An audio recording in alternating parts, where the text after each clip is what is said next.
Chapter 251. Dismantle.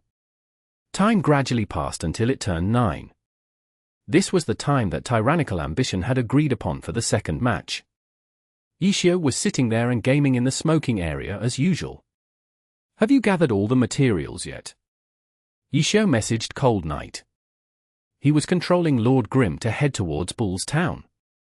Cold Knight almost replied with a ready when he suddenly realized, why was he acting so obediently? "You hurry up." Cold Knight bluntly replied. At 9 o'clock sharp, Lord Grim arrived at the arena entrance. He entered the arena, created a room, and then told Cold Knight which room he was in. After a brief moment, the other side entered. It was the same 5 characters from last time, but now, the players behind them were very different. The Striker had become the leader. The Cleric, next. And then the Elementalist, Blade Master, and Sharpshooter. Ishio smiled. The Striker was undoubtedly Han-Wenqing. The Cleric was obviously still Zhong Xinjie. The Elementalist, Crowd Lover, was probably Bai Yanfei, and the Sharpshooter was probably Wang Kaixian. How could Ishio not know who was in Tyranny? Though, out of these 5 characters, there were only 3 pro players who were actually subbing in. Han-Wenqing's Striker, Zhong Xinjie's Cleric, and Bai Yanfei's Elementalist. Ishio had guessed these 3 correctly. However, the Blade Master and Sharpshooter weren't Tyranny's pro players. These 2 accounts weren't in Tyranny's area, so how did those players get them so quickly? Though, if they wanted to find other suitable accounts, it was possible, but Han-Wenqing believed that the 3 of them would be more than enough. The whole pro team? Do you want us to lose even more face? When Han-Wenqing said it, no one else dared to answer back. Right now, the 3 were in the studio. No one in the room dared to speak. Jiangyu's, Endless Nights, and the Striker's accounts were also being used. The other computers were being used by others, so they could only go spectate the match. What's the meaning of this? When Jiangyu looked, he was immediately startled by the arrangement of Lord Grim's team. The Blade Master, Flowing Tree? Not there. The Launcher, Cleansing Mist? Not there. The Battle Mage, Soft Mist? Not there. The Brawler, Steam Bun Invasion? Not there. The Ghost Blade, 1-inch Ash? Not there either. Not a single one of them was there. None of their classes matched the 4 other members in Lord Grim's team, and they didn't recognize any of their usernames. Jiangyu turned around in astonishment and saw Han-Wenqing look at Zhong Xinjie. "Where are the players you were talking about? The bet didn't require them to be here." Zhong Xinjie said. "Can we start?" Lord Grim asked. "This guy? Did he find another team of hidden experts again?" Jiangyu feared. He was absolutely confident in the pro team, but the problem was that only half of the team came. The Sharpshooter and Blade Master weren't going to hold them back, right? The Sharpshooter and Blade Master were even more nervous than Jiangyu was. The 2 were originally somewhat nervous when they heard that they were going to play with the gods. After seeing Lord Grim's unexpected team arrangement, their hearts immediately tightened. "Start." Han-Wenqing replied to Lord Grim. Jiangyu was too busy thinking. The screen he was looking at changed to spectator mode, and the match began. The random map that was chosen was the circular arena. It was a very simple and plain map. The map was a bit bigger than the 1v1's basic 4-sided ring. It was round and flat. If this were a pro match, they most certainly wouldn't pick this type of map, where there was no advantage for either side. "The map isn't bad," Han-Wenqing said.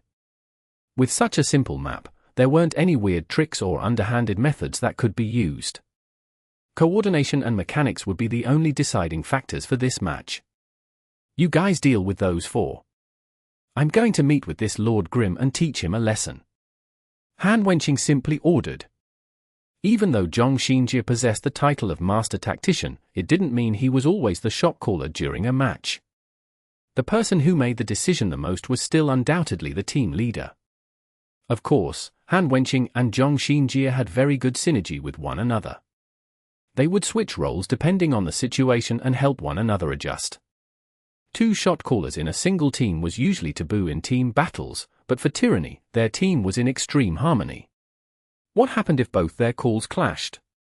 Up until now, such an occurrence had never occurred for them. After Han Wenqing made the order, his striker quickly rushed forward. Arrow formation! Follow him! Zhong Xinjie shouted and the four moved out. Arrow formation was a formation where one person led the way as the tip of the arrow. The remaining people would be on either the left or right and form a cone-shaped formation. It was very effective when charging in. However, the requirements needed for the person at the front was high. While charging, the person at the front would be the target of incoming attacks. Tyranny was very familiar with this type of formation, and Han Wenqing was always at the front. They began with their most used strategy. The sharpshooter and the blade master felt their heart surge. In-game, they often copied this type of formation, but how could they have imagined they'd have the chance to do it with Han Wenqing in the lead? The five maintained their formation and began observing their opponents. The other side was in complete chaos. Zhong Xinjie had no idea what type of pathing they were taking. Zhong Xinjie wasn't panicked. He immediately thought of the cheerleader from the previous match, 0 kills. No way, right? Zhong Xinjie was astonished. Lord Grimm had directly found for random strangers? He was being too confident, no? Or did he just directly give up on this match? However, if that was his intent, then why'd he agree in the first place? Could he be? There was no time to think. The two sides clashed. In this type of simple map, the two sides didn't need to waste their time closing in on each other. The battle began after only 10 seconds. Han Wenqing didn't care if the other side was weak or strong. He focused on his own movements. He always went all out. His right leg flew out, as he attacked with a high kick, launching the player in front of him into the air. His right hand whistled forward with a collapsing fist, blowing away players on either side of him, while sending an attack towards his target. The battle had only just begun, yet the other side had knocked back 2 players and knocked up another one. The spectators weren't sure if it was because Han Wenqing was too good, or whether it was because the opponents were too bad. Han Wenqing said he planned on encountering Lord Grimm and completely ignore the players he knocked aside. His character continued forward and welcomed Lord Grimm. Han Wenqing attacked. He initiated with a dashing jab, which Lord Grimm leapt back to avoid. His striker immediately switched from a punch to a kick. His front kick seemed to have borrowed the momentum from the dashing jab and tore through the air ferociously towards Lord Grimm. A light cloud of smoke dispersed. The front kick had only connected with Lord Grimm's shadow clone. The spectating Jiangyu almost shouted it out. He had seen the moment Lord Grimm had used his shadow clone technique and flashed behind the striker. Han Wenqing's character passed through the light smoke and turned around. Lord Grimm's battle lance stabbed towards him like a viper. In this type of situation, being able to dodge this attack would make you feel lucky, but Han Wenqing wasn't normal. He didn't dodge and instead, immediately stepped forward. He still planned on attacking. His 2 hands crossed and pushed forward to block the incoming lance. Level 30 striker dismantle skill, empty-handed blade block. Dismantle skills were a type of special attack. The skill was split into 2 parts, using a parry against the opponent's attack, and then a counter-attack. When the dismantle skill appeared, the block and counter were 1. Once the player successfully blocked the opponent's attack, the following part of the dismantle would definitely hit.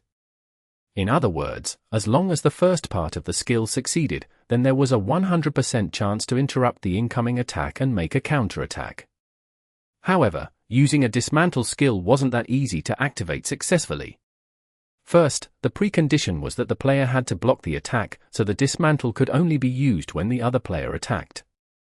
If the block failed, there would be no second activation of the dismantle. If the other side didn't move, your empty-handed strikes the blade would be wasted. Han Wenqing wouldn't retreat and instead continued forward. He was planning on dismantling Lord Grimm and striking back with the greatest power he possessed. Chapter 252. Strike first. Han-Wenqing's striker put both his hands together. At this moment, Lord Grim's lance stabbed forward and there didn't seem to be enough time for him to draw it back. However, the lance suddenly swooshed and the umbrella canopy opened outwards. Lord Grim tugged backwards and the front half of the lance was withdrawn this way. The striker's two hands connected with nothing but air. His empty-handed blade block had failed. Even an experienced expert like Han-Wenqing wasn't able to react in time to the 1000-chance umbrella's sudden transformation.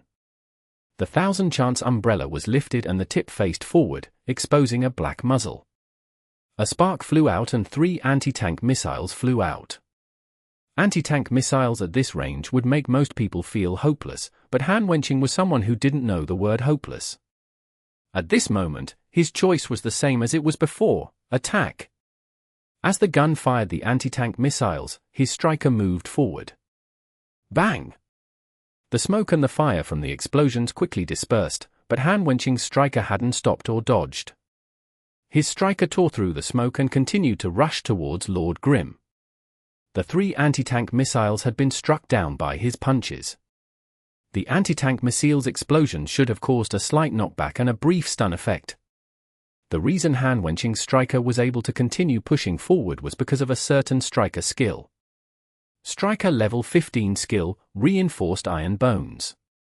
The skill lasted 20 seconds and during those 20 seconds, the character's physical defense would greatly increase and the character would enter a super armored state. Correct. The super armor state made the character immune to knockbacks and stuns. This was the reason why his striker wasn't affected by the anti-tank missile's crowd control effect. However, super armor wasn't an invincible state. The increased physical defense would only reduce the damage slightly. Yet, even then, Han-Wenqing didn't hesitate to use Reinforced Iron Bones. What he needed was not to retreat, but to advance forward. His tough attitude made Jiangyu and the other spectators go into a frenzy. They had tried their hardest to resist shouting, but they were all hating how they couldn't fight alongside Han-Wenqing. They were filled with hope and hoped that his punch would teach Lord Grim a lesson. In the end, Lord Grim had anticipated Han-Wenqing's punch. When he used the anti-tank missiles, his character jumped slightly and flew back slightly, using the recoil to gain momentum. The striker's fists had missed. While the spectators sighed in regret, Han-Wenqing didn't seem to notice. His character continued to rush forward. It looked as if he wouldn't be able to catch up to the flying Lord Grim, but then his hand suddenly shot forward and threw out a sand toss. Sand toss was a brawler skill. Both the brawler and the striker were of the fighter class. Any skill that was learned before changing classes could be kept. However, because the number of skill points was limited, players had no way of learning all the skills. Since they couldn't even max all of their own class's specialized skills, which skills, level 20 and below, to learn was under constant debate. Which ones to learn, which ones not to learn, and which level was good enough were all common issues. This striker had chosen to learn Sand Toss, and for Lord Grim, it wasn't going to be easy to dodge. The damage from this skill wasn't high, but the troublesome part was the bonus blind effect. Even though the opponent could turn his camera to avoid it, in a battle between experts, turning away for even a split second wasn't any different than a short blind. Yishio obviously didn't want to give Han-Wenqing this type of opportunity. His 1000-chance umbrella opened up and the sand toss only hit his umbrella. When he looked again, Han-Wenqing's striker pushed his hands forward and a chi bullet flew out. Oh. Chi bullet was a chi master skill. Sand toss was probably learned because of its blind effect, but chi bullet was just a normal flying projectile. The damage itself wasn't bad, but the problem was that it did magic damage. Chi Master is a class that mainly dealt magic damage, and since strikers relied on physical attacks, they couldn't use the skill to its full potential. Such an uncommon skill was completely out of Yishio's expectations. The chi bullet was shot out quickly, but its movement speed wasn't too fast, so Yishio was able to dodge it, but the striker used this opportunity of time to close in and continued with his plan of taking the first strike. He initiated with a front kick, which Lord Grim sidestepped to dodge, but unexpectedly, the striker immediately turned his hand over and followed up with a palm strike. Yishio hastily leaped backward and just barely dodged the palm. Slap was a low-level brawler skill and most other classes wouldn't choose to learn it, however, this striker did. The slap missed but the striker shot forward with a dashing jab, following closely behind Lord Grim. Hand-wenching deserved to be called a god. His kick, slap, and punch, 3 skills, were linked together perfectly without any pauses in between. Lord Grim's movements weren't slow either. A normal step, a small hop backwards, and then a side roll. These were 3 movements done perfectly to avoid the 3 attacks. Jiangyu and the other spectators stared at each other. It was becoming more and more evident just how skilled Lord Grim was. Even though Lord Grim was currently being pressed on by the god hand-wenching, he hadn't taken any significant damage yet. Speaking of this, how many players wouldn't feel pressed when fighting against hand-wenching? Hand-wenching was an extremely aggressive player. Using reinforced iron bones to take the hit and continue forward was his style. Lord Grim rolled back up but hand-wenching's striker had already closed the gap. Hand-wenching jumped forward, just barely off the ground, and kicked. This was the striker's eagle stamp. The effect was similar to Huang Shaoqian's falling light blade. The two had both used their respective skills as soon as their characters left the ground to execute the skill extremely quickly. Lord Grim had only just gotten up and was finally unable to dodge. The eagle stamp connected with his head and he was quickly kicked twice soon after. Eagle stamp's damage wasn't bad, but if the consecutive stamps weren't done quickly or accurately enough, the opponent could escape from it. Hand-wenching obviously wouldn't make such a mistake. When hand-wenching or a god-level player did such actions, such difficult aerial maneuvers could be done perfectly.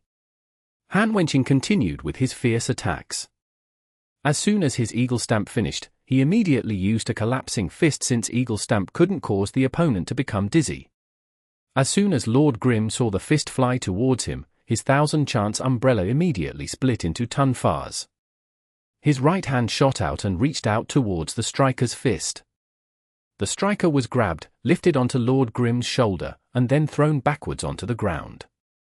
Grappler level 20 dismantle skill, receiving throw. Chapter 253.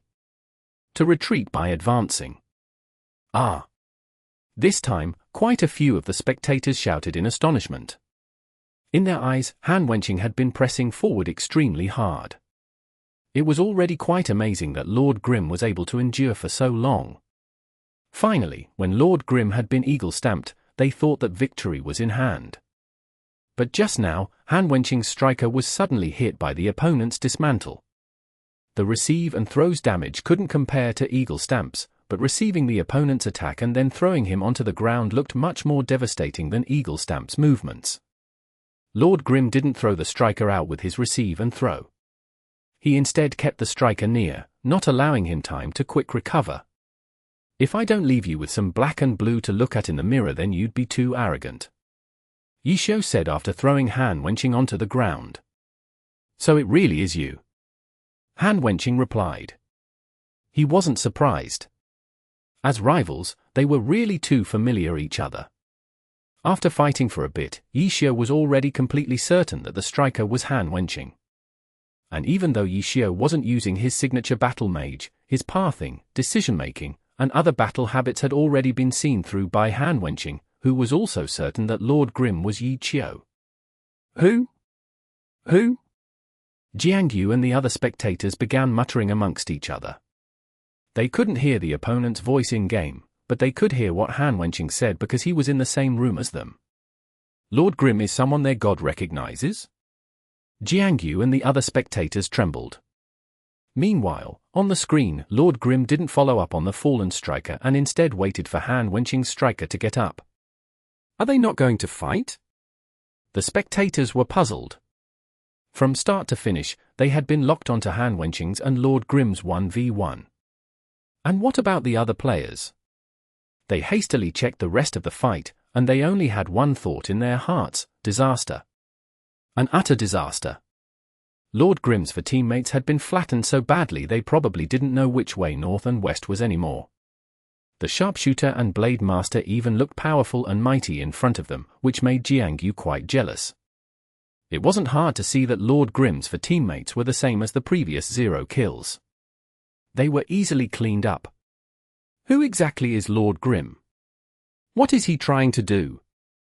Jiangyu wasn't able to understand. When they looked back, Han Wenqing and Lord Grim were once again fighting.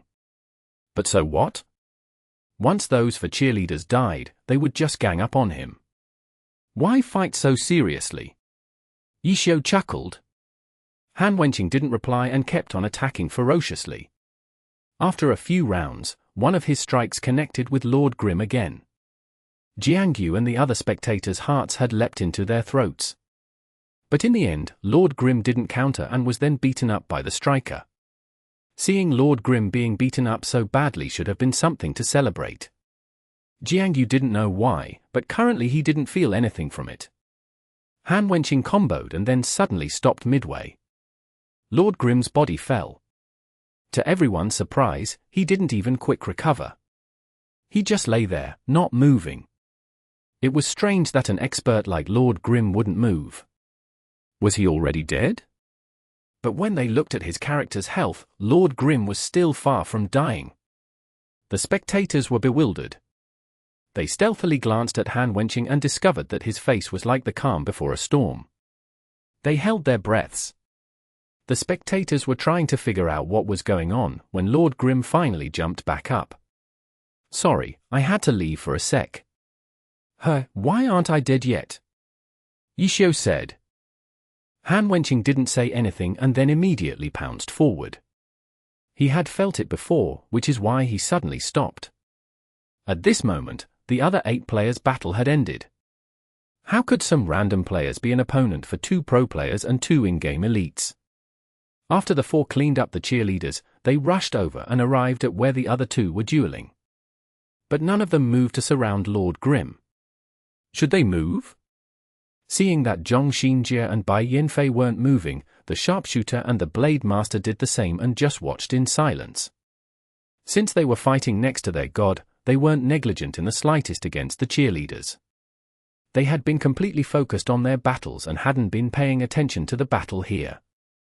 The 2 prepared to enter the battle at any moment, but it didn't seem like they needed to. Under Han Wenqing's fierce attacks, Lord Grim looked to be struggling to stand up.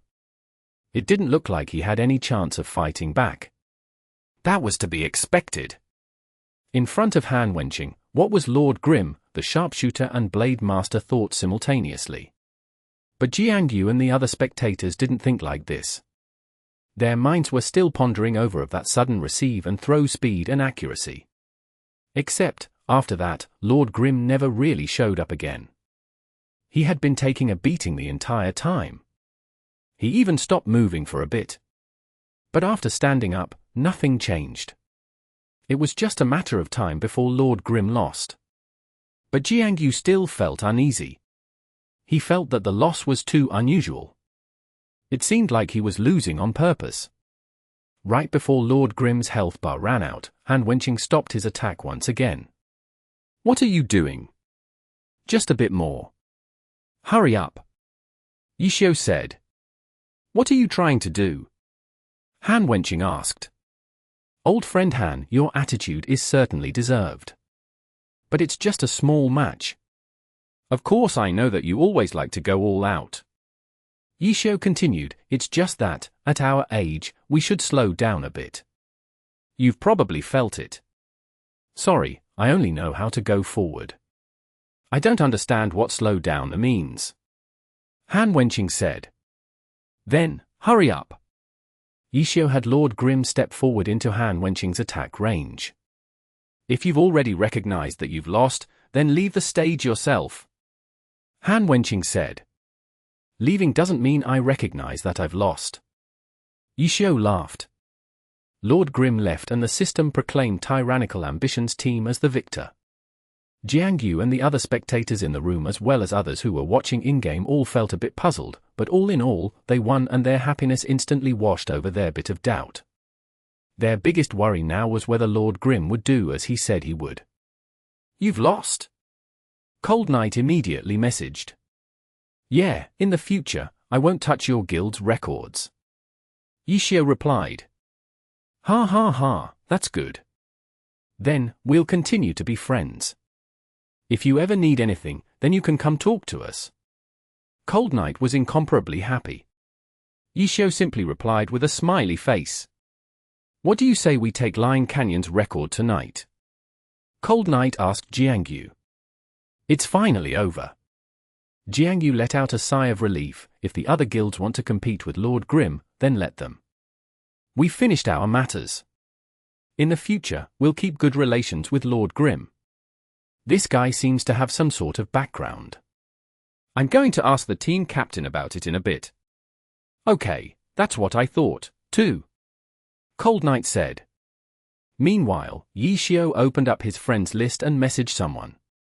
Are you interested in Lion Canyon's record? Of course. But we can only rely on ourselves, God. We can't look to you for help anymore. Blue River replied. I know. I won't be moving. I have a guide with me here. Would you like to take a look? Chapter 254. By Proxy. Guide? What guide? Blue River was somewhat puzzled. A guide for setting the record. Yishio replied casually. The guide was based on Concealed Light's version. After a few days of hard work, Concealed Light finally finished an accurate guide for how to set the record. Yishio had checked it seriously and didn't find any problems with it. It could be said that if you follow the guide step by step with a team without any equipment issues, then anyone could participate in the competition for the dungeon record. Afterwards, it just depended on who carried the guide out the best. However, Concealed Light's guide wasn't anything out of the box. In other words, Concealed Light's guide was detailed and precise, but it wasn't anything new. It wasn't that Blue River and the other experienced players didn't understand the strategy the guide used. It was just that they hadn't played a low-level dungeon in a long time, so they were unfamiliar with it. Concealed Light's guide let them save time by researching the things they had forgotten or weren't used to, allowing them to directly practice with a complete strategy. But the guide Yishio presented wasn't the same as Concealed Light's guide. He had made a few revisions on Concealed Light's version. These revisions were new strategies that had never been talked about before in Lion Canyon. They were similar to the new strategy Yishio had come up with for Boneyard. This type of new strategy wasn't something that Concealed Light, who didn't have any actual experience, could come up with. A guide for setting the record? Blue River was still suspicious. Correct. As long as you follow it, then I can guarantee that you guys will stand on top of the record boards. Yishio was very confident. Really? Then, let me study it. Blue River said. Bro, there's a tuition fee. Blue River stared blankly. In that instant, he understood what was going on. This god had changed his approach. Currently, it was very difficult for him to continue substituting in and setting the record for the guild. This was because Lord Grim was too good and was too famous. Whenever a record came out with his name, he would be the only person the players would see, and thus, no one would recognize that record as a reflection of the guild's strength. Looking for Lord Grim to set the record for them wasn't a viable route anymore. But the guild still needed records, and Lord Grim had become a large obstacle for them, which was why 7 guilds had allied together to chase down Lord Grim. Blue River knew what had happened in the past few days. He was glad that Blue Brook Guild hadn't participated. God had made the 7 guilds suffer miserably. However, Blue River understood that this god wouldn't relax. No matter how skilled he was still only a single person and had to divide some of his attention to avoiding the guild's pursuit. The battle wasn't easy for either side. In Blue River's eyes, the battle would still be decided by the dungeon records. If this god was still able to continue forcefully pressing on the dungeon records even while being chased, then the guilds would be forced to compromise. It was very possible that they would eventually have to pay him to not set the record. Forcefully pressing down on the records wasn't a problem for this god. And dealing with the pursuers from the guilds didn't seem to be much of a problem for this god either. Using power to subdue the big guild sounded ridiculous, but it was actually possible for him. That was what Blue River thought after knowing Lord Grim's identity. As the guild leader in the new server, he understood the progress of each of the guilds. At this moment, the elite teams were about to reach level 34. Line Canyon's final record would be set tonight. And currently, it was very possible that the not yet level 33 Lord Grim would level up later and then take down the record that would be set tonight. It was also possible that he would set another astonishing record right now at his current level. Blue River hadn't completely given up on setting new records. He had only given up on competing with this god. In other words, Blue River was prepared to pay him to not set new records. It was just that they had to take down the record first. And amidst this, the god came to him to try and sell him some guide. He deserved to be a god. His line of thinking was clear and he knew that the dungeon records were still the only solution to the current conflict. However, he hadn't thought of forcefully subduing the guilds with his records and had instead chosen a different method to help the guild set the record. Lord Grim didn't care about having his name on the records, but he needed the materials. As a result, he chose to sell his strategies. Too smart. Blue River couldn't help but praise him. By doing this, he would drop the guild's enmity while making a profit. His method was too beautiful. Blue River completely understood what this god was trying to do. He also knew that this god wasn't hiding anything from him. I understand. Blue River replied. Blue River didn't doubt the reliability of the guide. This was because he knew Lord Grim's identity. It would be an easy task for God Ichio to make a guide. Before, everyone had been puzzled about how he had set those astonishing records. And now the answer was almost in front of them. Can I ask a question?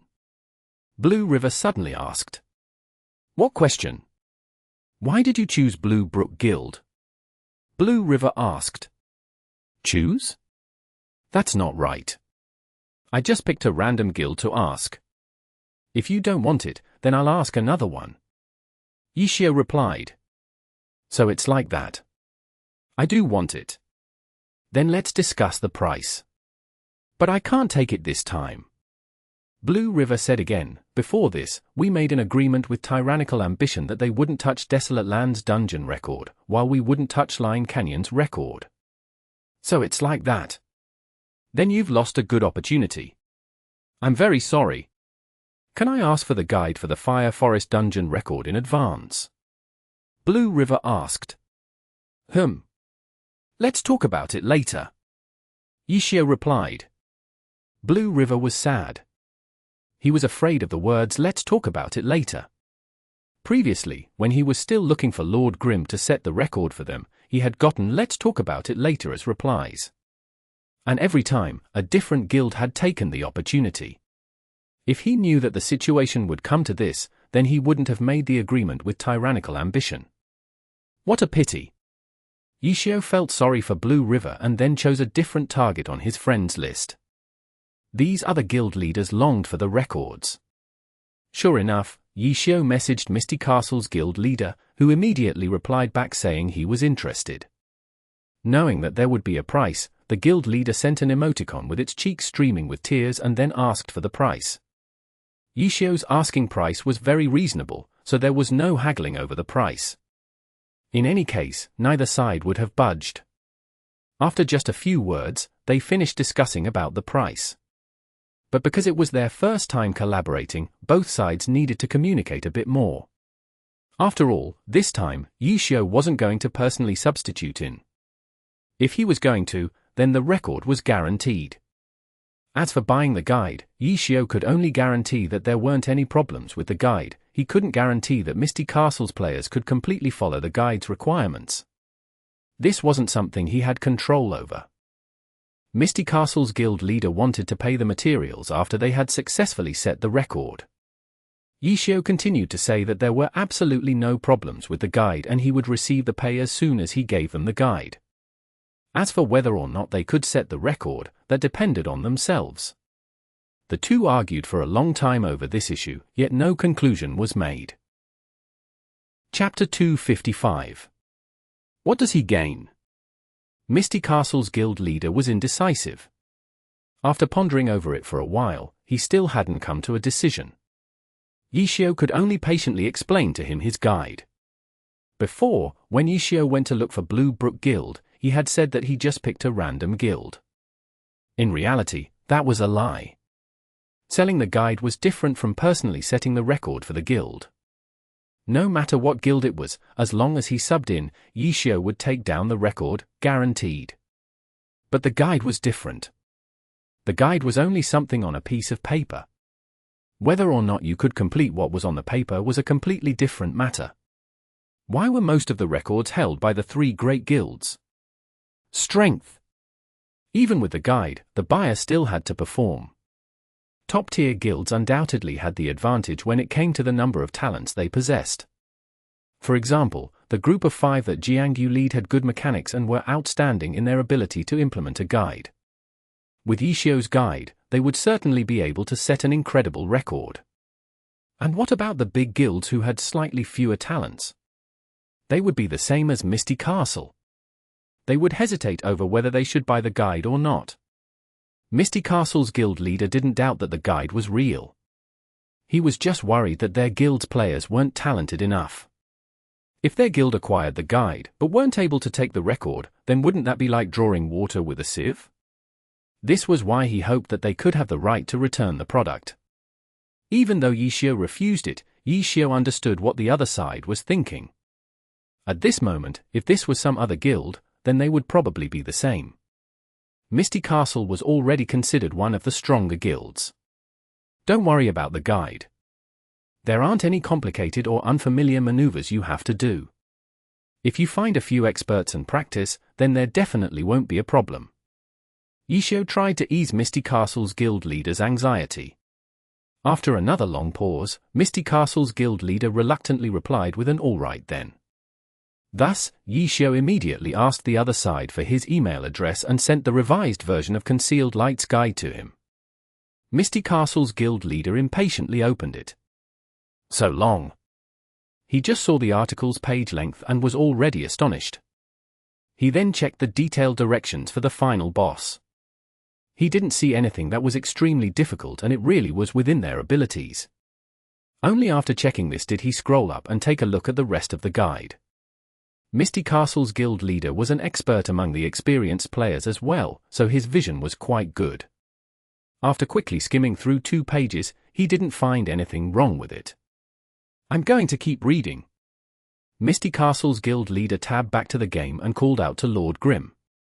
"Take your time." Yishio wasn't worried. The guide didn't have any problems, and Misty Castle was a guild backed by a club who valued their image greatly, so they definitely wouldn't go back on their word. Afterwards, Misty Castle's guild leader asked a few questions about parts he was uncertain about. Yishio explained each one to him. After a few rounds, he finished looking at the guide. Misty Castle's guild leader didn't find anything wrong with it, so he sent Yishio the materials. After the trade was finished, Yishio looked at the time. It was almost time to change shifts, so he logged out of the game. With a few minutes to spare, he randomly browsed around the internet. On the forums, Concealed Light had already posted his Line Canyon guide. It was even longer than the previous idiot's guides, making many intimidated with their first glance at it. However, the amount of mocking lessened and many began to seriously comment on it. Club Tyranny. Hanwenching, Zhong Xinjie, Bai Yinfei. After finishing their match in-game, they didn't stay in their guild studio and went back to do their own business. Without a doubt, the match had been utterly boring. Zhong Xinjie's and Bai Yinfei's fight against the 4 cheerleaders didn't need to be talked about. Even though Hanwenching fought against his old rival, Yichio hadn't been trying at all. If Yichio had only fought like this previously, then Hanwenching would have confirmed his status as fully retired. However, Yichio clearly proved himself with the receiving throw, which Hanwenching was unable to defend against. Yichio just hadn't been taking it seriously. Why? Zhong Xinjie didn't understand. Looking at his performance today, he was clearly planning on losing. He would never do something that had no purpose. This means that him losing was in his interests. Hanwenching said. That's why I say that he had already decided to lose this match long ago. Zhong Xinjie said. If he loses, then he won't touch Tyrannical Ambition's records. But at the same time, Tyrannical Ambition won't make trouble for him, too. This might be what he wanted to achieve. Han Wenqing said. What does he gain from this? Time. Han Wenqing answered bluntly. Zhong Xinjie stared blankly, though he sort of understood. You don't actually think that guy truly plans on retiring for good, do you? Han Wenqing said, in maybe another year we might meet him in an official match. Han Wenqing suddenly lowered his head and looked at his right hand, which then clenched into a fist. When Han Wenqing and the two other pro players left the studio, Jiang Yu mustered up his courage and asked who exactly Lord Grim was. Yi Qiu. Han Wenqing threw down the name and left.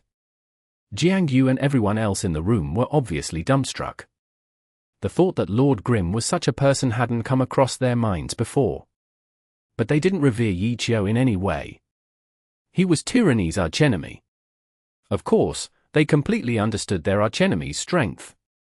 After finally knowing who they had been up against, their hearts relaxed a little. Losing to a god wasn't shameful in any way. Plus, their team captain had helped take revenge for them. But because of this, they still had to change some of their plans. Jiang Yu contacted Cold Knight, maintain contact with Lord Grim, but there's no need to rope him in. Why? Do you know who Lord Grim is? After knowing that Lord Grim was Yi Qiu, Jiang Yu couldn't imagine what type of conditions he'd have to give to rope in such a god. Who? Cold Knight asked. Yi Qiu. Jiang Yu bluntly replied like Han Wenqing had. Saying the name in such a way was just as if he was the team captain. Jiang Yu wanted to copy him, but unfortunately, he could only type it out. He hoped that Cold Knight would be able to see some of his demeanor from these words. After a long while, Cold Knight finally replied with a single word, D*MN. That's why you don't need to bother with roping him in. Jiang Yu said. I understand. Cold Knight replied. Tonight we'll go just as planned. We'll take down Line Canyon and then go back. The rest is up to you. Jiang Yu made a great concluding speech. Don't worry. Cold Knight was full of confidence. Without Lord Grim against them, he wasn't worried about anyone else. At midnight, Jiang Yu's group gathered together at Line Canyon and headed towards the dungeon. This was their last night in the 10th server. The five all felt a little nostalgic. Playing in the new server is quite fun, too. The Blade Master said. The new server is pretty crazy this time. The Striker added. I'm currently wondering that when Yi Qiu comes to the Heavenly Domain, what will happen then? The Sharpshooter said. Everyone fell silent. In their end, they all exposed a somewhat pained expression. F*CK. You just had to say that when we were all so happy. My bad. Okay, let's take down the record first. Let's take it down. Jiang Yu yelled. Understood. The four replied. Even though Yi Qiu's shadow made them surprised, the five were in high spirits. After only one run, they broke the Line Canyon dungeon record. Chapter 256. The purpose of a game. If it was just tyrannical ambition setting a dungeon record, then no one would be amazed. After all, the big guilds were going all out at Line Canyon's dungeon tonight. No guild would let this opportunity go by.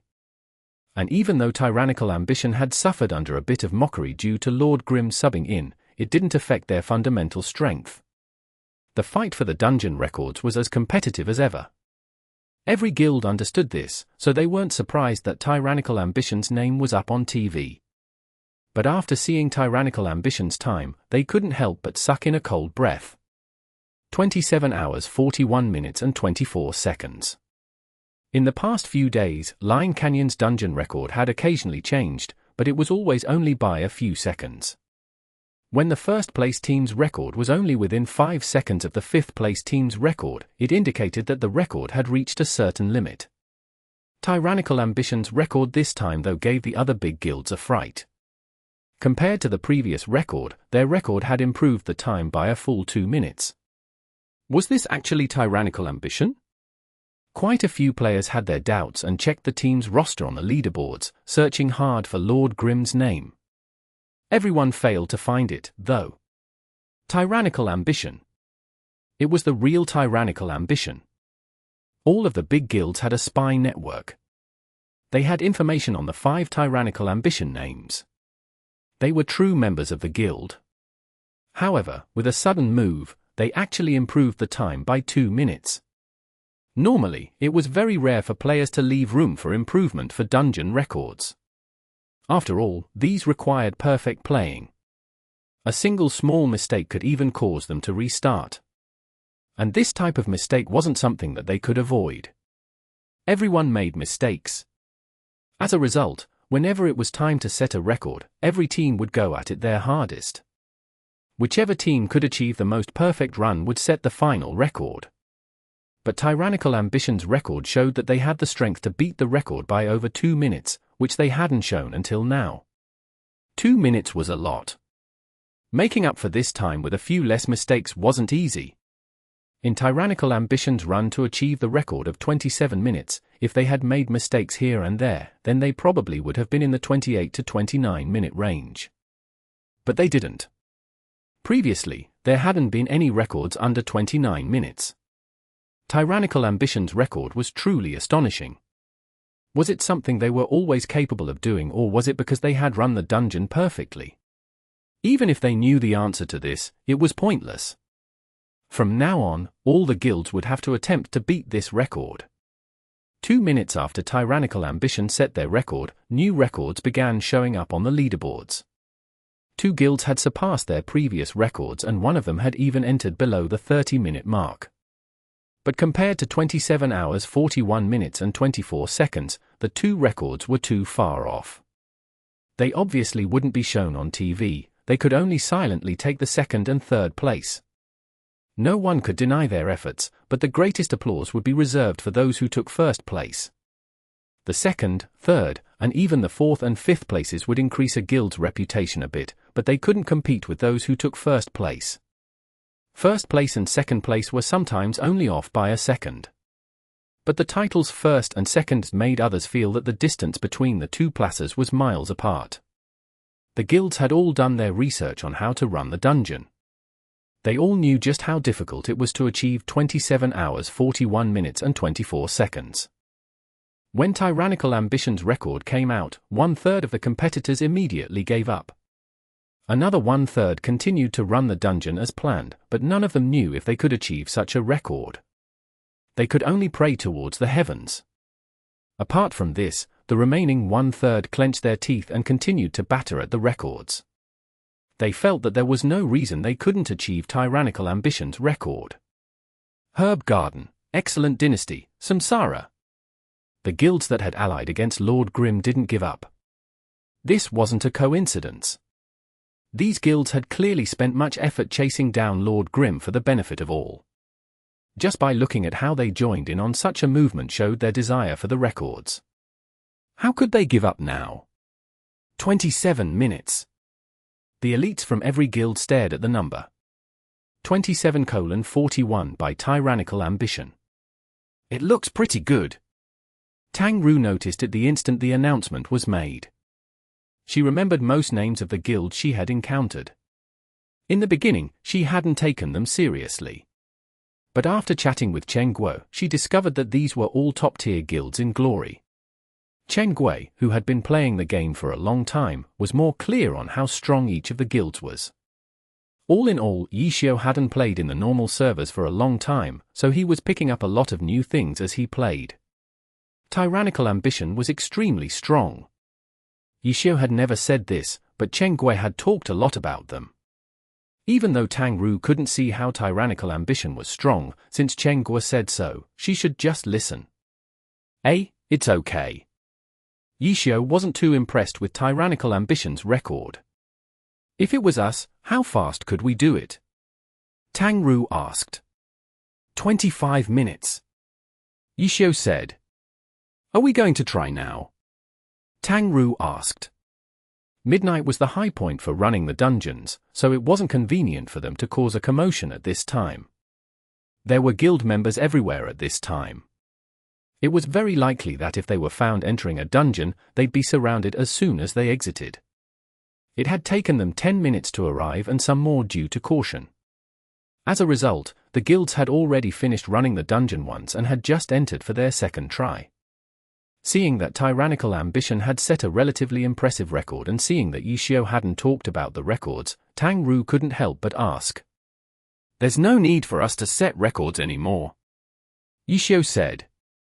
"Why?" Tang Ru asked. "Because competing for the dungeon records was never our goal. Think about why you play the game," Yishio said. "Ah?" The simple phrase had stumped Tang Ru. Yishio didn't care if they weren't going to set a record. Setting records was just a way for him to gather uncommon materials. He now had other ways of gathering materials, so he didn't need to clash against the other guilds for the record. With his identity, if word came out that he was competing against these normal players for the dungeon record, then he'd become a laughingstock. Yishio didn't care. Su Muqing obviously didn't care. Qiao Yifan's motivation didn't need to be spoken of either. He came to the new server for personal instruction from a god-level player. After playing with the god for a few days, he already felt he had made a lot of improvement. In the beginning, he wasn't used to playing a phantom demon, but he was becoming more and more familiar with it now. Dungeon records? Qiao Yifan obviously didn't care about these. He was still a pro-level player. His reason for coming here was to improve. Beating some normal players couldn't be considered as any improvement in his eyes. And consequently, only Tang Ru and Steam Bun Invasion cared a bit more about these records. Steam Bun Invasion was more pure. He liked to play the game and he played for fun. With his good attitude, he always found something fun about the game. Setting a record was one of them. But without it, there were still many other things to enjoy. In the end, the only person who really cared about the records was Tang Ru. This girl was extremely competitive and liked the feeling of competing and surpassing other people. Just as expected, while the others were indifferent about Tyrannical Ambition's record, Tang Ru asked more about it. Purpose? Yishio's question had made Tang Ru feel at a loss for words. To beat you. After a few moments, Tang Ru blurted it out. It was the original reason she had played Glory, the game she hadn't found interesting. The game had a lot of content, but Tang Ru's original reason hadn't changed.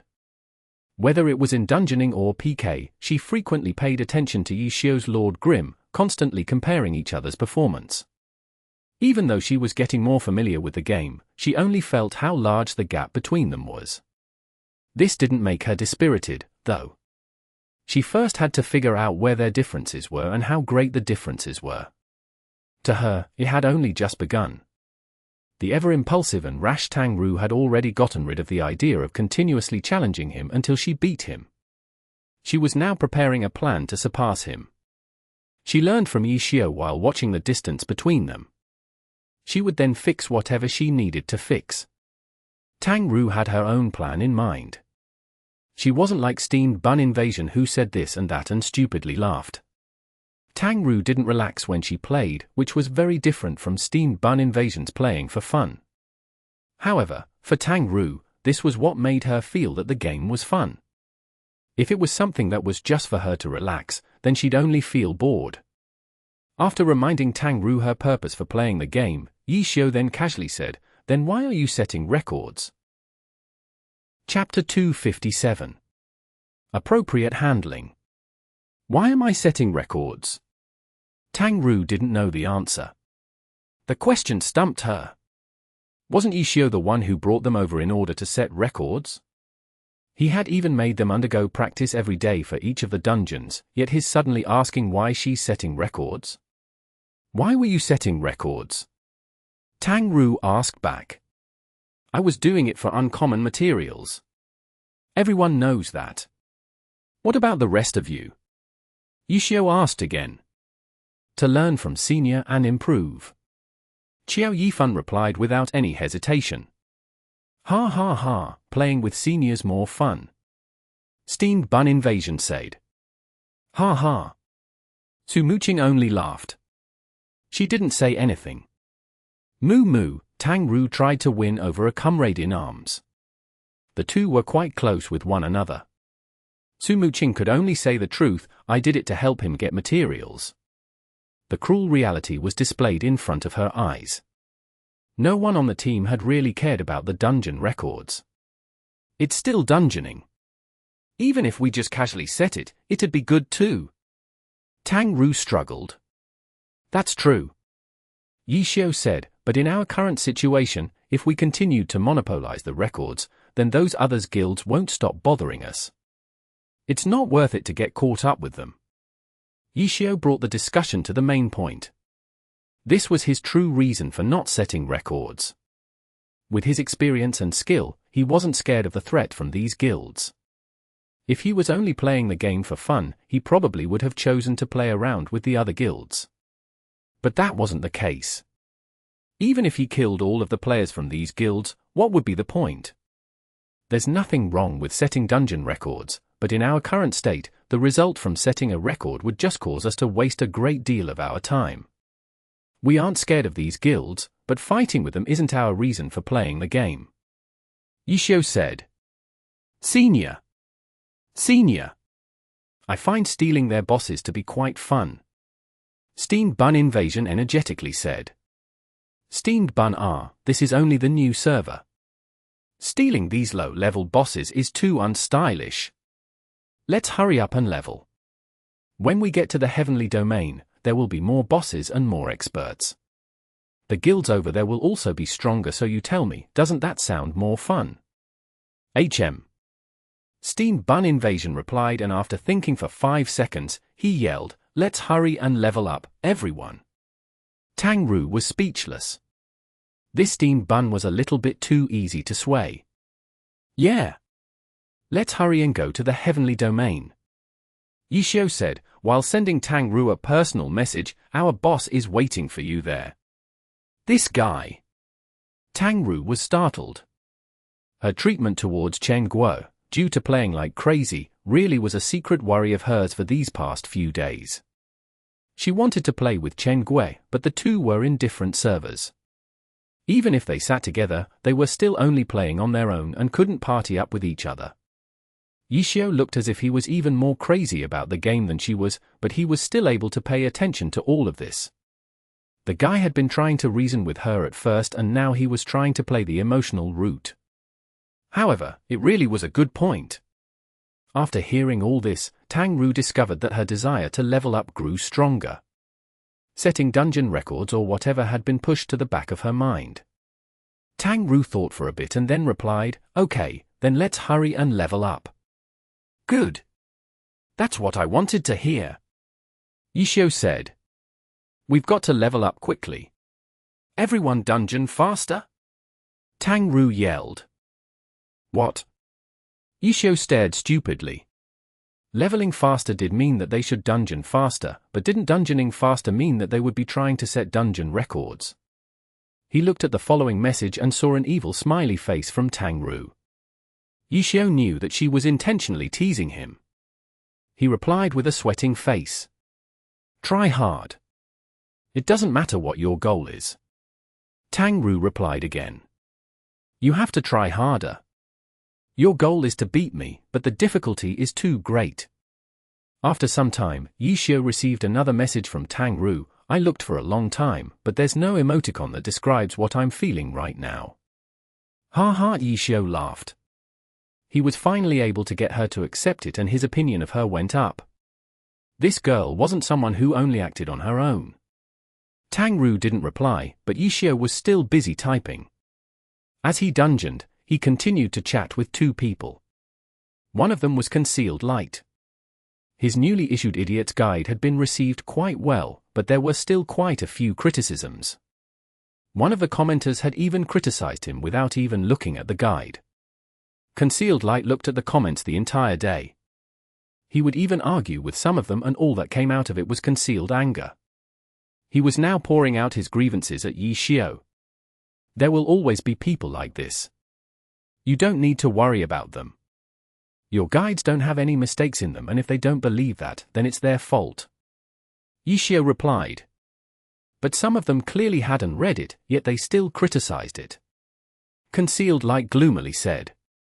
If they didn't even look at your guides, why are you even looking at their comments? Yishio said. I only found out after I finished reading their comments. Concealed Light said. Yishio didn't know what to say. Why was it that this kid so one-track-minded like steamed bun invasion? If they didn't see your guide, then there's no point taking note of their comments. Yishio plainly said. Sigh. Concealed Light sighed. God's words had made him feel a bit better, but his anger wouldn't go away so easily. Concealed Light told Yishio that he agreed with him, but still couldn't help looking at the comments. But it's true that your guide hasn't reached its limit. Yishio messaged again. It's not your fault. With your circumstances, it's already incredible that you've reached such a level. It's very difficult to come up with something new only by watching videos and reading other guides. Coming up with something new requires actual experience and testing, which are two things you lack. I made a revised version of your guide that you should take a look at. Your version? Concealed Light asked. Yeah. Yishio said, while sending Concealed Light his version via QQ. Concealed Light immediately received it and quickly looked at it. He then replied, So you could do it like that. I should have thought about that. Of course you'll suddenly see it now. Yishio said. Concealed Light continued to look, while discussing with Yishio. How do you usually level up? Yishio asked Concealed Light. Quests. You can't find anyone to party with. Yishio asked. Summoners, especially new summoners, have a hard time finding parties. When summoners fought, if they summoned too few creatures, their damage would be too low. If they summoned too many, however, their control over them would be poor, and then it'd only become a mess with the other team members, which was extremely irritating. As a result, fewer and fewer players liked summoners.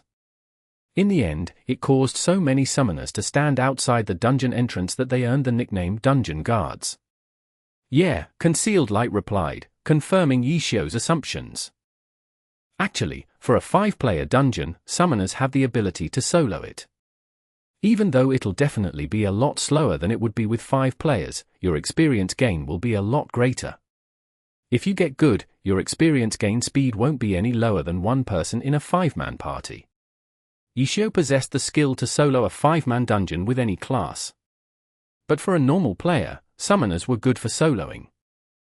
I've tried it before. Concealed Light replied. Most summoners would research how to solo a dungeon. Some were able to persist while others failed. Concealed Light seemed to be in the latter category.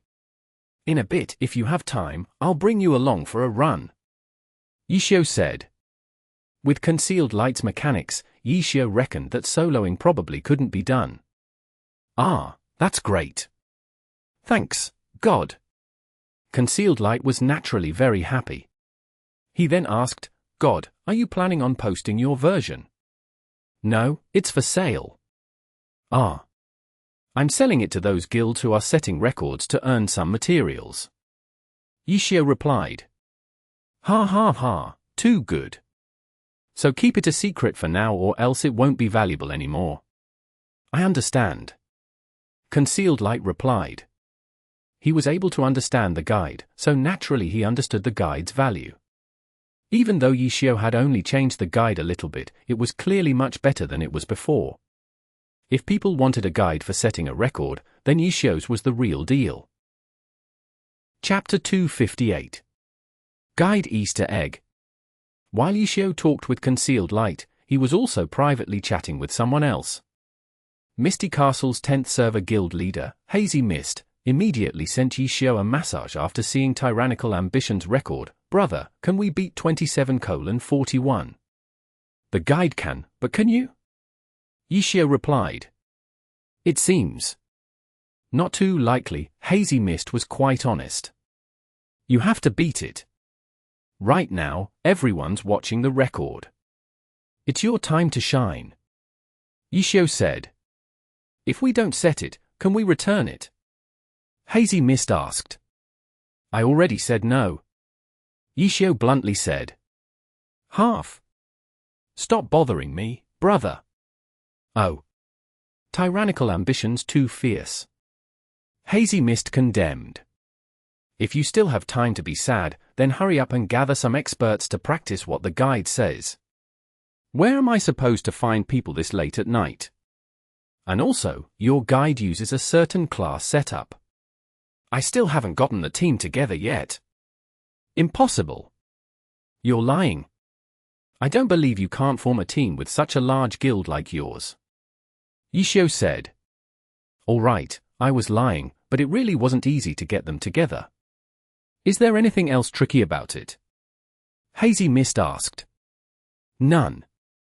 There really isn't any. It's all in the guide. There aren't any focal points in the guide. Yishio suddenly understood and replied, so that was what you were asking about.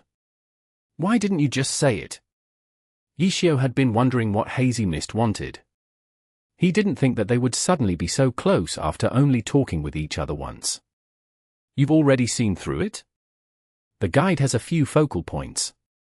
As long as you do those well, then you might not need to follow every step exactly. If you take those focal points and integrate it into your familiar strategy, then it should work, too. How many of these focal points have you found? Yishio followed up. For these top-tier players, they already had their own step-by-step method. They didn't really need such a detailed guide. 7. Hazy Mist said. Which 7? I've highlighted them in the file. Can I send it to you to look at? Sure. Hazy Mist quickly sent it over. Yishio opened it. The focal points Hazy Mist had found were all the new revisions Yishio had done on Concealed Light's guide. The ones Hazy Mist had highlighted were all correct. He had found the most important parts of the guide. These 7 are correct. Yishio replied, but there are still 2 more. I've highlighted them and sent it back to you. Go and take a look. Okay, thank you. Hazy Mist replied.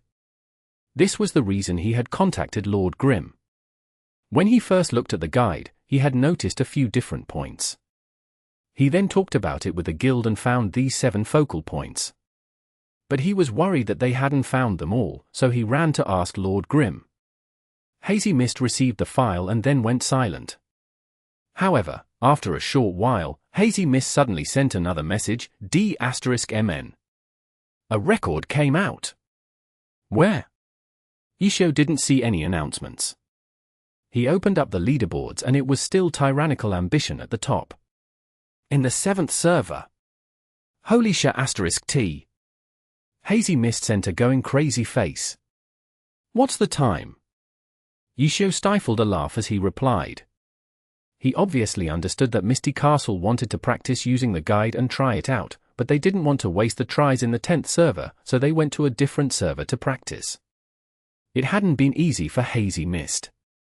To be able to gather up the people and borrow accounts in under an hour was a testament to his ability. However, they had only been practicing and they had already set a record. If they had known that it would happen like this, then they wouldn't have gone through the trouble of practicing.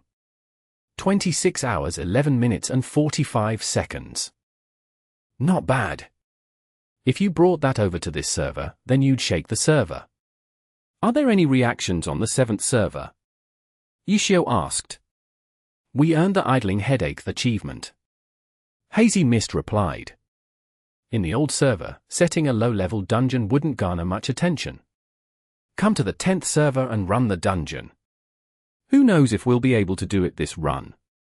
I don't think there will be any problems. Yishio said. The record they had just set couldn't have been from following the guide step by step. There was no way they could follow and fully understand such a long and tedious guide in such a short amount of time. No one could do that. But the guide was fixed, while people were creative. By grasping the focal points of the guide and then applying it to their regular strategy, that was the most efficient method. Misty Castle's experts clearly understood this. They quickly grasped the focal points and combined Yishio's new guide with their usual strategy to break the record on the 7th server. I hope so. Hazy Mist replied. He seemed very worried, but in reality, he wasn't worried at all. After finding out how incredible the guide was, he was already full of confidence. As he chatted, Yi Xiao continued to dungeon. They weren't pursuing a record, so they weren't so tense. Tang Ru and Steamed Bun Invasion did their limited practice, while Qiao Yifan practiced fighting in different scenarios. After Tyrannical Ambition's record came out, a lot of discussion was brought up by normal players. Many guessed when Lord Grimm would come out and stomp on the record. A lot of players were even betting on how much he would beat it by. This run took them 33 minutes, which was very ordinary. But so far, Yi Xiao didn't see any new announcements. After a short while, Hazy Mist sent another message saying that they had failed the first run. "You can do it." Yi Xiao could only encourage them. "It'll definitely come out tonight." Hazy Mist was extremely confident. Yi Xiao reckoned that the guy had gathered more than one team. They probably had 6 or 9 tries. The dungeoning continued. Yi Xiao calculated the time and guessed that the guild should be done with their 3 runs. Yi Xiao checked the leaderboards. The second and third place spots had been changed, but Tyrannical Ambition was still in first. Yi Xiao wasn't surprised by this. The competition was fierce, but Jiang Yu's group truly did stand out from everyone else. News of the guilds began appearing in the world chat. After running the dungeon 3 times, a lot of the guilds had hit level 34 and were currently congratulating or bragging to each other. And after this, they were going to compete for the Fire Forest first clear. A first kill wasn't as amazing as a dungeon record. But if they still had the chance, it was still worth going for. The members who had just reached level 34 gathered together and left Line Canyon. Jiang Yu's group should have been part of this group. But unfortunately, after being killed by Lord Grimm twice, their experience had decreased and they were still stuck at level 33. However, seeing that their record wasn't even close to being beat, the 5 felt very happy. Chapter 259. Misty Rain. 12/24, 2:03 a.m.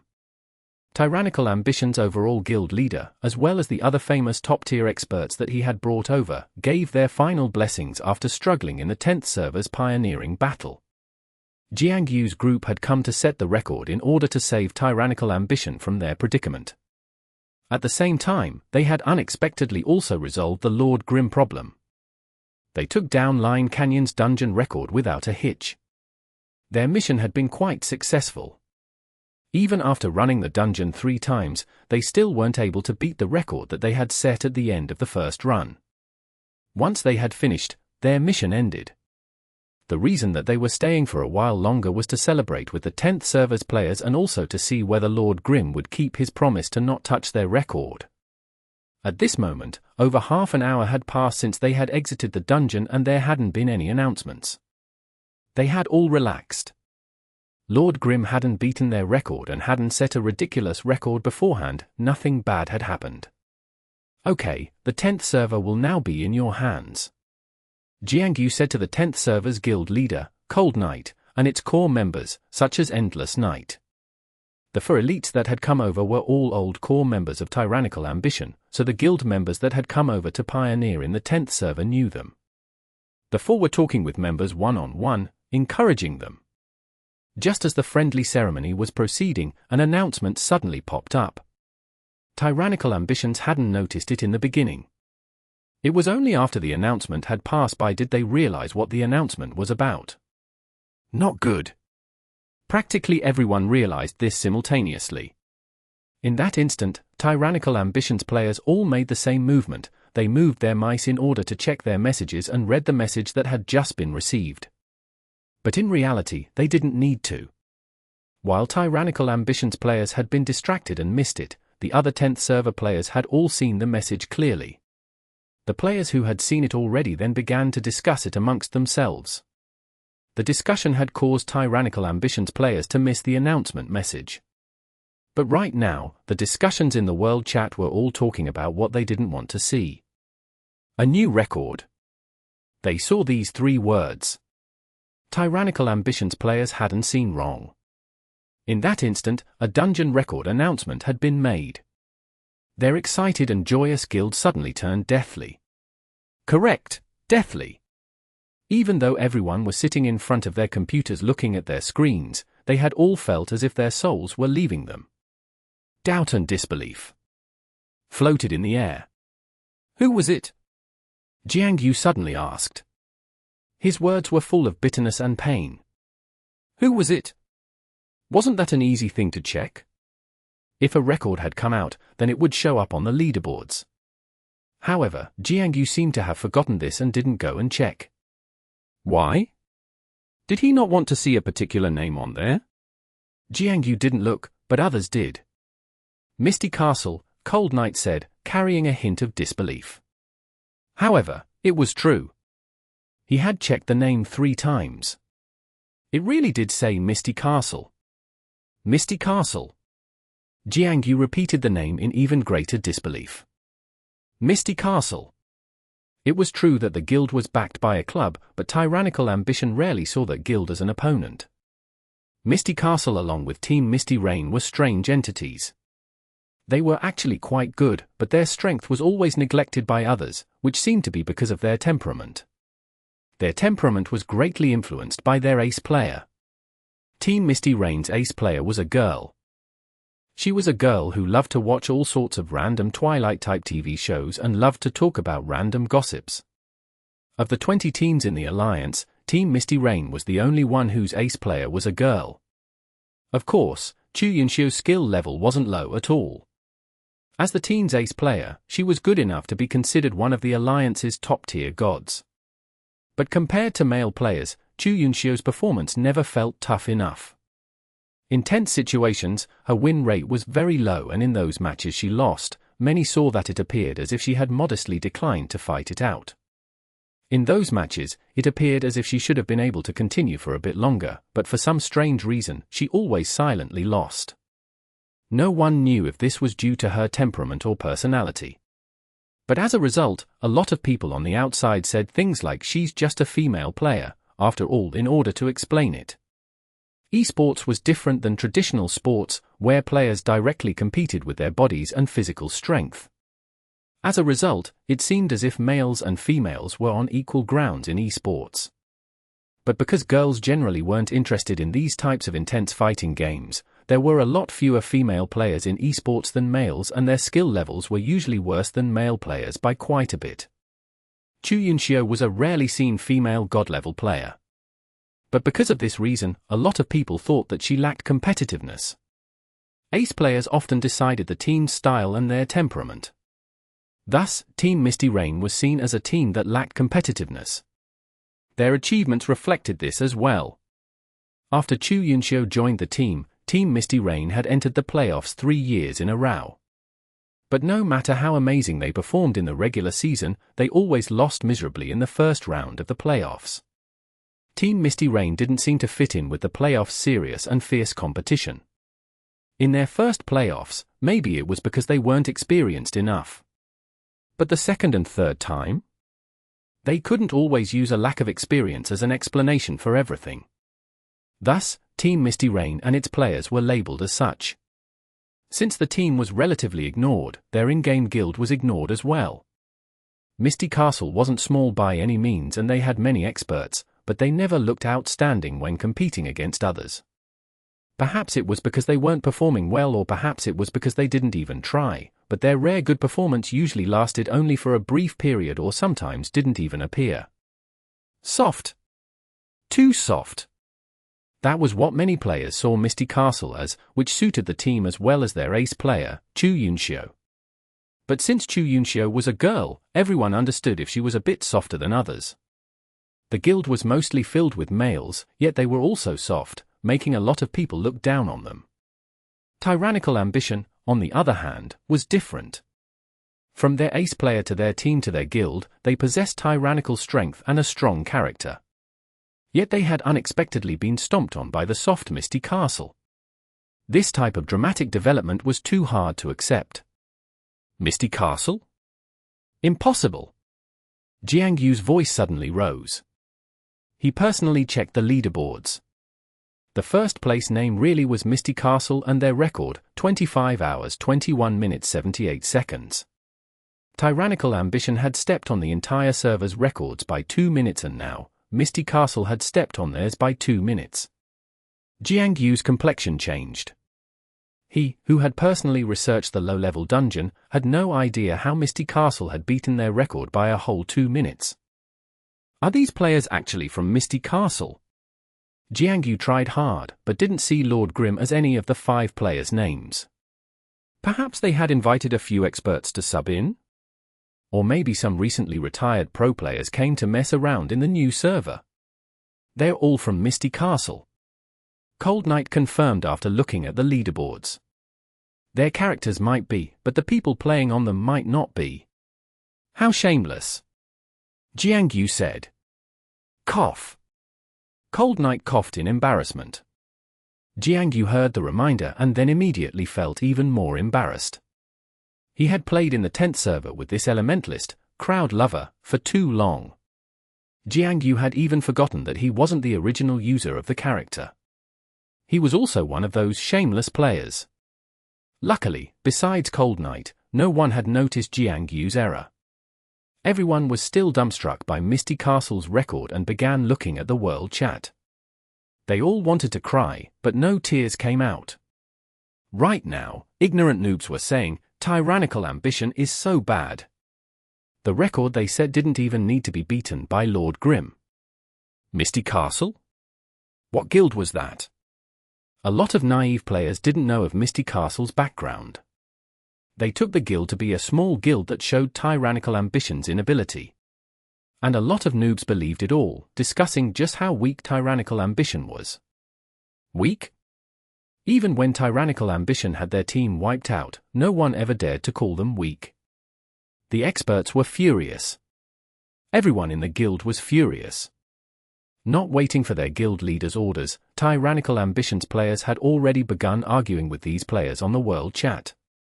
Jiang Yu's group watched in pain. Their guild's players had clearly come off worse. Those noobs' words had clearly pricked their skins. There was nothing they could say.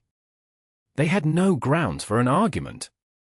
Their first kill and record had all been done with Lord Grim's help. And their hard-earned record had been crushed without the help of Lord Grim by some random guild. Misty Castle was just some random guild. Tyrannical ambition really wanted to cry. How were they going to argue against that? Chapter 260. Returning to Desolate Land. Tyranny brawls. Tyranny falls. Tyranny's record just got mauled. Amidst the arguing, a poetic verse suddenly appeared. The attackers cheered and began to chant the verse over and over again.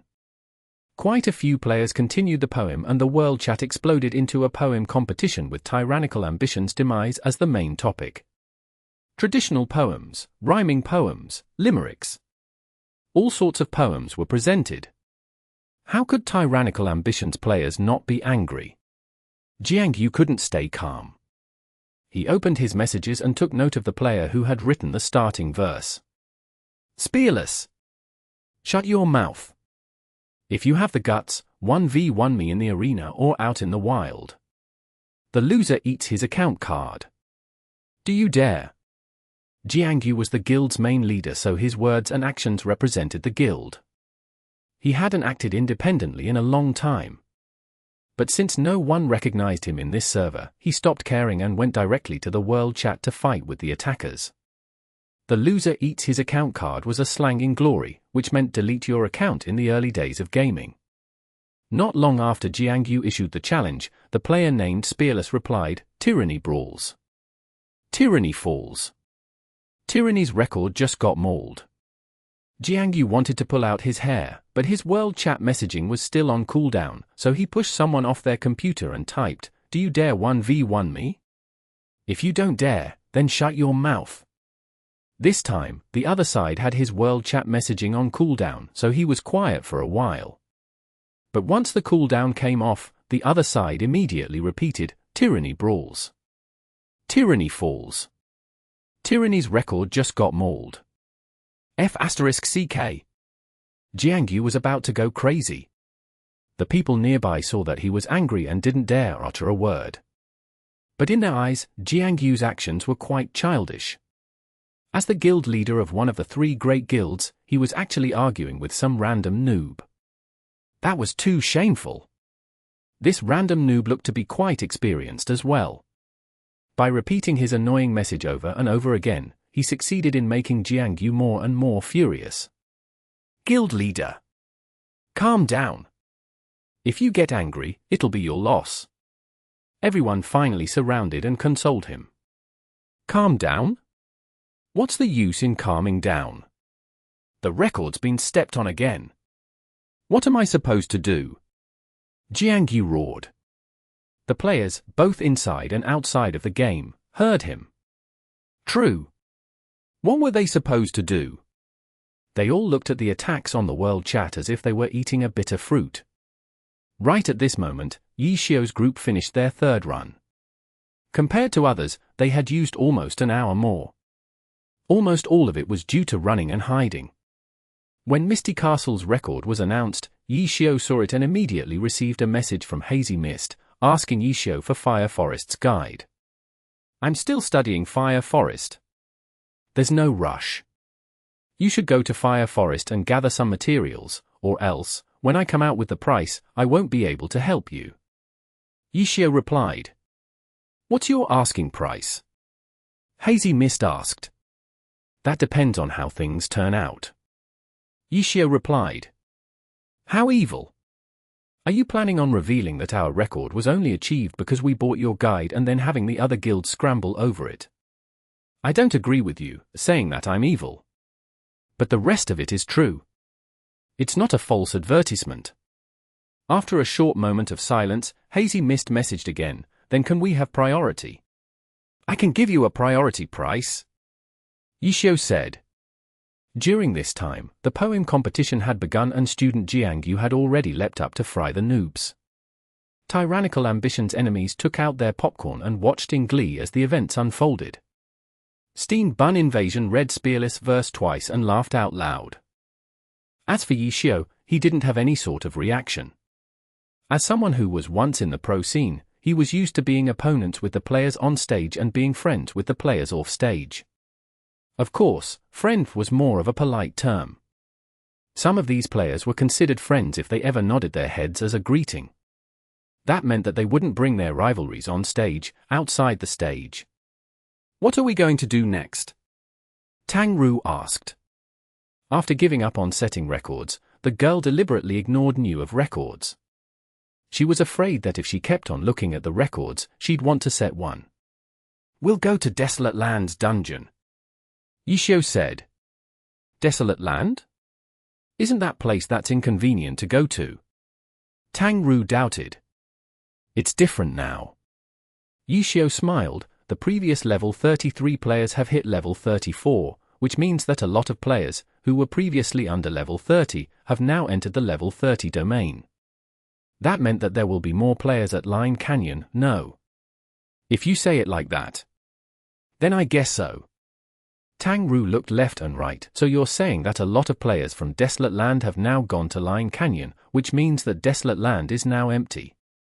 It's not empty, but the danger level has lessened, so we can go and take a look. Yi Xiu said. We'll be leaving then. Su Muqing and Xiao Yifan prepared to leave. Everyone said their goodbyes. Yi Xiu privately messaged Su Muqing, we're not going to be setting records, so you don't need to play so diligently. I want to play though.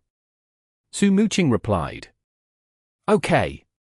If you want to play, then go ahead. I'll be leaving then. Go ahead.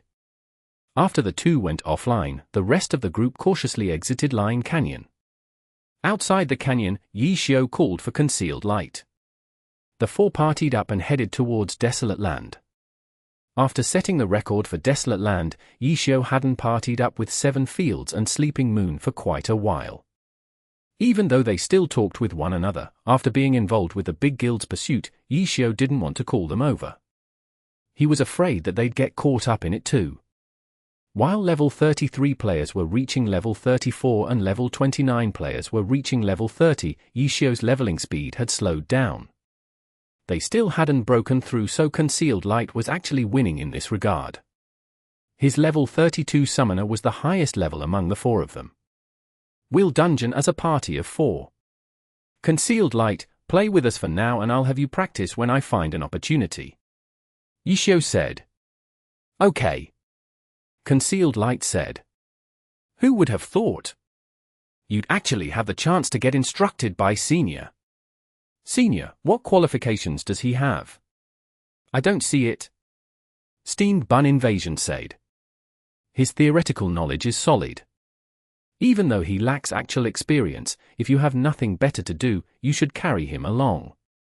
Yishio said. You're really making things complicated for me, but if Senior says so, then I'll do it.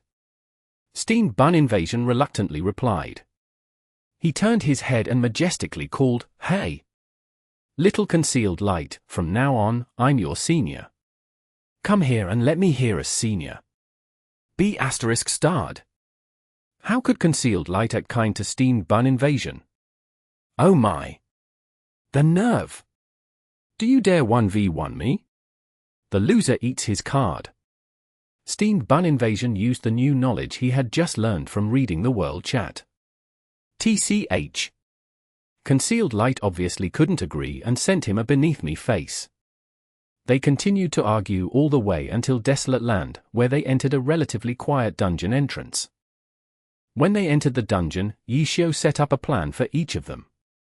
As a result, a weird scenario appeared. There were clearly 4 players running the dungeon, but it looked as if they were all doing their own thing.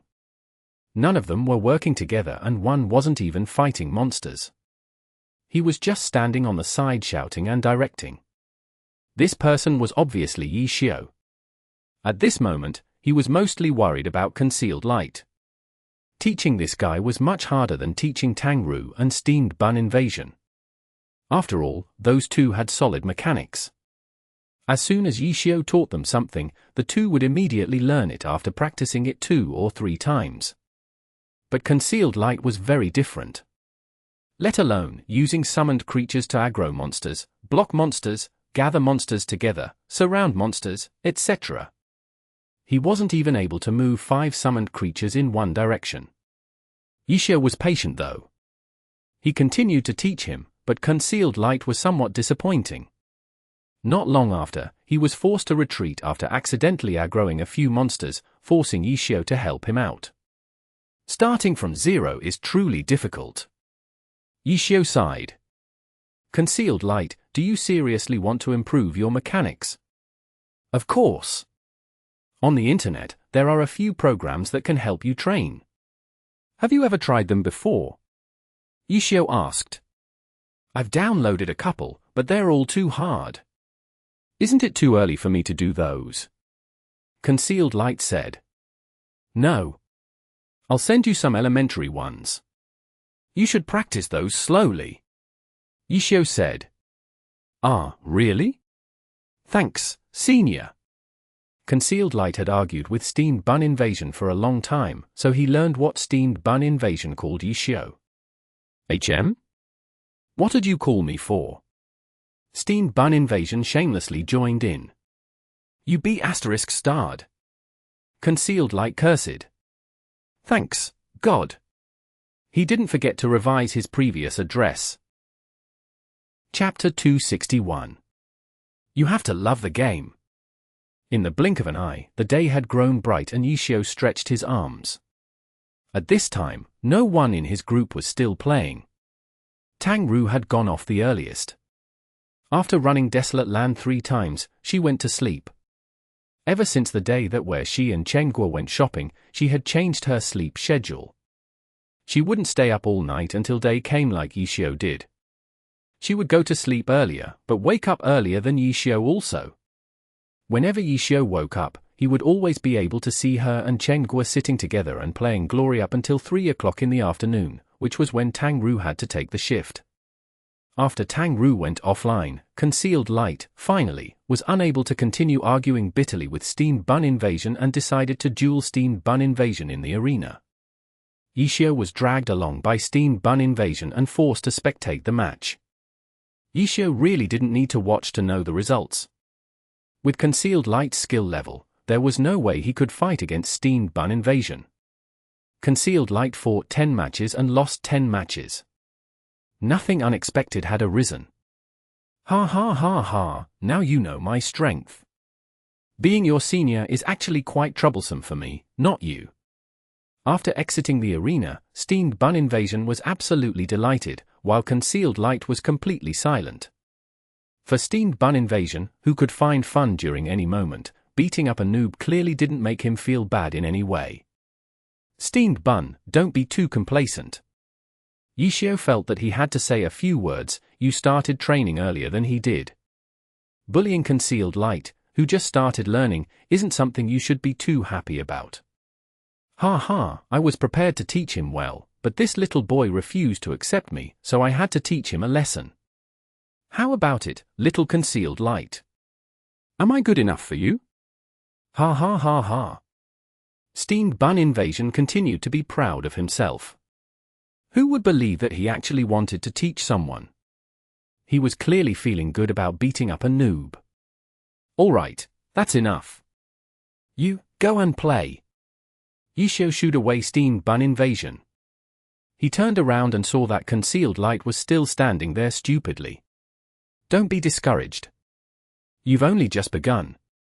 Yishio said. Yeah, I know. That's good.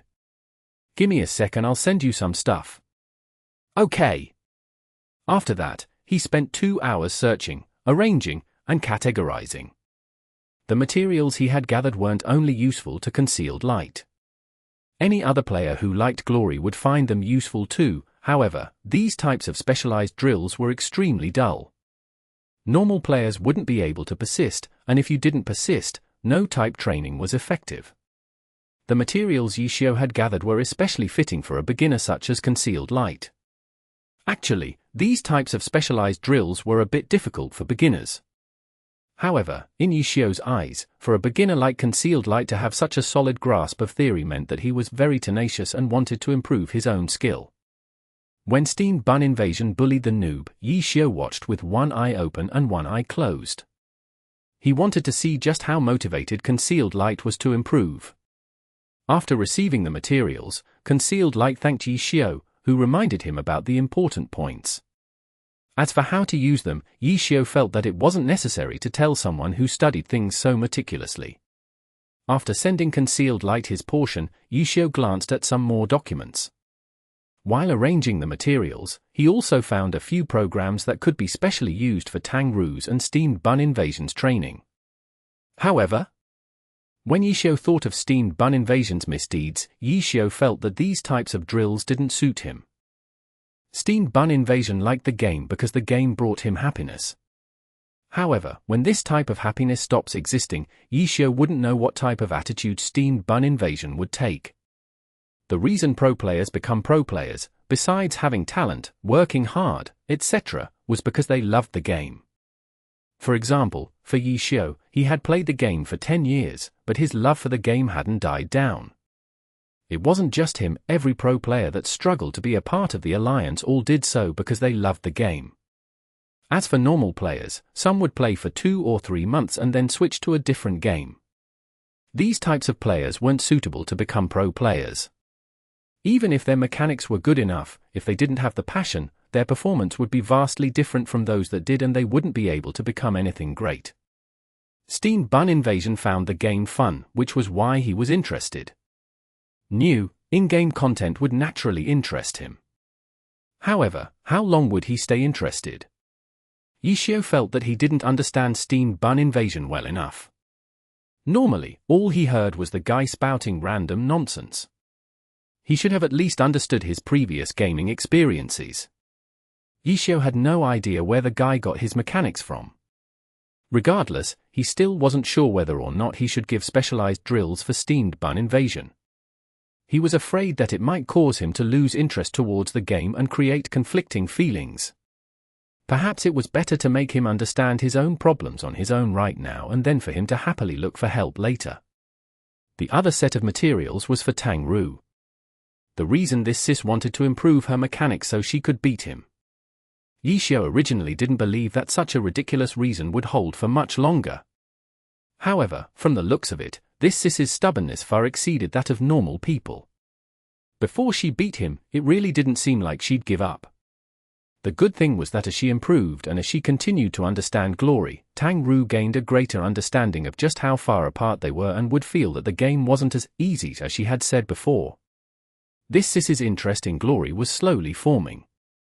She would eventually be able to accept this type of practice. Yishio thought this way and checked the materials again. He decided that he would give it to Tang Ru tomorrow. As for steamed bun invasion, he would put it off for now. After tidying everything up, he closed the folder. There was still half an hour left until 7. Yishio didn't have anything else to do, so he logged into the game. The game was the quietest at this time. No one was really talking on the world chat.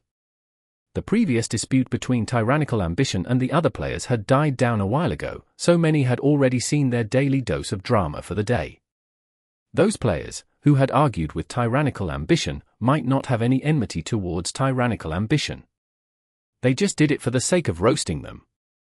For example, the players that had written verses were only doing it in order to add fuel to the fire. For an experienced player like Jiangyu, he should have understood this very well. Unfortunately, his mood had been very bad, which was why he suddenly went off like that and almost became a new meme. The world had finally quieted down. Yishio conveniently checked the Line Canyon record. In first place was still Misty Castle and second place was still Tyrannical Ambition. Nothing had changed. He checked his friends list and saw that the guild leaders were still on. Though among these, some of them were happy while others were worried. Those that hadn't set a record yet were a bit worried. As for the guild who was the most worried, that would have to be Tyrannical Ambition. Yishio obviously wouldn't add fuel to the fire. He didn't have any sort of enmity with the guilds. It was just that his interests conflicted with theirs. And had lost the game because Lord Grimm was simply better than they were. Yishio was using the last of his shift to check in on the situation. He was just sitting there idly with nothing to do, when suddenly, he received a message from Tyrannical Ambition's Cold Knight. God! Cold Knight sent him an icon of cupped fists. He already knew of Lord Grimm's identity. But as a fan of tyranny, there was no way he would truly worship their enemy, Team Excellent Era's former ace player. Yes? Yishio replied. I want to know if you helped Misty Castle with their record. Cold Knight went straight to the point. Sure. I sold them a guide, which should have been of some help to them. Chapter 262. Dungeon Tollbooth. Cold Knight asked directly, so Yishio replied the same way. So it really was you? It was me. It seems like you're the only one who's capable of making such a record. Cold Knight said. Don't worry. I won't be setting records personally anymore. I'll only sell guides. Yishio said. You don't even need to move to kill people. That sounds evil enough. Don't say it like that, everyone needs to eat. If you won't let me set records, then I'll sell guides. You won't even let me sell guides? How do you want me to live? Cold Knight didn't know what to say. Since they weren't able to beat Lord Grimm, they allied together to kill him. In truth, there wasn't anything honorable about this. Even though he spoke this way, he didn't have a bad impression of Lord Grimm. However, if their guild were to develop, they would need the dungeon records. Methods such as pursuing and killing were methods that took place out in the open. However, there were even darker methods out there which Cold Knight had seen before. The game's virtual reality brought out the darkness within people. Oh, it's nothing. I just didn't want to believe that we'd lose so badly, so I wanted to confirm things with you. I understand now. Cold Knight replied. If you want to win, it's not like there's no chance. What methods are there? Cold Knight replied extremely quickly. Buy my guide. Yishio replied. Sweat, Cold Knight had already realized that the buying and selling of guides might even be more terrifying than having Lord Grimm personally subbing in or holding the records hostage. This was because the buying and selling of guides wasn't only limited to in the game. This time, the guilds had no way of stopping it. In Tyrannical Ambition's current situation, directly taking back the record was the most effective way of coming back and would even give them a thrill that would definitely attract attention. As a result, Cold Knight was very interested in these guides. "What type of guide is it?" Cold Knight asked. "The guide that Misty Castle used to beat your record." "The same?" "Of course." "Then how can you guarantee that we'll beat their record?" "I shouldn't be able to guarantee anything, right? I only said that it was a chance." Yishio said. "So you're saying that since we'll be using the same guide, everything else depends on how we perform?" "Exactly." Cold Knight immediately pictured a scene. From here on out, every guild that wanted to fight for the dungeon records would first have to buy a guide from Lord Grim. If not, then any guilds that didn't buy it would have no chance. This guy. He's no longer a kidnapper. He's transformed into a Tollbooth. From now on, his guides are the tickets needed to set records. "Can I take a look at the guide first?" Cold Knight asked. "No." "Why not?" "Because our relationship isn't too good. I'm afraid that you won't give me any materials after looking at it." Yishio said plainly. "Then what happens if we were to give you the materials and you didn't give us the guide?" Cold Knight asked in return. "Then you'd have lost big time." Yishio replied. "You?" Cold Knight was speechless. He clearly needed the guide. If he wanted to buy the guide, then he would need to give materials to Lord Grim. There was no other option besides that.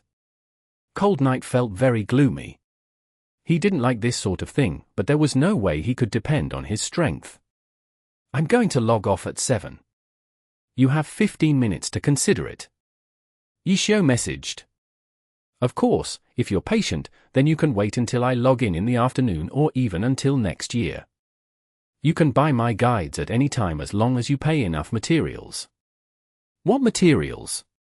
Cold Knight asked for the price. Yishio sent him the list. "These are all Fire Forest materials." Cold Knight skimmed over them and said, "We've only just started dungeoning in Fire Forest, so we don't have these materials gathered up yet." Cold Knight didn't object to the asking price. Yishio had estimated it. It was similar to the deal between him and Misty Castle. He had changed the materials, but their value was still about the same. Cold Knight knew that the price was lower than it would cost for Lord Grim to personally sub in, but in reality, since they had only just started running Fire Forest, they truly didn't have the materials. "Oh, but you should at least still have some of them, right? Maybe you can tell me what's in your guild's inventory and let me choose from it." Yishio said. "1 sec," Cold Knight replied. He wasn't sure. After pondering it over for a few minutes, Cold Knight felt that he should discuss it with his boss. However, he didn't know if Jiangyu had calmed down yet. If he suddenly told him that Lord Grim was still the holder of the 10th server records and that his situation was even more stable now, he was truly afraid that Jiangyu would actually cough blood and have to be rescued by an ambulance. "Wait just a bit longer." Cold Knight hastily messaged Lord Grim and then hurriedly went to contact Jiangyu. Simply speaking, he was anxious for Jiangyu's reply. So this guy actually had all this planned from the start? Was that reason why he decided to drag along for random cheerleaders and lose? Cold Knight was startled. Now that Jiangyu had said it, it did appear to be true. "What do you say?" Cold Knight felt that Jiangyu had calmed down. Jiangyu went silent for a full minute before finally saying, "Give him the materials."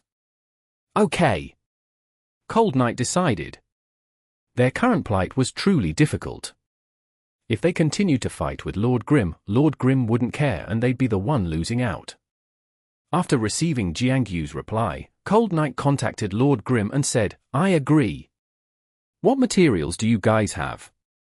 Yishio asked. Cold Knight checked the inventory and asked the guild for a materials list. After a while, he suddenly came up with a plan to hide a few of the materials that Lord Grim wanted. This trick was kind of pointless. With Lord Grim's ability, it was just a matter of time before he got his hands on the materials that he wanted. But Cold Knight wasn't happy right now, so if you want something, we don't have it.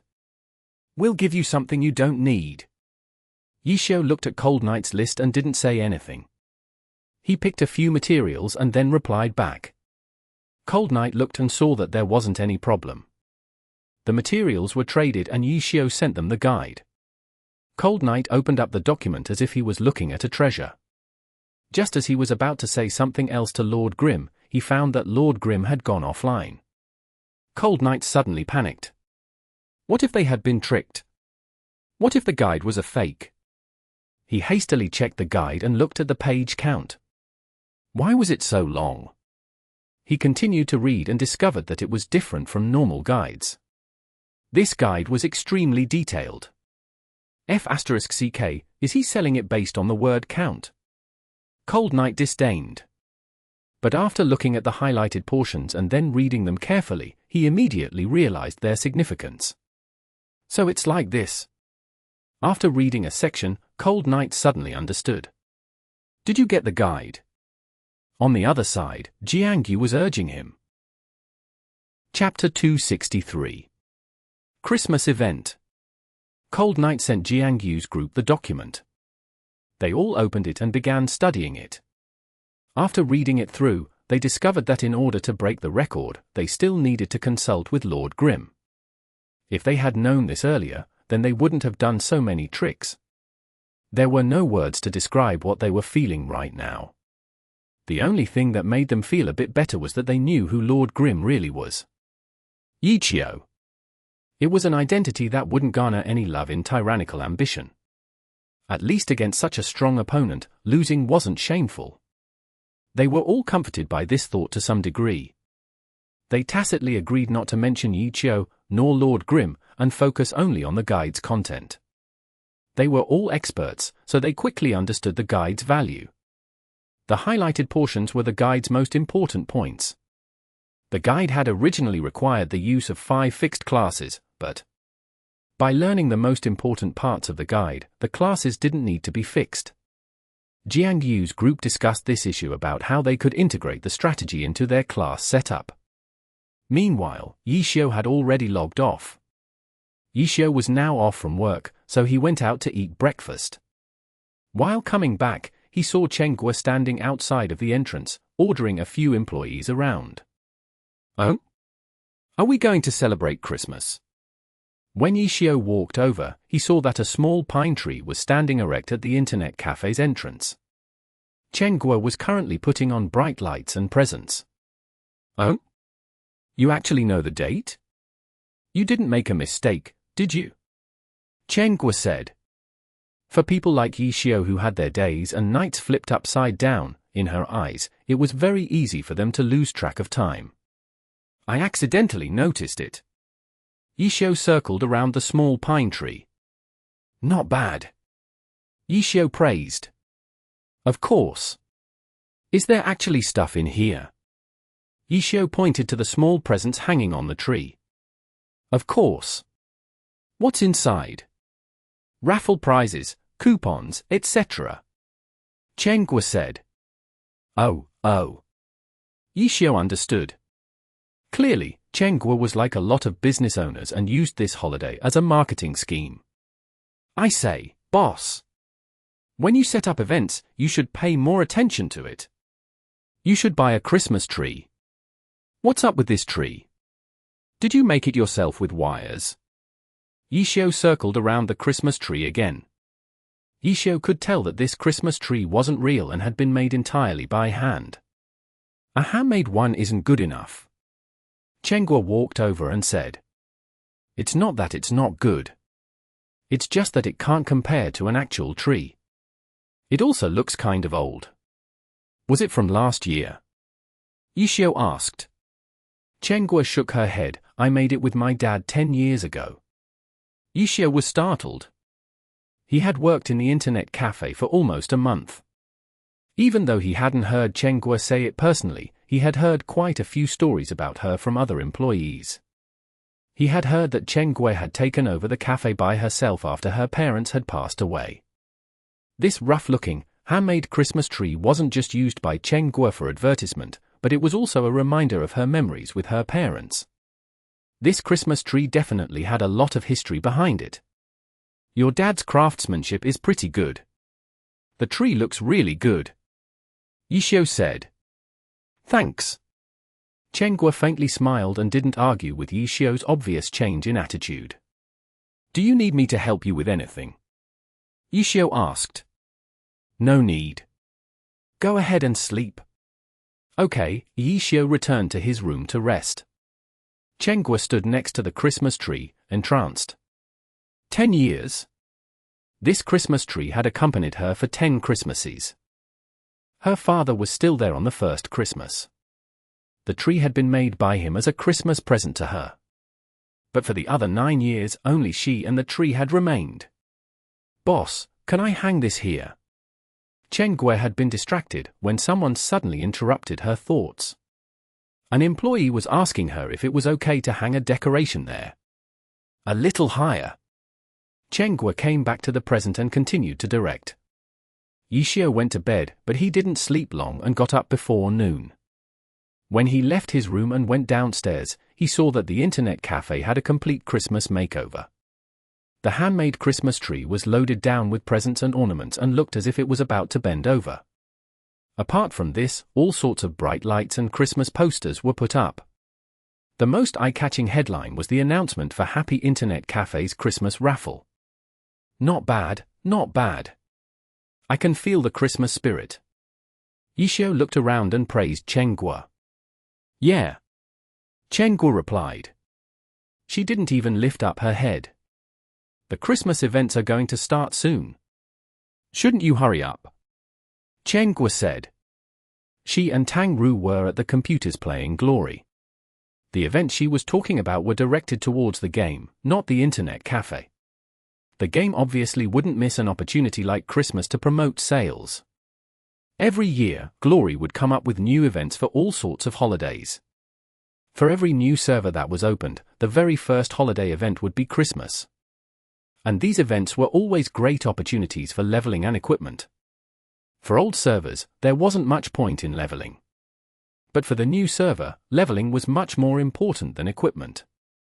During these events, every minute and every second was precious. Aren't I here now? Yishio smiled. He obviously wouldn't miss this opportunity. This was also why he got up early today. Sit here. There aren't any other empty stations. Chenghua pointed to a computer next to them. Oh. Yishio looked around again and noticed that business was going exceptionally well. He didn't know if it was because of the game's events or because of the internet cafe's holiday promotions. The computer Chenghua pointed to was undoubtedly left open for Yishio, even though she didn't directly say it. Without any other choice, Yishio sat down and logged into the game. Wow! There are so many people, Yishio noticed as soon as he got on. Yeah, Tang Ru said, too. Compared to the old servers, there would only be more players in the new servers. In the old servers, players were scattered all around the entire world, while in new servers, players were limited to level 30 and below maps. As a result, the player population wasn't spread out evenly and they were mostly crowded together. Even though technology had improved and the number of players wouldn't cause lag, having a lot of players still caused delays because this year's event had a competitive element to it. Hunt down the Christmas thieves. That was this year's Christmas event. The plot was extremely simple. Thieves had stolen gifts from Santa, so it was up to the players to get them back. Depending on the gift the player returned, Santa would reward the player with a Christmas present. Each Christmas present would give a certain amount of experience, as well as an unknown reward. The quest could be done repeatedly and a special ranking was created for the event, Christmas Hunting Leaderboards. Clearly, it was a ranking based on the number of Christmas thieves hunted. When the event ended, Santa would give a different final present depending on your ranking. That was the main quest, but there were also a few details. For example, when stealing back the gifts from the Christmas thieves, the gift might be a piece of equipment, a potion, or some other random item. Players could choose to keep these items instead of returning them to Santa. If the gift wasn't returned, then you wouldn't receive rewards for it. But it was possible that players could become stronger through these items and, as a result, do the event quests more efficiently. All of these items that were gifts would expire after the event ended, but during the event, they could be extremely useful for competitions between players. Apart from this, because player levels were different, there were several Christmas Thief leaderboards that depended upon a range of player levels. The range was 5 levels. Players would only compete on their respective leaderboard. The rewards gained also depended on the player's level range. If you leveled up into a different level range, then your previous achievements would carry over into that new level's range on the leaderboard. Chapter 264. Luck is very important.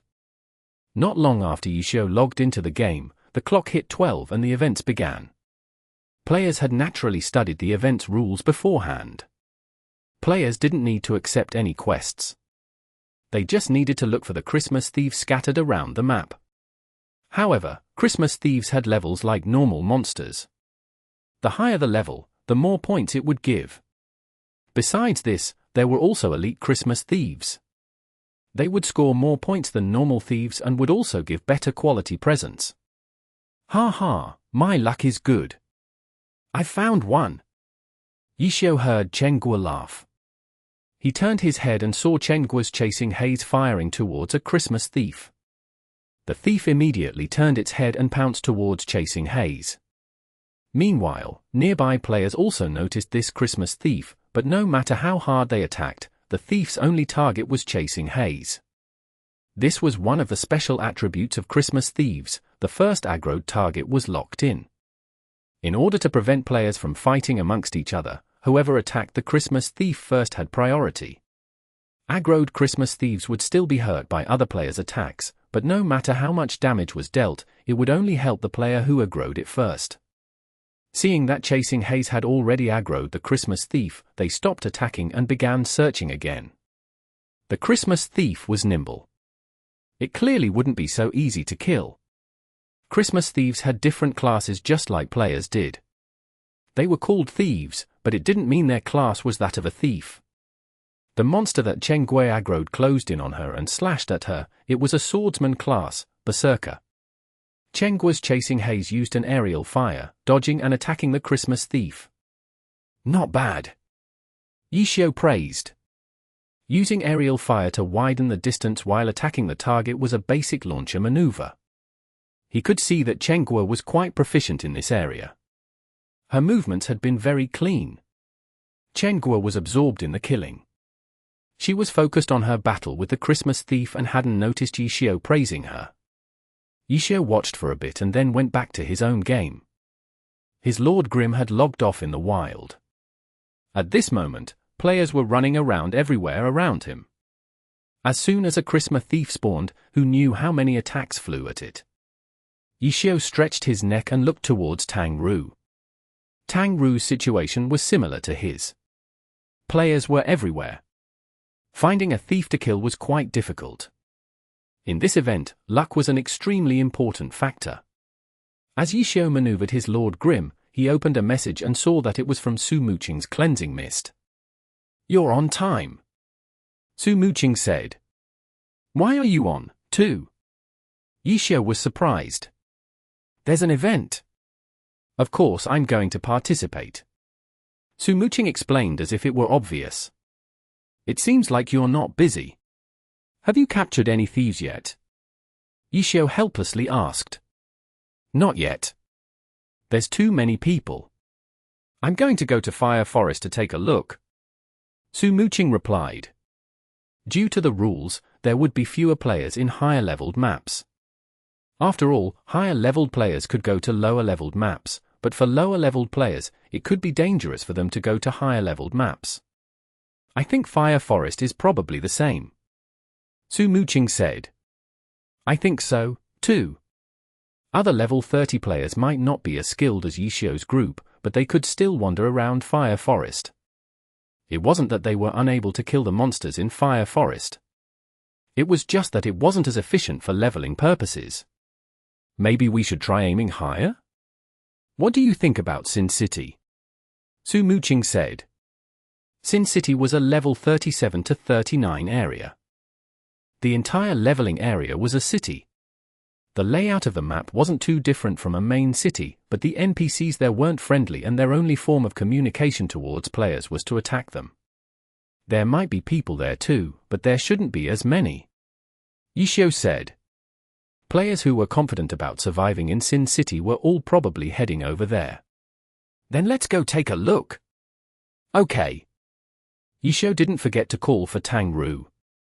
He checked his friends list and Steam Bun Invasion was unexpectedly offline.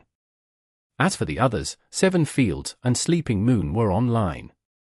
But for them, going to such a high-leveled area was probably too dangerous, so Yishio didn't call for them. On their way there, Yishio picked up 2 Christmas Thieves. Christmas Thieves had a certain strength to them. Their classes indicated that they had those classes' skills. At the very least, they were much more difficult than normal monsters of the same level. Yishio was able to kill 2 Christmas Thieves. But he had already seen 5 players die from the Christmas Thieves. Currently, he didn't recognize most of the names on the leaderboards. It seemed like the experts weren't having very good luck. No matter how skilled they were, if they didn't see any Christmas Thieves, then what was the point?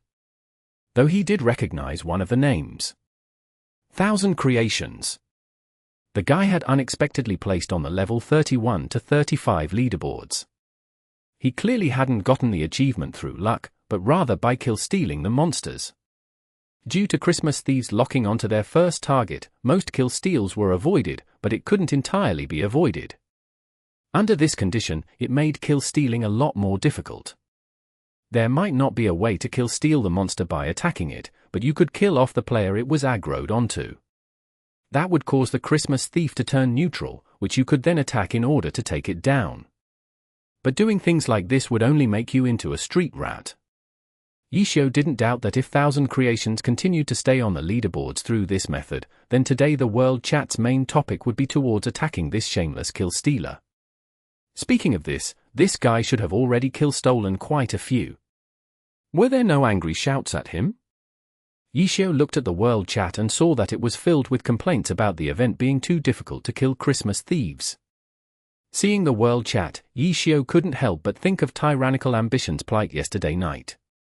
Even though he didn't care who held the dungeon record, Yishio still checked it.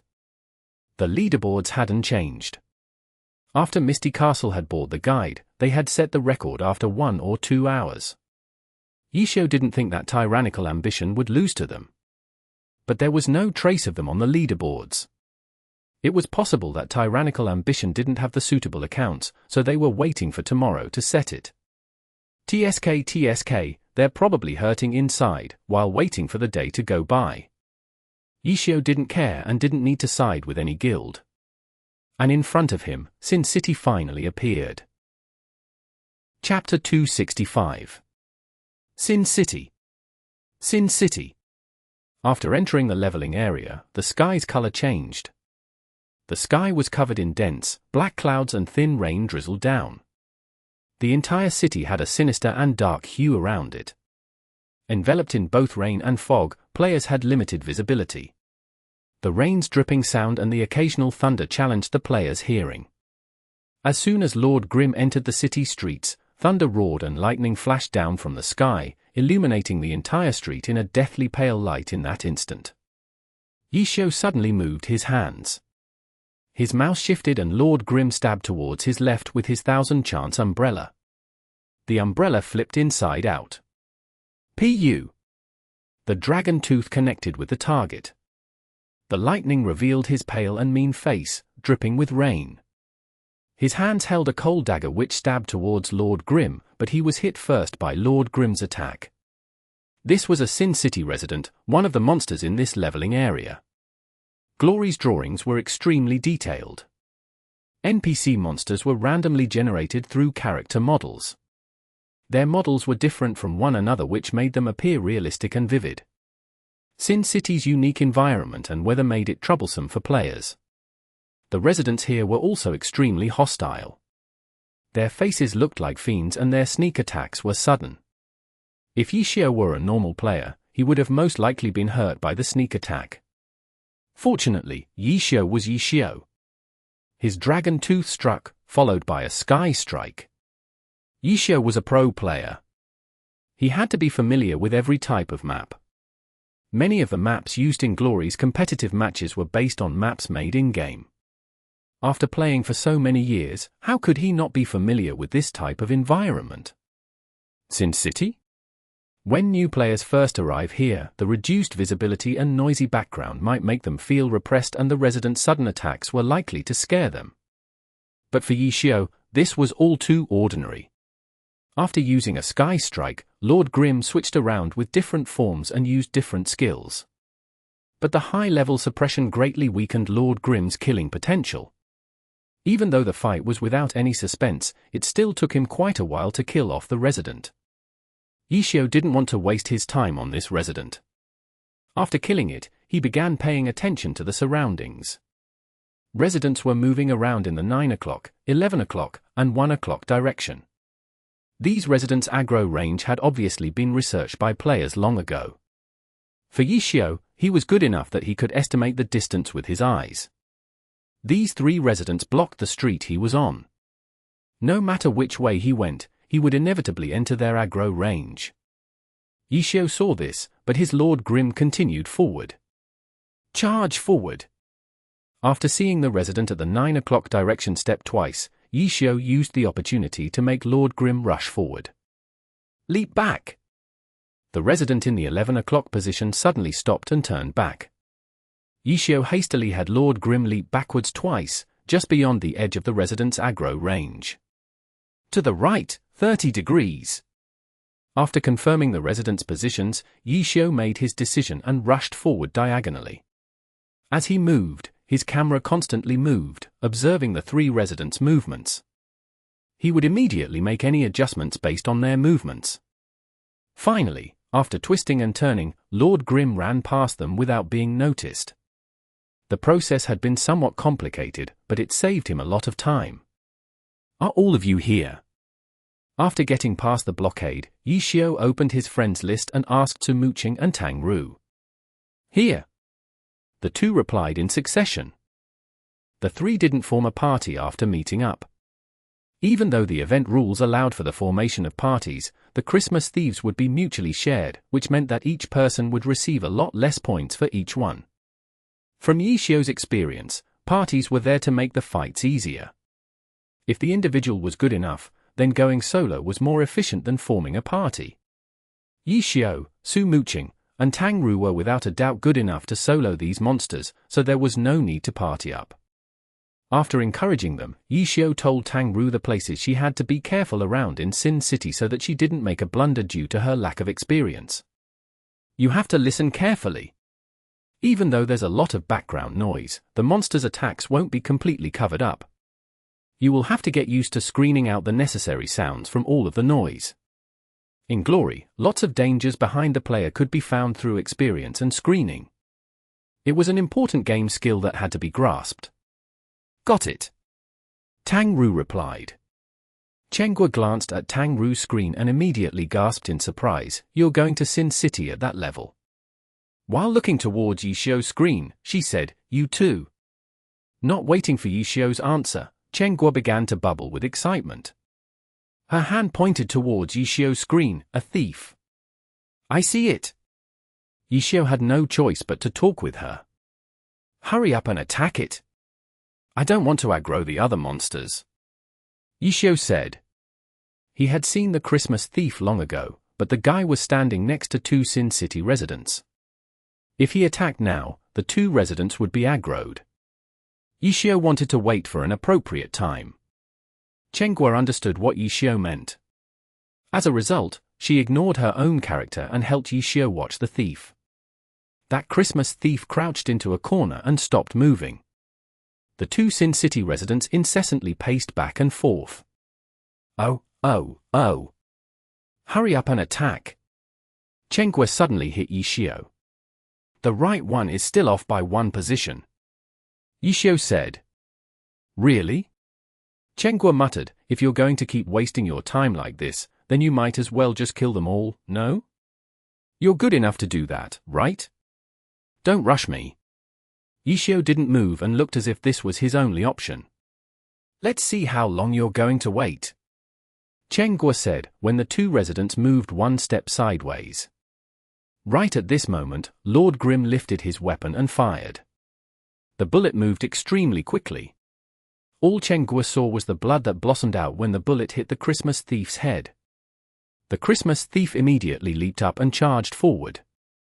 During this moment, the two residents turned around, but the attack had already ended and only the Christmas thief headed towards Lord Grim, which wasn't something that they really cared about. Yishio had actually grasped that short window of opportunity. He had probably calculated the distance between them as well as the bullet speed and the timing. Was that something she could do as well? Chen Guo realized long ago that Yishio wasn't any ordinary expert, but after witnessing this scene, Chen Guo weighed herself against him and suffered a blow to herself. As for how Yishio was going to kill the Christmas thief, Chen Guo had no interest in watching. That was because Chen Guo wouldn't be able to understand anything while directly watching Yishio's screen. Chapter 266. Escaping outside of the aggro range. Chen Guo stopped looking over at Yishio's screen. She then turned her head and glanced at Tang Ru's screen. But the scene that she saw made her even more dumbstruck. These two people's circumstances were polar opposites. On Yishio's side, he carefully planned and didn't arouse even a single Sin City resident. But on Tang Ru's side, now that was a commotion. Her soft mist ran like mad the entire way. Her character glanced around every few seconds and Chen Guo already saw that there were at least 10 residents chasing after her already. Tang Ru's movements were truly extraordinary. In addition, she looked as if she would gather more. As she sprinted down the road, not a single resident that she passed by didn't notice her and added itself to the growing number of troops. Tang Ru didn't want to provoke them, either. It was just that their aggro range was just too large and they were just too aggressive. If she were here to level up, then that wouldn't be a bad thing and would actually be convenient for that purpose. But in her situation, avoiding these monsters' aggro required experience and awareness. It didn't matter how good her mechanics were. Tang Ru clearly wasn't at Yishio's level. She had only recently entered Sin City and she had already gathered up so many residents. In the beginning, Tang Ru had killed them off. But after killing a few, she saw that she wasn't getting much experience. It was a complete waste of time. As a result, she didn't want to keep wasting her time. But in front of these Sin City residents, they weren't going to just not fight you if you didn't want to fight. It wasn't that convenient. Chen Guo watched for a bit and felt that Tang Ru was in a lot of danger. She hated how she wasn't able to help her, so she hastily went to grab Yishio. Hey, don't pull. Don't pull. Yishio was currently attacking a Christmas thief. He was unable to withstand the drag and made a slip-up. Lord Grim was hit by the thief's blade, which also disrupted Lord Grim's combo. This Christmas thief was an actual thief class. After doing that, the thief rolled backwards and immediately began to wander off. Oh no! Chen Guo looked and also knew that the situation was bad. This was a commonly used tactic by thieves. They would wander off and place traps everywhere, restricting your movements. It seemed like the AI for these Christmas thieves were different than in the past. They moved as if they were real, like actual players. When a player accidentally set off an explosion, a spike, or a poison gas bomb, it was always a mood destroyer. A lot of players didn't lose to thieves in mechanics, but in their psychology. When affected players continued to fight in an imbalanced state of mind, their movements turned panicked and they would make more mistakes, causing them to lose. For people like Chen Guo, who were easily instigated, this sort of strategy was something that they feared intensely. Who knew how many times they had lost to thieves because of this? Seeing this situation, she accidentally put herself into the situation and panicked. She apologized for messing up Yishio. But it was a groundless fear. The Christmas thief put down the first trap and then sidestepped, ready to put down a second. But before he could do so, 3 anti-tank missiles fired at him. The Christmas thief had nowhere to run. The thief was hit directly and failed to set the trap. Lord Grim rushed forward with his 1000-chance umbrella in its battle lance form. He swung up with a sky strike, launching the thief into the air. The battle instantly returned to the original scene. The Christmas thief was stuck in Lord Grimm's combo and was unable to get out. Yishio continued to play, while asking, "What is it?" "Ah." Chen Gui had been so worried that she had almost forgotten about Tang Ru's situation. She turned around and saw that Tang Ru's situation looked even worse now, so she replied hastily, "It's about little Tang. She's being chased by a lot of monsters." Yishio heard this and glanced over to Tang Ru's side. "I've told her how to escape the monster's line of sight before." Yishio didn't have hopes that Tang Ru had the ability to not alarm any residents like he was doing now. As a result, he reminded her of how to quickly escape from the monster's aggro. Escaping from their line of sight was one way to get rid of their aggro. Simply speaking, when you ran, you would turn more and wind around walls more. The aggro would quickly drop and the monsters would lose their line of sight and stop chasing. In Sin City streets, running away in this way was very easy. She was doing it, but what? Whenever she escaped from old residents, she would always bump into new ones, aggroing them. Tang Ru was stuck in this type of loop. In addition, now that she had pulled so many of these residents, it was too late to turn back and fight them all. "What are her coordinates?" Yishio asked Chen Gui. Tang Ru was very focused and didn't know that the two of them were talking about her. Chen Gui checked when she suddenly saw a figure in front of Tang Ru's character. A figure appeared on one of the rooftops. Tang Ru immediately focused on her. Chen Gui immediately recognized the equipment on the character, a launcher. It was the class she was most familiar with. It was a female launcher too, so her familiarity increased by 100%. The character's class was the same and the equipment were ones that she recognized, but there was one thing that was very different. This female launcher chose to have long hair that fluttered in the fine rain. The cannon in her hands lit up and flashed, shooting out a laser. The female launcher gently leaped backwards, utilizing the laser rifle's recoil. Tang Ru's camera followed the laser, which directly hit the dozen or so residents behind her. These monsters were only chasing her because she had entered their aggro range. Compared to that, an attack drew much more aggro from them. Simply speaking, the launcher created an OT and most of the residents switched their targets to the female launcher, except for the 3 or 4 that hadn't been hit by the laser. "Oh." Chen Gui heard Tang Ru suddenly say. The female launcher had probably said a few words to her. Soon afterwards, more artillery shells were fired and those remaining residents were aggroed onto the female launcher. The dozen residents stopped chasing Soft Mist and began chasing after the launcher. But the female launcher had already disappeared. She had clearly jumped down onto a different street. She was escaping from the monster's line of sight. The residents climbed up the walls quickly though, which was something players couldn't do. The group of residents climbed over and onto the other street. Not longer after, the launcher jumped onto another rooftop and down onto a different street. After a few rounds of this, their aggro was wiped clean. The dozen residents stayed on the streets and were no longer interested in their escaped target. This type of method for getting rid of aggro was simple and effective. But unfortunately, Tang Ru was unable to use it. Mags didn't have high jumps and weren't able to jump onto the rooftops. Those that could had to use spikler moves. For example, the gunner had aerial fire. Witches could use their brooms to fly up. Assassins could double jump, etc. Battle mags could do it through equipment effects and skills, but currently, they weren't able to, yet. The launcher returned to the original street and walked towards Soft Mist. "Thanks." Chen Gui heard Tang Ru say. She also saw the launcher's name, Cleansing Mist. "You recognize her?" Seeing that Tang Ru was no longer in danger, Chen Gui went to ask her. "Yeah. She's Yishio's friend. She dungeons with us a lot. She seems really good." "She is." Tang Ru said. "Is she better than me?" Chen Gui laughed. "That? Tang Ru wasn't sure how to answer. "What? You asked if she's better." "She says which means that she's better than you." Yishio couldn't but explain to Chen Gui. Chapter 267. Christmas Hunting Leaderboards. HMPH. Chengguo wasn't as competitive as Tang Ru.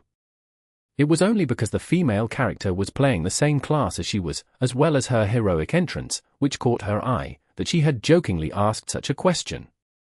In the end, Yishio seemed certain that that female launcher was better than she was, immediately making her depressed. She was completely capable of doing what that launcher had done, too. Why was that launcher better then? I think I'll try again. Tang Ru was clearly talking in-game. Su Muqing had just happened to pass by when she noticed that Tang Ru was in trouble. The trouble was now solved, but if Tang Ru continued, she would most likely fall into the same situation again. As a result, Su Muqing had suggested that the two party up. But Tang Ru wasn't so soft. The only reason why the situation had occurred was because she hadn't been prepared enough. She kept on aggroing them until she couldn't deal with them anymore. But now that she had a fresh start, Tang Ru felt like if she paid a bit more attention, then the situation shouldn't go as badly as before, which was why she had said to Su Muqing that she wanted to try again by herself. Okay, that's fine, Su Muqing said and sent a smiley face. Thus, the two split up and headed in opposite directions, one heading east and the other heading west. Tang Ru had soft mist run a few steps forward and stop. She stretched her neck towards Yishio's screen to steal his techniques. Yishio's progress was going smoothly. He quickly found another Christmas thief and, just like before, he aggroed it without disturbing any of the other residents. Yishio saw Tang Ru out of the corner of his eyes. He attacked the thief, while saying, "There's no point in looking. You won't be able to learn how to do what I'm doing in an instant." Why not? Tang Ru was pondering over the method Yishio had just used to avoid the monsters when she heard Yishio talk to her. "Expert, you explain to her," Yishio said to Chengguo. Chengguo was speechless. Usually, when someone called her an expert, she'd become happy. But being called an expert by someone who was clearly better than she was made her feel as if she had been called a noob. Chengguo glared at Yishio, while still giving Tang Ru an explanation. She told her that Yishio's methods didn't involve any special techniques, but it relied on experience and intuition, which could only be gained through time. This was something only experienced players possessed. Tang Ru heard this and could only nod her head. As a new player, she had no way of replicating that. Just how far apart were the monster and herself? Tang Ru looked 100 times, but couldn't tell. Since she had no way of copying Yishio, Tang Ru was forced to use her own clumsy method. If the monster seemed easy to avoid, then she'd simply go through without arousing the monster. If the monster didn't seem easy to avoid, she wouldn't risk it and would find somewhere else to go. She was basically just wandering around the city randomly. If there was nowhere to hide and no way of easily getting through, then her only choice would be to force her way through. Tang Ru relied on her own ability and struggled through Sin City. She found a few Christmas thieves on the way and killed them off conveniently. To her, fighting was a lot simpler than finding her way around the city. In the end, the saddest person was Chengguo. She had luckily bumped into a Christmas thief at the beginning of the event, but ever since then, she hadn't encountered any others afterwards. Whenever she saw one, it was always taken away by someone else first. Chengguo could only admire Tang Ru and Yishio as they killed Christmas thieves from time to time. The new server truly was better. For there to actually be Christmas thieves that no one was scrambling for. As for the heavenly domain, which Chengguo's chasing haze resided in, there were crowds of players everywhere she went. The players' enthusiasm was too scary. If the heavenly domain was like this, then that meant that the older servers were also like this. In addition, the heavenly domain had its own server leaderboard. Points gained from the old server and points gained from the heavenly domain wouldn't be combined. Chengguo had already decided that she would stick with the heavenly domain server. She didn't have the ambition to get onto the leaderboards. She just wanted to kill a few thieves and then earn some of the rewards. But 1 hour after the event began, poor Chengguo was only able to kill 3 Christmas thieves. However, the rewards from catching 3 Christmas thieves was better than the gains one normally made in an hour. When max-leveled players turned in the stolen gifts from the thieves they had killed to Santa, the experience they gained would automatically be turned into money, in addition to a whole bunch of other rewards. But the ones who were truly excited were those on the system announcements. In the global chat, there would be messages about some players earning a rare reward. In order to get on TV, the rewards had to be a purple or higher ranked equipment, an uncommon material, a hidden dungeon map, a boss summoning scroll, an equipment enhancement scroll, or even skill books. All of these rewards were things that everyone wanted. It didn't even matter what the probability of getting those were, everyone rushed like ducks to try and grab one. Messages of joy, sobbing, bragging and cursing appeared in the global chat. It didn't matter since no one would give up on the event. Seeing how a few players were grumbling in grief about how they hadn't been able to kill a single thief, Chengua's 3 thieves looked quite promising. At the very least, her hour hadn't been wasted. But for these types of events, the scariest part about them was comparing your results with others. Compared to those crying players, Chengua was very lucky. However, compared to the 2 people beside her, Chengua really wanted to punch them. On her left, Tangru had killed 9 Christmas thieves in an hour. On her right, Yishio was even crazier. He had killed 14 Christmas thieves in an hour. Chengua wasn't even close to them. For her, every time she caught a Christmas thief, she would impatiently run to Santa and exchange it for a present. But them? Their inventory had lots of stolen gifts in them, but it seemed as if they wouldn't go back until their inventories were full. Chengua was extremely sad. Fill up her inventory? That was only a dream for her. Yishio and Tangru focused on searching for Christmas thieves and hadn't paid any attention to the person that was between them, who had only killed 3 in an hour.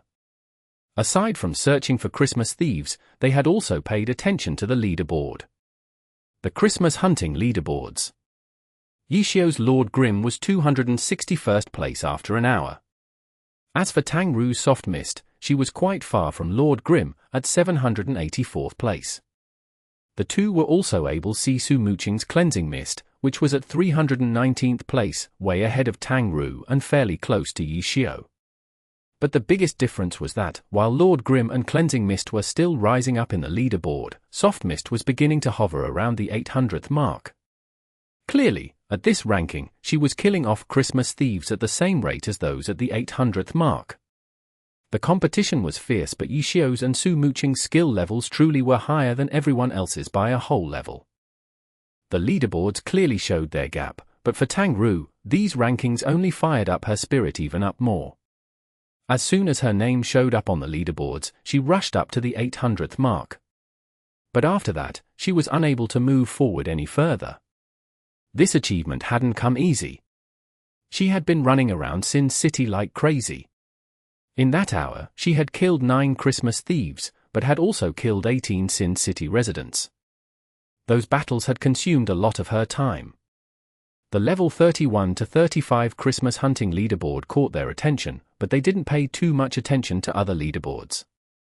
For example, the hunting leaderboard for guilds. This leaderboard didn't distinguish between the different skill levels. It looked at the total number of points from all the players in the guild.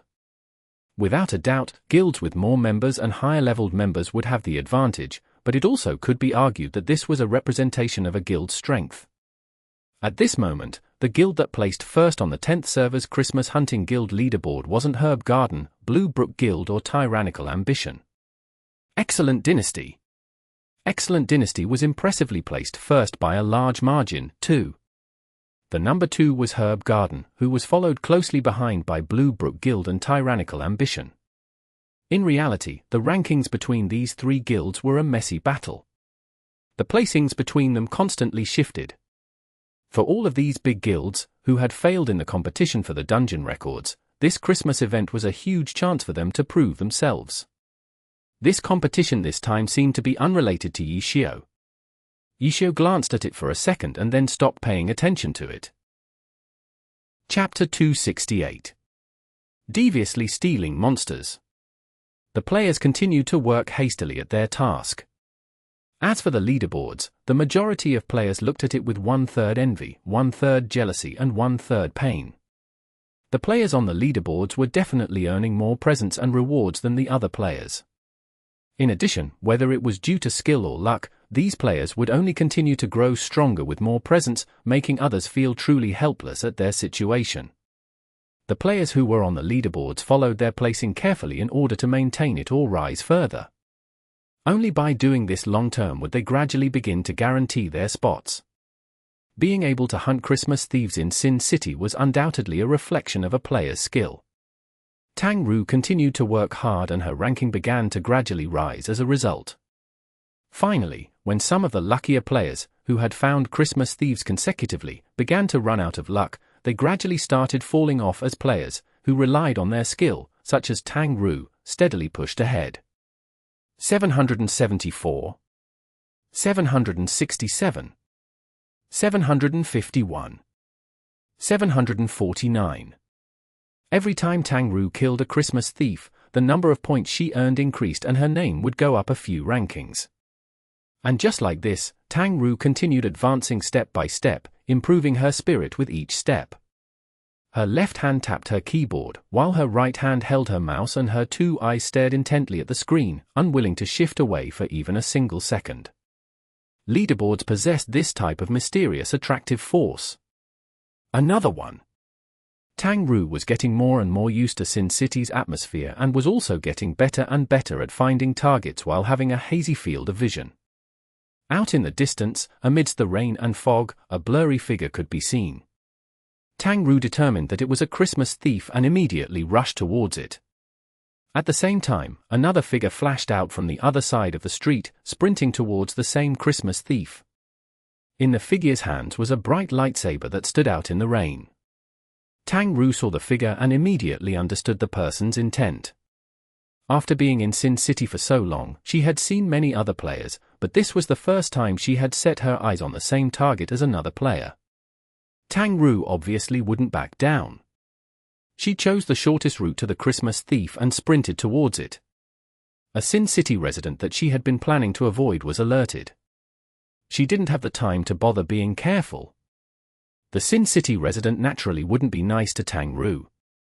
Soft Mist's figure dashed past his eyes as the resident pounced forward coldly with a knife in his hands. The opposing Blade Master also noticed the incoming battle mage.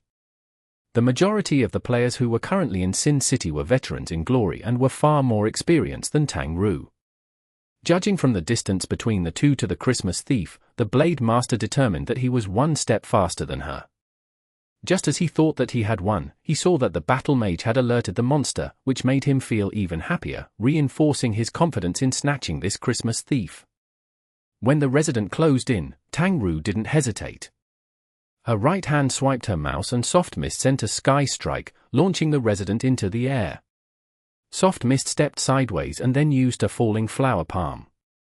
The force from the palm scattered the rain, creating a ripple. It all looked very tyrannical. Not good. When the Blade Master saw the direction of the palm, he panicked. The battle mage had unexpectedly used the monster to profit from the disaster. She had originally been a bit slower, but now with the falling flower palm, the resident had accurately crashed into the Christmas thief. After the Christmas thief climbed up, the thief nimbly ran towards Soft Mist. The Blade Master quietly watched and could only curse out loud. Tang Ru heard the player curse, but ignored him. Soft Mist went forward and met with the Christmas thief and that resident. It was a 1v2, but Tang Ru wasn't scared. She had killed quite a few Christmas thieves and residents already. Attacking two of them at the same time wasn't too difficult for her, which was why she wasn't afraid to alert the resident and use it to her advantage. The Blade Master originally planned to get ready to leave. However, at this moment, the two players moved a bit closer to one another, allowing him to see the blurry ID that had been hidden by the mist and rain. Soft Mist. Seeing this ID, the Blade Master halted. He put his sword next to him as the Blade Master quietly watched Soft Mist fight. Level 31. The Blade Master looked up the ID and confirmed Soft Mist's level. At this level, she would suffer from level suppression in Sin City. Yet, it looked as if the 1v2 was going smoothly, confirming Soft Mist's strength. The Blade Master couldn't deny that she deserved to be a member of Lord Grimm's dungeon team. The Blade Master thought to himself for a bit and then quietly left. Tang Ru had noticed the player watching her and was prepared for a fight. But after seeing the player leave, she relaxed. She guessed that the player was thinking about whether or not she was able to deal with both a Christmas thief and a monster at the same time. If she wasn't capable of doing so, then he would have picked up the scraps. But after seeing that the situation wasn't going to happen, he naturally left. This type of thinking wasn't anything noble, but it was at least better than directly killing the opposing player and forcefully stealing the monster. Tang Ru clearly wasn't having any trouble with the two monsters if she still had the ability to think about other things. After collecting her thoughts, she focused on the fighting. But to her surprise, the Blade Master returned not long after and was running like crazy, too. Behind him were 10 or so Sin City residents. With around 10 people running along the wet ground, the footsteps were able to be heard clearly. Tang Ru heard the noise, so turned her head to look and saw that the guy was running towards her with the mob of monsters. Tang Ru stopped smiling. This guy was in the same situation as she was before. Even though she sympathized with him, Tang Ru couldn't do anything to help. She was afraid of this, too. In the blink of an eye, the person reached her. Tang Ru looked closer and was suddenly startled. Wind-following sword. Wasn't this ID the same as that Blade Master she had just seen? He had only just run off, so why did he suddenly gather so many monsters? That wasn't normal, right? Even if Tang Ru was inexperienced, she could still tell that something wasn't right. Just as she brought up her guard, this time, wind-following sword wasn't as nice and a sword wind sliced towards her. A sword light flashed amidst the dusky rain and fog. The sword wind carried the rain, beautifully soaring towards soft mist. It looked good, but it didn't make her feel good. Tang Ru immediately had soft mist dodged to the side, but the thief and resident didn't care about her situation and continued to attack. Sword light flashed once again. Wind-following sword used a sword draw and then followed up with a triple slash to close in. In that instant, 3 opponents were attacking her, but Tang Ru didn't panic. She dodged to the side and sent out a sky strike. Wind-following sword was a bit slow. He wasn't able to dodge the attack in time and was launched into the air, not high up, but still knocked up. Tang Ru wasn't polite in the slightest and followed up quickly with a falling flower palm. Palm hit. Wind-following sword was hit directly by the falling flower palm and was sent flying backwards. Tang Ru suddenly cried out, "Oh, no. Ha ha ha ha, girl, you really like using this trick." Wind-following sword wasn't acting like the loser and was unexpectedly laughing. His body flew and crashed into the giant mob of Sin City residents. These residents had grouped together. His crash was even more thorough than Su Muqing's laser rifle. Every single resident was hit. And their aggro countered towards soft mist. Against a devious opponent, Tang Ru's lack of experience had finally cost her.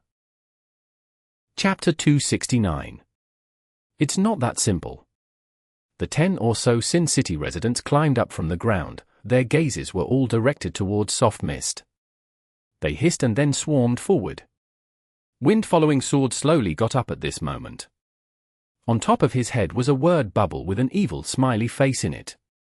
Tang Ru felt extremely disdainful of this player. This time, she was actually angry. She hadn't been this angry even when the big guilds had ambushed her. She didn't say anything and then suddenly pounced directly towards the 10 residents.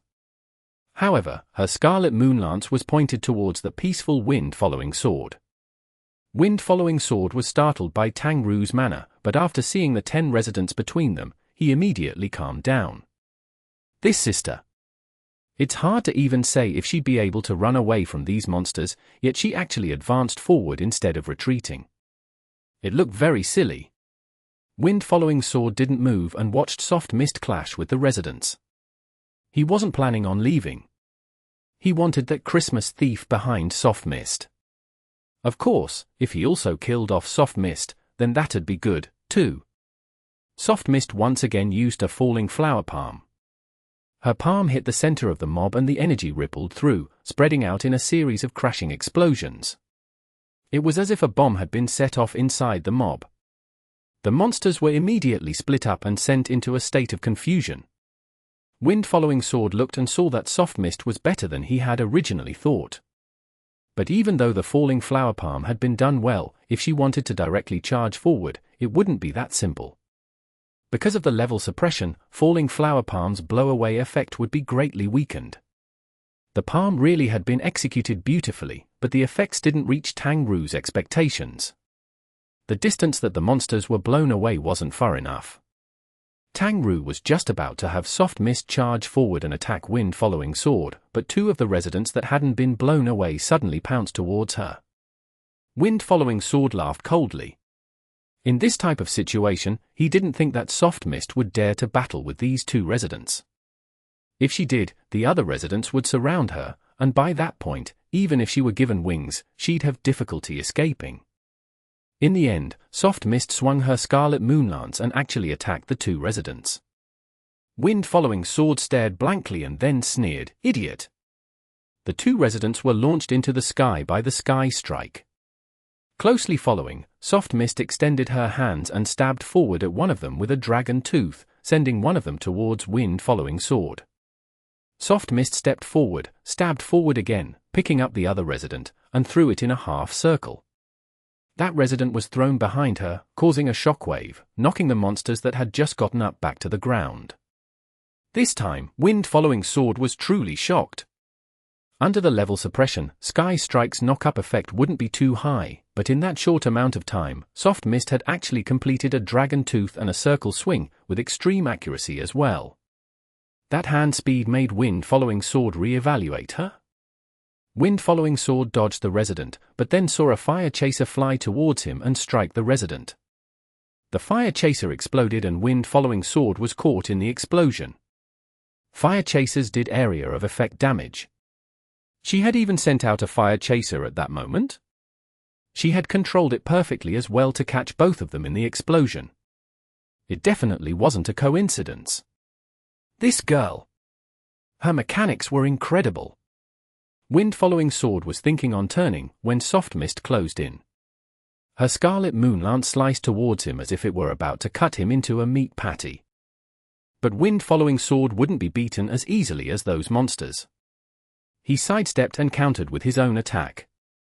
He then jumped backwards twice, causing soft mist's next two stabs to hit nothing but air. Tang Ru was startled. For the competitive her, this type of situation excited her. Whether it was her hand speed or her microing, they would all be better than normal when she was in battle. Her double stab had been performed quite quickly, but the opponent had unexpectedly anticipated it and jumped backwards. Wind-following sword chuckled and returned with an upward slash. Tang Ru jumped back without thinking. POW. The Christmas thief had caught up and whacked her. The thief's aggro was still on soft mist's body. The thief wasn't planning on running. At this moment, Sin City's residents had climbed up and pounced forward. But even in this situation, Tang Ru was even more intent on carrying out her program than those NPCs and continued to attack wind-following sword. Her lance pricked up with a sky strike, which was once again easily dodged by wind-following sword. She turned and her left hand struck. A tyrannical falling flower palm shot forward, but unfortunately missed. Missed? Why can't I hit him? Tang Ru didn't feel like there were any problems with her playing, but the opponent seemed to always be able to predict her moves. Under this tense situation, Tang Ru was unable to calm down. The only thought in her head was to fight. Even if she was going to end up being surrounded by the monsters, she would drag that evil guy to hell with her. With her fighting spirit risen, she fiercely attacked. This time, she only used normal attacks. Tang Ru's hands moved even faster than before, sacrificing precision to do so. All she knew was that her attacks were headed in the general direction towards wind-following sword. Even if she died, she was going to kill that guy. Stab, slash, slice. These basic attacks brought about an unexpected effect. Wind-following sword wasn't as calm as before. The 3 consecutive attacks had thrown him off guard. He failed to dodge the slice, which hit his waist, causing his character to stagger to the side 2 steps. He didn't seem to be having as easy of a time dodging as he had before. Tang Ru suddenly understood what was going on. Yishio had taught her about this before. Pay attention to the skills that were used. And that wind-following sword was using this method. Before this, Tang Ru had used a falling flower palm, sky strike, dragon tooth, and circle swing in quick succession. After that, those for skills were on cooldown and the chasers would be shot out only when hitting the target. Finally, since Soft Mist was a level 31 battle mage, her only skill left was a double stab. Wind-following sword had calculated this, which was why he was able to easily predict the double stab.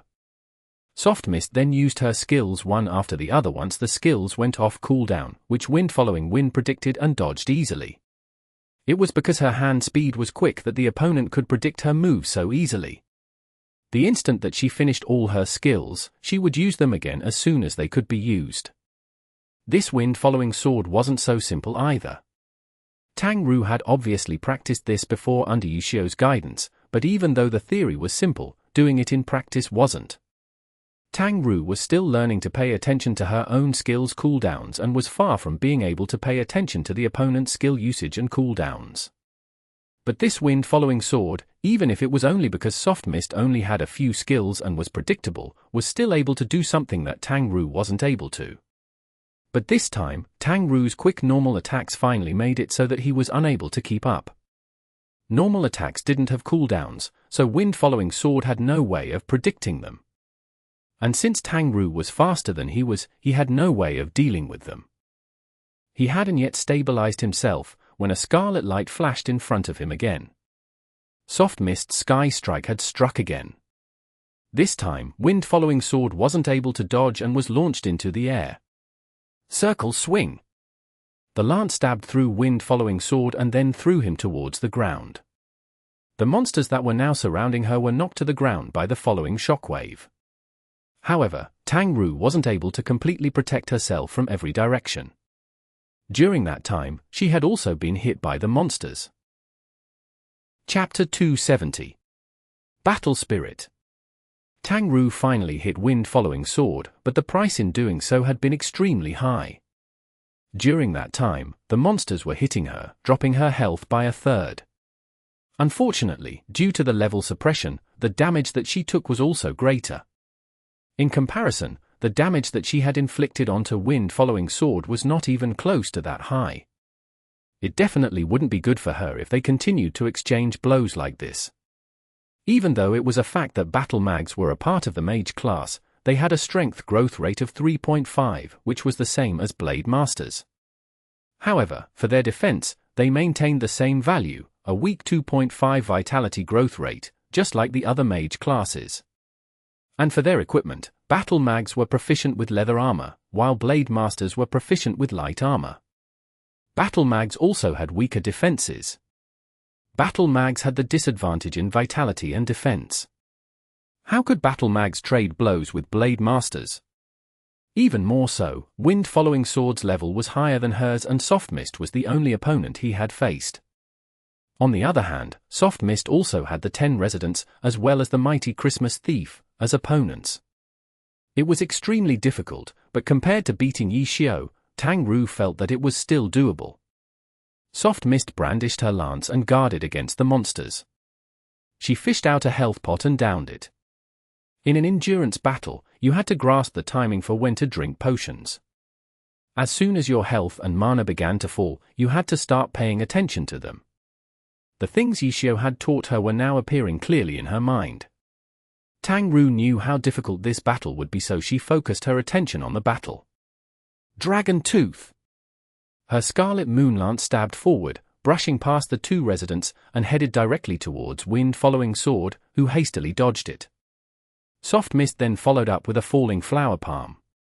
The monsters ahead were blown away, blocking wind-following sword's left and right escape routes. Wind-following sword immediately jumped into the air and allowed the flying monsters to pass through. Seeing that there was a huge opening in Soft Mist's defenses right now, wind-following sword grabbed his sword and, just as he was about to use a falling light blade, he suddenly changed his mind and cancelled it. The skill hadn't come out, but since he had already activated it, the skill went cooldown. It looked like a waste, but in a high-skill battle, faking an attack was common. Wind-following sword didn't have any intentions of faking an attack. When he landed on the ground, he laughed coldly. "Are you trying to trick me? Girl, you're still too naive." The falling light blade might have hit Soft Mist, but the shockwave would have also hit the surrounding monsters. At that moment, Wind-following sword had figured out Tangru's intent, to trick him into aggroing those monsters. "You go and play with them on your own." Wind-following sword laughed. He used a triple slash to retreat far away. Seeing that Wind-following sword hadn't been duped, Tangru's plan fell through. After seeing him run away, she became even more aware that the situation she was in wasn't looking good. That guy was too shrewd. Compared to how he played, she really was too simple. Perhaps the only way for her to win is to charge forward without looking back. Soft Mist's neutral chasers provided her with a movement speed buff and the fire chasers buffed her strength. Her condition flourished as she rushed towards Wind-following sword. Wind-following sword had pretty much figured out her plan. He walked around and decided that he wouldn't tangle around with her. Soft Mist had the advantage in movement speed, but Wind-following sword was able to walk around freely, while she had to deal with the monsters. She was able to hit Wind-following sword sometimes, but she had no way of following up on it. If she ignored the pursuing monsters, she would definitely be the first to fall. They continued to run around like this and Wind-following sword's health slowly whittled away. However, Wind-following sword didn't panic. He took out a health potion and downed it right in front of Soft Mist and looked at her as if he were the emperor. How to fight in a prolonged battle was a course that every expert needed to take. Wind-following sword clearly knew about this. At this moment, he had calmly drank a potion, and arrogantly too. He had naturally wanted Tangru to lose hope. Wind-following sword hadn't been paying attention to the time. When he checked, he suddenly jumped up in fright. He had been messing around with Soft Mist for 20 minutes already. Soft Mist had spent 20 minutes being chased by monsters, who were 6 to 8 levels higher, while chasing him. This girl was a bit too fierce. Wind-following sword arrogantly drank another potion. As his opponent chased after him, she also drank a potion. She didn't waver and hadn't admitted defeat yet. This type of person could be knocked down, beaten, and killed. However, it didn't look as if it were possible to make her give up. "You really do possess skill." Wind-following sword began speaking, but this truly is too boring. Tangru ignored him and continued to have Soft Mist rush forward. Wind-following sword continued to dodge her attacks. "Watch my sword!" Wind-following sword suddenly shouted. Soft Mist immediately halted. "Ha ha ha ha, I was just playing with you." Wind-following sword laughed, as if he was looking for some fun in something that was very boring. After 20 minutes of playing like this, Tangru's condition finally seemed to be declining. Her continuous charging forward without looking back momentum was affected and the monsters had caught up with her. It didn't look as if she possessed the ability to deal with Wind-following sword anymore. F***CK? Wind-following sword was finally able to stand still and relax. If you knew this was going to happen, why'd you have to dawdle around? Hurry up and die already. You're wasting my time. Wind-following sword shouted at the struggling Soft Mist. Blade Masters really liked spouting nonsense. Tangru, who had been silent the whole time, suddenly shouted. Her voice sounds quite nice. That was the first thought that appeared in Wind-following sword's mind. But he could also hear the coldness and murderous intent in her voice. To be toyed around like this, it'd be weird if she wasn't angry. Aren't you bored of talking so much? Accompanying this was a loud explosion. A lightning bolt crashed down from Sin City's skies. The monsters that were surrounding Soft Mist were suddenly blown away. A falling flower palm, along with a coincidental thunder boom, made the scene look extremely impressive. Wind-following sword suddenly felt weird. Under the level suppression, why was her falling flower palm able to have such an effect? He didn't have the time to think carefully because Soft Mist had already pounced forward towards him. You really are stubborn. Wind-following sword sounded a bit helpless, but his sword wasn't. A sword draw sliced through the air. The girl had fought against the monsters for quite a while, so him doing some damage wouldn't aggro the monsters. Soft Mist jumped into the air and dodged the sword slash. Dragon Tooth! Soft Mist immediately stabbed forward. Wind following sword calmly jumped backwards. POW! He was hit. What? Wind following sword was astonished. How did that attack hit? Did her attack speed increase? He didn't have the time to think about this problem. Wind following sword was suddenly in a stunned state. He couldn't help but notice that his health was dropping a bit too fast. It was just a dragon tooth. How did it do so much damage? Another scarlet light flashed. What? Is it actually faster? Wind following sword thought as he was launched into the air. The following 2 stabs directly pierced through him. Double stab. He flew outwards, but the 3rd stab grabbed him in midair and swung him around. That can't be right. Why is my health dropping so quickly? Wind following sword began to panic. Dragon Tooth. Sky Strike. Double stab. These 3 moves had dropped his health bar to half. As he was circle swung around in the air, Wind following sword glanced at Soft Mist's body. A light, golden glow surrounded her body. He hadn't noticed before because of the rain. Wind following sword was immediately stunned. He, who was experienced, obviously recognized this skill. It was the Battle Mage's level 50 awakening skill, Battle Spirit. How could this skill appear now? Chapter 271. 7th Stage Battle Spirit. A level 50 awakening skill obviously couldn't appear on a level 31 character. However, the glow around Soft Mist, as well as her sudden increase in attack speed and strength, was without a doubt from Battle Spirit. Battle Spirit continuously buffed the Battle Mage as they fought. The buff applied was based on the number of consecutive combos done by the Battle Mage. At a 10-hit combo, the attack speed would increase by 0.5, the movement speed by 2%, and the strength stat by 30. At a 20-hit combo, the attack speed would increase by 1.0, the movement speed by 4%, and the strength stat by 50. At a 30-hit combo, the attack speed would increase by 1.5, the movement speed by 6%, and the strength stat by 70. And like this, there were a total of 7 stages. On the 7th stage, the buff would be even greater than the previous jumps. The 7th stage required the Battle Mage to combo 120 hits, but the attack speed would increase by 6, the movement speed by 24%, and the strength stat by 260. Compared to the 6th stage, it required twice as many combos, but also doubled the buff. How strong were these buffs? An attack speed of 6 was similar to the difference between the slowest greatsword and the Tachi. A movement speed increase of 24% was 4% more than the buff from a max-level neutral chaser. As for a strength stat increase of 260, that was even more terrifying. The Ghostblade sword boundary would only increase the strength stat by 150 at max level. A Battle Mage at the 7th stage of Battle Spirit was extremely terrifying. Wind following sword was an experienced player. Soft Mist was moving faster, attacking faster, and also hitting harder. He was well aware that she was at the 7th stage of Battle Spirit. That golden glow around her was quite distinct. The 7th stage was indeed extremely strong, but in reality, it was practically impossible to achieve. If she had comboed Wind following sword 120 times, then he would have died long before that. If that happened, she wouldn't even have the opportunity of getting to the 7th stage.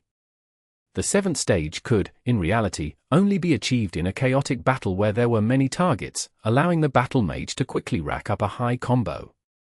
Soft Mist had used these surrounding monsters to accumulate a 120-hit combo. After reaching the 7th stage, she turned to Wind following sword to attack him. As for where the Battle Spirit came from, Wind following sword knew the answer. Event. It was due to the Christmas event. The items from Christmas Thieves could be used. After using the item couldn't be used to exchange for gifts with Santa. These items couldn't be traded and weren't worth any money. They would also expire after the event had ended. Smart players weren't likely to use these items, but Soft Mist had been forced to use one of the items that she had received from a Christmas thief. Skill Scroll. Skill scrolls allowed a skill to be added onto an equipment. The skill scroll would then add one level to the skill. The level of the skill could even go over the max level. In other words, if a skill was at max level 10, then after using a skill scroll, it added a level to that skill, making the skill go to level 11. However, there was a limit to the amount of times a skill scroll could be used, so it wasn't possible to level up endlessly through this method. In order to level a skill, the character first had to have learned it already. If the character hadn't learned it yet, the skill scroll would only be used on the weapon, which would allow the skill to be used at a skill level of 1. All of this was explained on the skill scroll. Tang Ru had put the Battle Spirit skill scroll on her Scarlet Moonlance, which allowed her level 31 Soft Mist to learn the level 50 Awakening skill, Battle Spirit. The Christmas event was even more generous. With this scroll, Soft Mist was able to directly learn a maxed Battle Spirit. Of course, this would only be temporary and the game wasn't afraid of it messing up the game's balance. They wanted to let new players personally have a taste of what high-leveled skills were like. And due to this, it helped Tang Ru out tremendously. Tang Ru didn't really understand all of this. She had heard from Chenghua that Battle Spirit was the Battle Mage signature move, so she understood that quite well. After seeing this scroll in her inventory, she didn't hesitate to add it to her weapon. In ordinary circumstances, a normal skill scroll would only allow her to use a level 1 Battle Spirit, which would only allow her to reach the first stage, and the first stage wouldn't be enough power. But because of the event, a max-level Battle Spirit allowed Soft Mist to explode with power. A sudden increase of 260 strength at level 31 was much more terrifying than having that increase at level 50 or level 70 because the proportional strength gained was completely different. Wind-Following Sword quickly understood, but it was already too late. Even though he was experienced, there was no way that he could have anticipated this situation. Wind-Following Sword was thrown onto the ground. His health rapidly decreased and he was only at 1/3 health now. Attacks with a 260 strength increase were way too difficult to bear. Wind-Following Sword immediately drank a potion. He wouldn't give up so easily. The 7th stage was terrifying, but it wasn't without a weakness. Battle Spirit was a passive skill. After a battle mage learned it, they would grow stronger with more combos. However, the buff depended upon the combos and wasn't as stable. For example, Tang Ru's Soft Mist had reached a 120-hit combo from the monsters. If she stopped attacking, she would still have the 7th stage buff, and if she kept on fighting, she would still be fighting at the 7th stage. But her next attack would reset the Battle Spirit's combo count. If her combos stopped at 10 in the next round of attacks, her 7th stage buff would wear off and she would only have a 1st stage buff. In other words, if she wanted to maintain her 7th stage buff, then every time she did a round of attacks, she would have to keep doing 120-hit combos. When Soft Mist rushed forward, she used all of the skills she had at her disposal in order to create a combo. If she stopped comboing, her 7th stage buff would immediately wear off, and Wind-Following Sword understood this better than Tang Ru did. As a result, as long as he dodged or interrupted the next attack, a scarlet light flashed. Wind-Following Sword was still thinking the plan through when Soft Mist's attack connected. The previous circle swing knocked him down, disabling him from using a quick recover. Wind-Following Sword was suddenly scared. In terms of mechanics, he never was fit to be her opponent. And now that his opponent had the 7th stage buff with an attack speed increase of 6 and a 24% increase in movement speed, along with the movement speed buff from the neutral chasers, how was he going to dodge her attacks? Just as he was thinking about neutral chasers, one of Soft Mist's neutral chasers slammed into Wind-Following Sword's head. Luckily, the neutral chaser did magic damage, so it wasn't affected by the strength boost and the damage was normal. However, as the neutral chaser exploded, Soft Mist swung her lance and launched him into the air with a sky strike. "I can't escape!" Wind-Following Sword cried. If Soft Mist used all her skills, his life would certainly end. However, If Soft Mist killed him, then she'd also die as well due to the attacks from the oncoming monsters. Wind Following Sword knew it was over, but he still held a bit of hope. As Wind Following Sword thought of this, he suddenly saw an item roll towards Soft Mist's feet. Wind Following Sword immediately laughed madly. He turned his camera mid-air and saw a person's hand pulling back. Bang! A grenade exploded under Soft Mist's feet, knocking her aside. Even though she quickly used a quick recover and didn't get knocked to the ground, Soft Mist's 7th stage battle spirit immediately wore off. Ha ha ha! Girl, you and I aren't the only ones playing the game. Wind Following Sword laughed in glee. Tang Ru felt depressed. She had already seen that there was someone on a rooftop nearby and there were also more players coming from the far end of the street. She knew that, this time, she was out of luck. You're quite right. At this moment, Tang Ru suddenly heard a voice. The voice was very close, as if it were coming from next to her. Chapter 272. Ups and Downs. Who is it? Wind Following Sword turned his camera around to find the speaker. It's a game. Calling for help if you're in trouble isn't anything shameful. Look at this bro. He has the advantage and he's asking for help. That awareness and that decision-making is something you should learn. Tang Ru had already figured out who the speaker was. She looked at Yi Xiao, who was talking to her. His voice had spread out both from outside and inside the game. Between these two, Cheng Guo was focused on her own screen and didn't seem as if she intended on moving. But this didn't fit with her personality. Her current dignified look only made it seem even stranger. Tang Ru immediately guessed that Cheng Guo had seen that her situation wasn't looking good, so she had gone to find Yi Xiao, who rushed over to help. What are you looking at? The monsters are coming. Yi Xiao said. Tang Ru hastily turned her head. The swarm of monsters were still targeting her. Soft Mist didn't have much health left and her potions were on cooldown. Before this, it had been very difficult to find an opportunity to attack Wind Following Sword. After finding the opportunity, she had ignored everything else. As long as the monsters didn't interrupt her, she wouldn't care. Even if she herself died, she had to bring Wind Following Sword down with her. It had originally been possible, but then a helper had suddenly appeared. This splash of cold water had caused Tang Ru to become somewhat dispirited. But to her surprise, Yi Xiao had also arrived at this moment. She liked to solve her problems on her own. But she now found out that during a crisis, someone pulling her out of it felt wonderful. She had never felt this sort of up and down feeling before. Tang Ru was distracted by her feelings. The monsters had once again pounced on her and her health was almost red. The monsters had already surrounded her. It was true that Yi Xiao had come, but could he get her out of this mess? She had these types of thoughts in her head, but Tang Ru wouldn't give up so easily. A falling flower palm, which was originally meant for Wind Following Sword, instead hit several monsters in front of her and blew them away. At this moment, loud bangs exploded nearby. The monsters on her left and right had been thrown tumbling into the air by the explosions. In the previous second, they had her surrounded.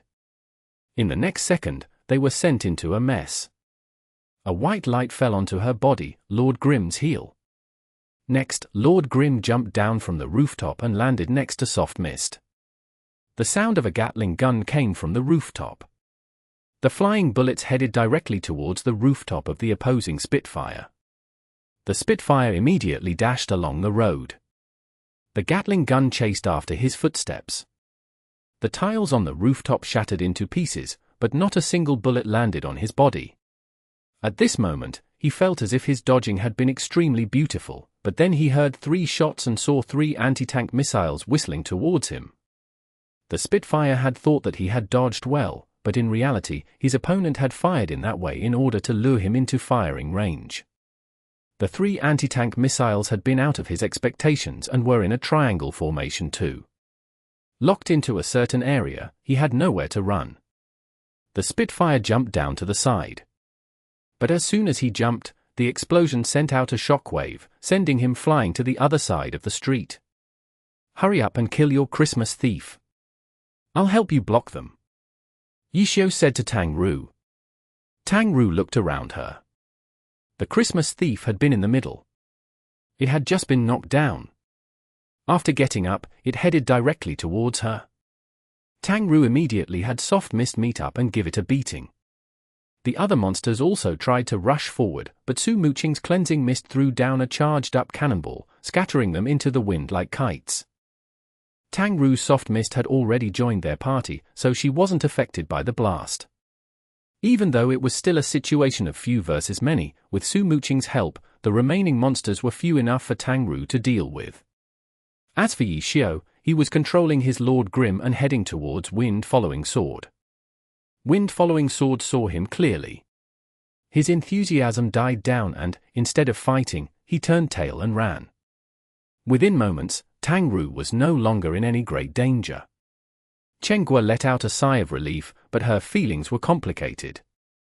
This was because Wind Following Sword's style and name were very similar to someone whose ID she recognized. Heavenly Domain. An old veteran of Excellent Dynasty, Aura Following Sword.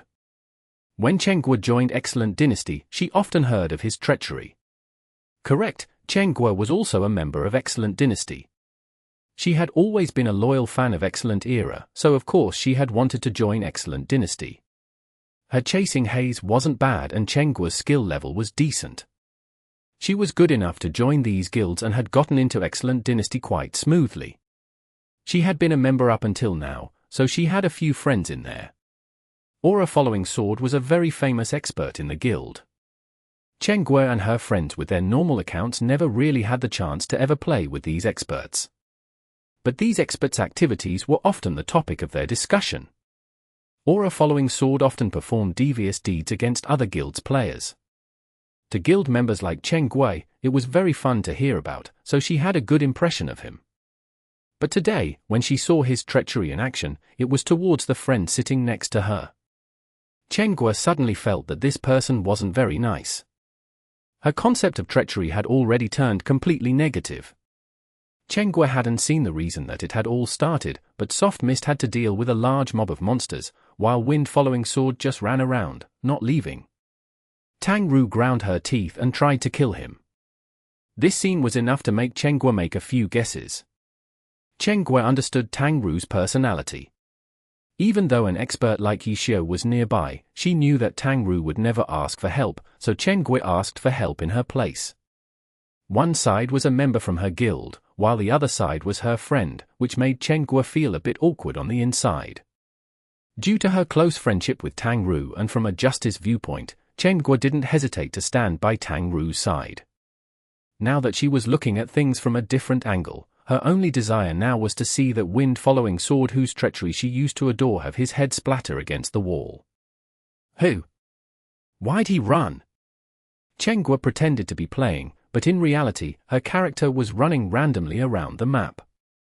She glanced sideways from time to time at Yishio as he was about to teach the devious Wind Following Sword a lesson. But how could she know Wind Following Sword would suddenly turn tail and run? Chenghua was disappointed and blurted it out.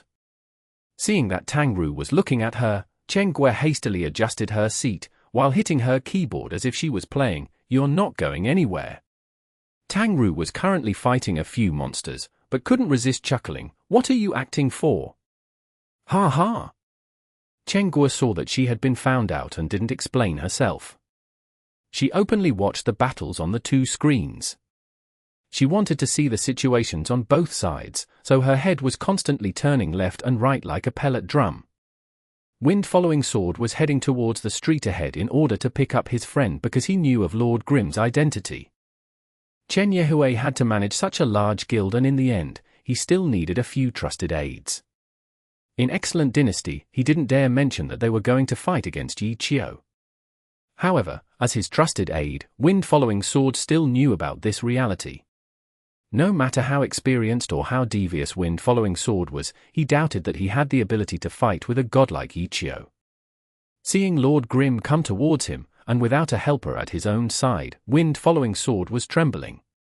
He trembled out a turn and tapped the keyboard to sprint away and wished that he had a skill like Battle Spirit to hasten his movement. However, running away was a hope of his. Whether he could actually do it was a different matter. Yishio used the shadow clone technique. Lord Grim immediately teleported a distance, lifted his hands and threw out a grenade. He didn't throw it at Wind-Following Sword's feet and instead threw it in front of him.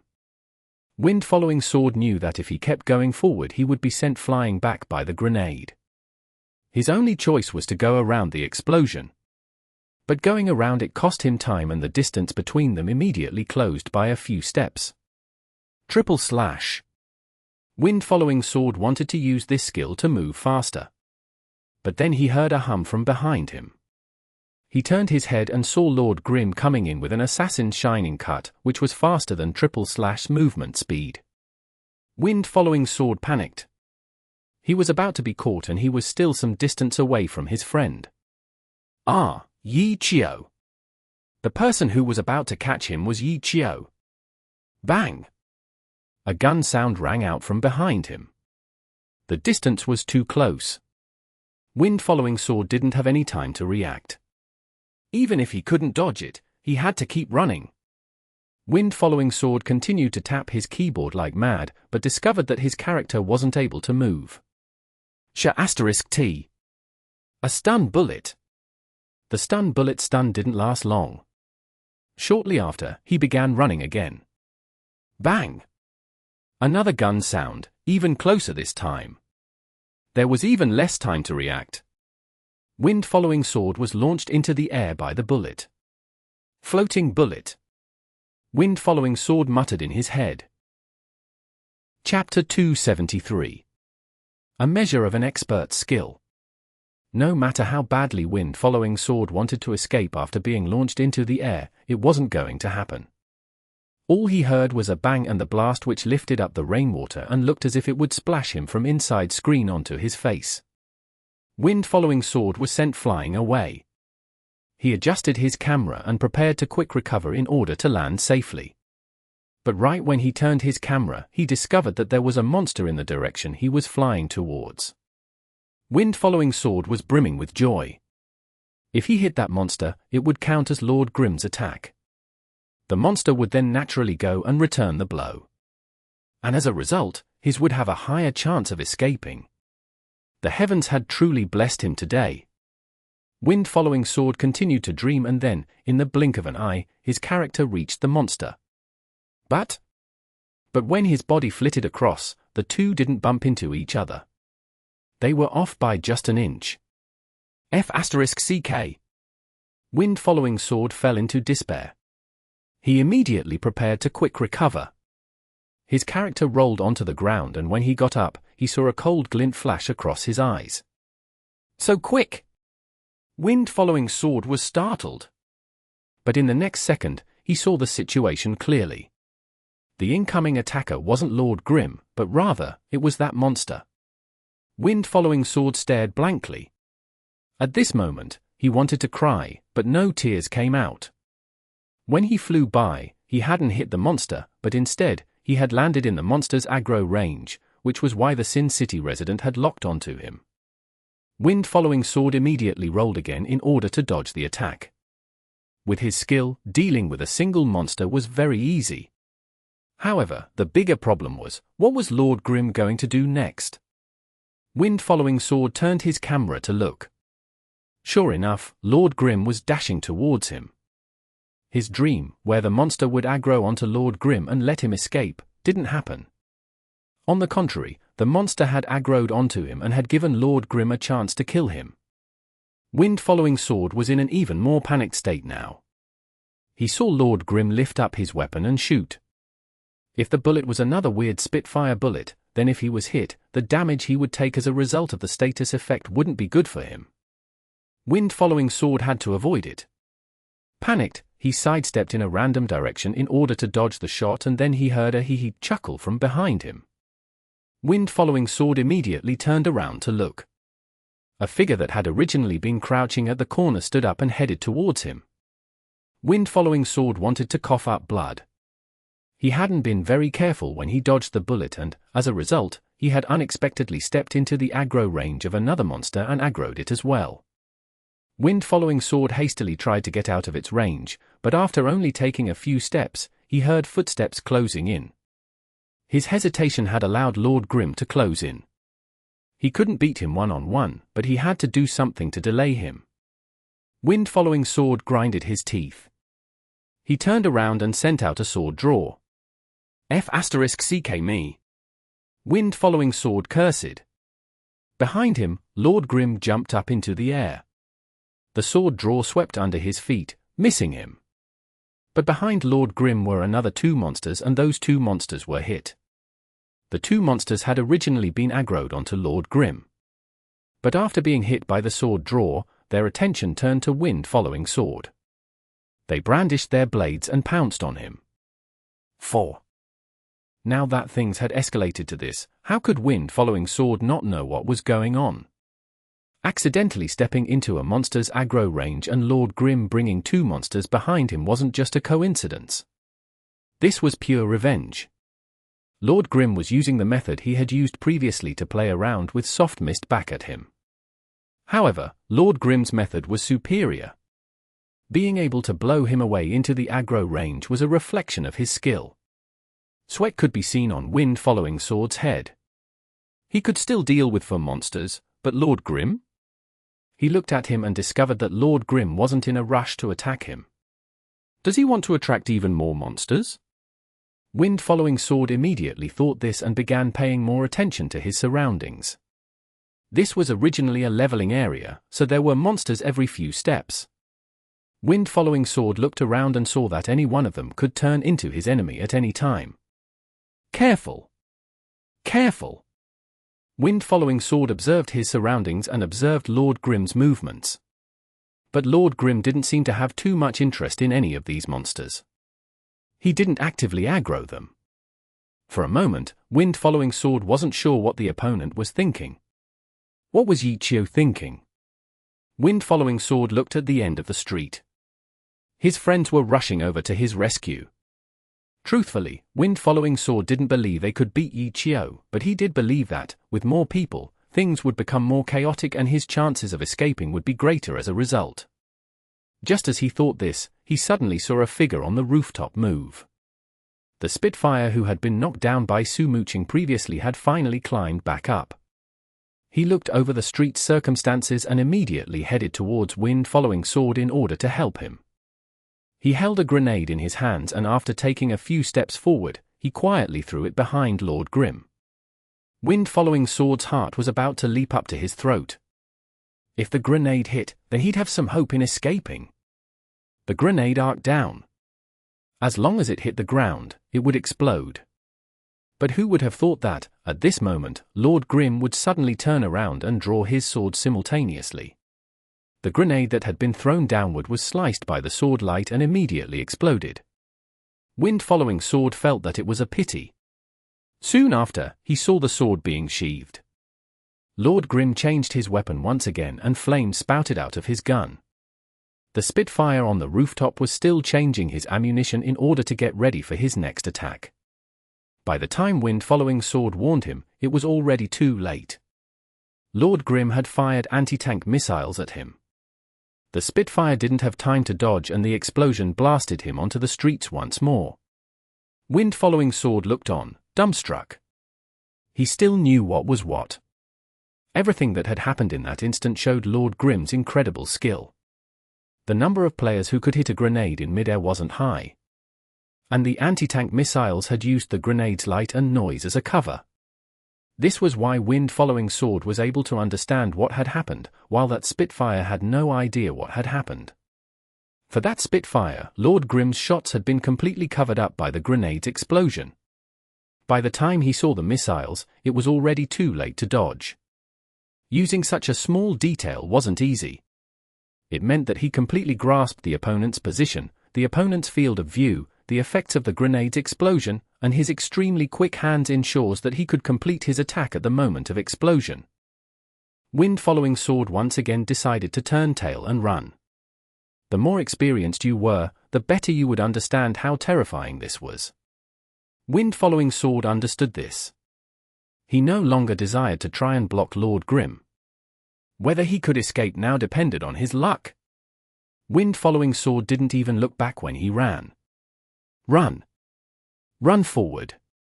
He didn't care what was happening behind him. He didn't want to know how far away Lord Grim was from him or whether or not he had aggroed more monsters. The only thought in his mind was to run and to continue running. Gun sound. Wind-following sword didn't look back. He only shifted his direction slightly. Whether he could dodge or not depended on his luck. Another shot. Wind-following sword twisted his body, but he still didn't turn his head. Gun sounds continued to ring. Wind-following sword continued to zigzag. His health hadn't gone down and he hadn't been hit. Wind-following sword's hopes were once again reignited. Could he have somehow awakened his true potential in a moment of crisis? Was his potential so great that he could dodge like this? Bang, bang, bang, bang. Amidst these gun sounds, Wind-following sword's health still hadn't gone down. He felt as if he was sliding over the water. So graceful. Wind-following sword complimented himself. Soon after, from another point of view, he saw that something didn't seem quite right. It didn't matter. All he had to do was keep running.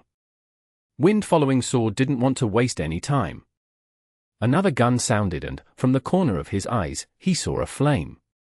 A figure appeared in Wind-following sword's field of view. It was Lord Grim, who was currently flying backwards along the road.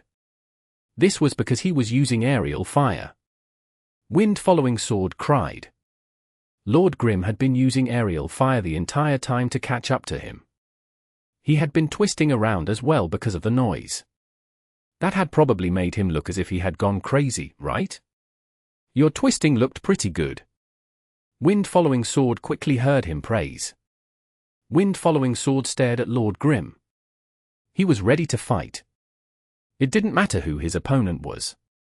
No matter how terrifying Lord Grim was, he didn't plan on just letting himself die. He wouldn't go down without a fight. Bang! Another stream of bullets. It had already become a reflex. When he heard the sound of bullets being fired, he couldn't help but twist. But these bullets weren't directed at him.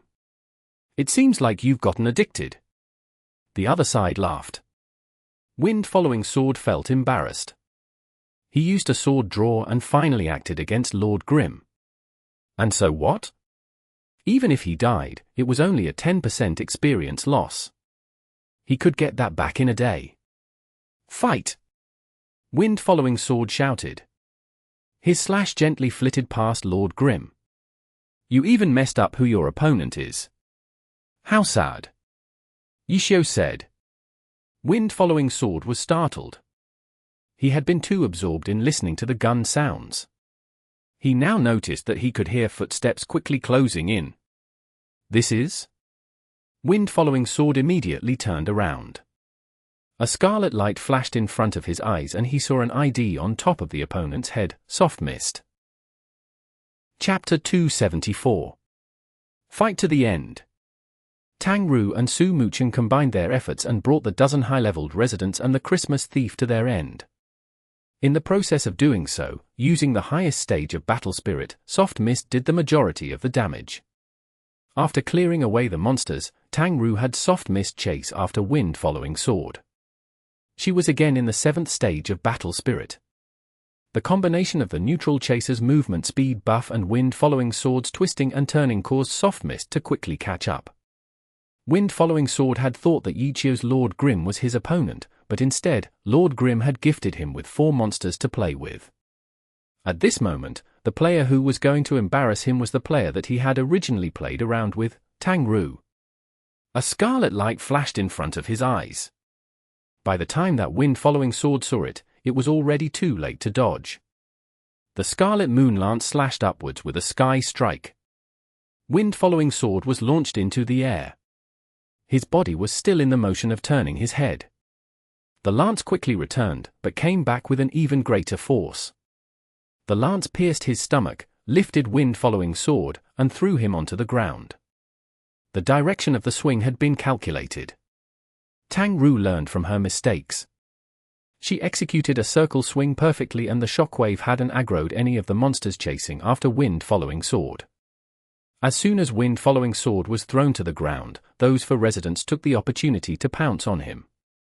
They surrounded and stabbed him while Wind-Following Sword was on the ground. In game speak, this was a true sweeping attack. Wind-Following Sword looked as if he was food for hungry wolves. In an instant, the residents surrounded him. Only his head could be seen and he looked powerless. Wind-Following Sword struggled to swing his sword. He slashed at a monster and then rolled away and got up. During that short moment, his health had already dropped to half from the 4 monsters bullying. But before he could relax, Soft Mist's lance arrived in front of him. This time, Wind-Following Sword was prepared and jumped back to dodge. But how could Tang Ru give up? She quickly followed up with another attack. Wind-Following Sword watched as his health was extorted. There was no way he could beat her and nowhere to run either. His camera turned left and right and then looked up towards the heavens, praying for some flying immortal to save him. In the end, all he heard was a bang.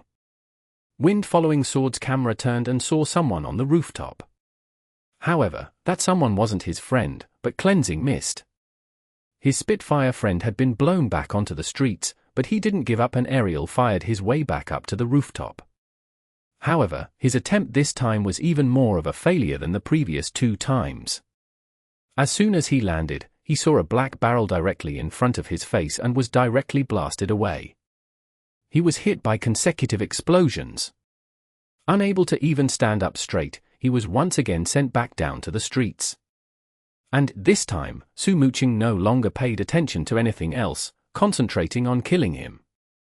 Meanwhile, on Yishio's side, his Lord Grim had moved up and blocked the players, who were coming to support their struggling friend.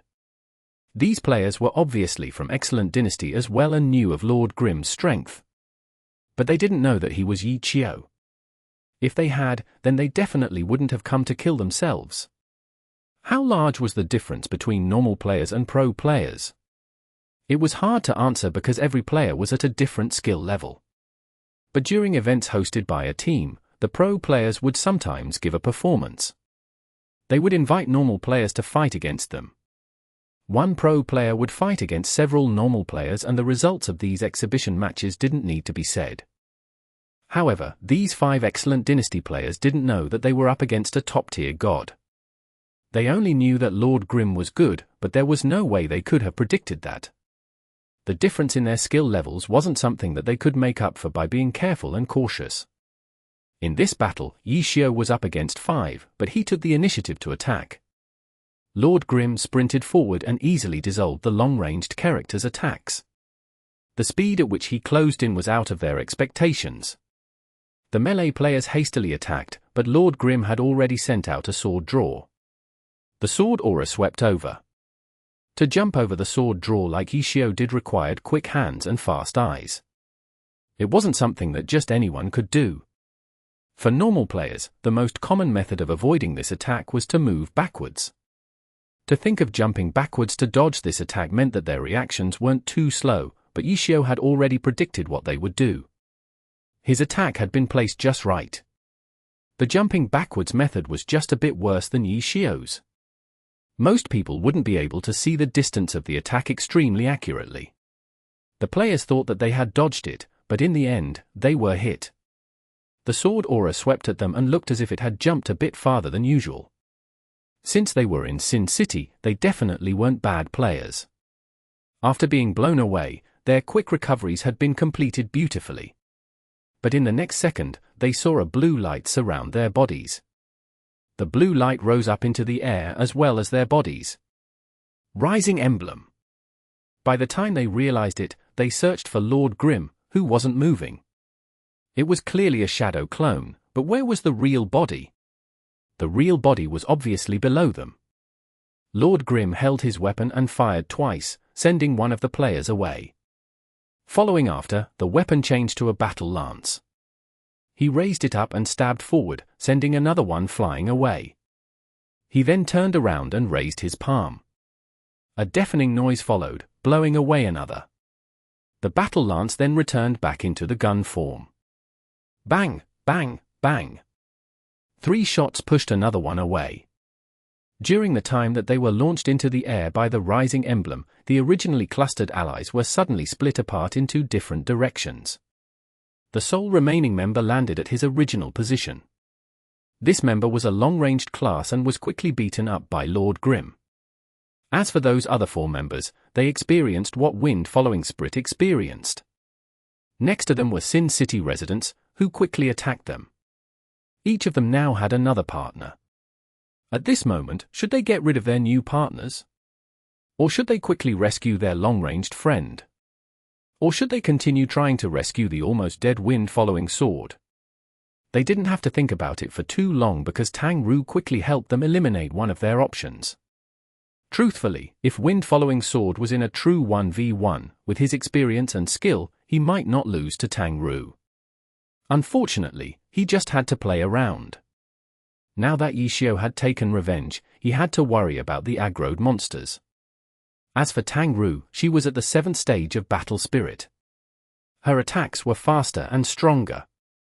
There was no way that he could 1v1 her, let alone her with 4 helpers. Fight! Wind following sword thought. He had already made the decision before, but he had mixed up his opponent. This time he decided again, but his energy had already withered away. He did fight, but as expected, he died fighting. With Wind following sword's death, the 5 players who had come no longer had a purpose.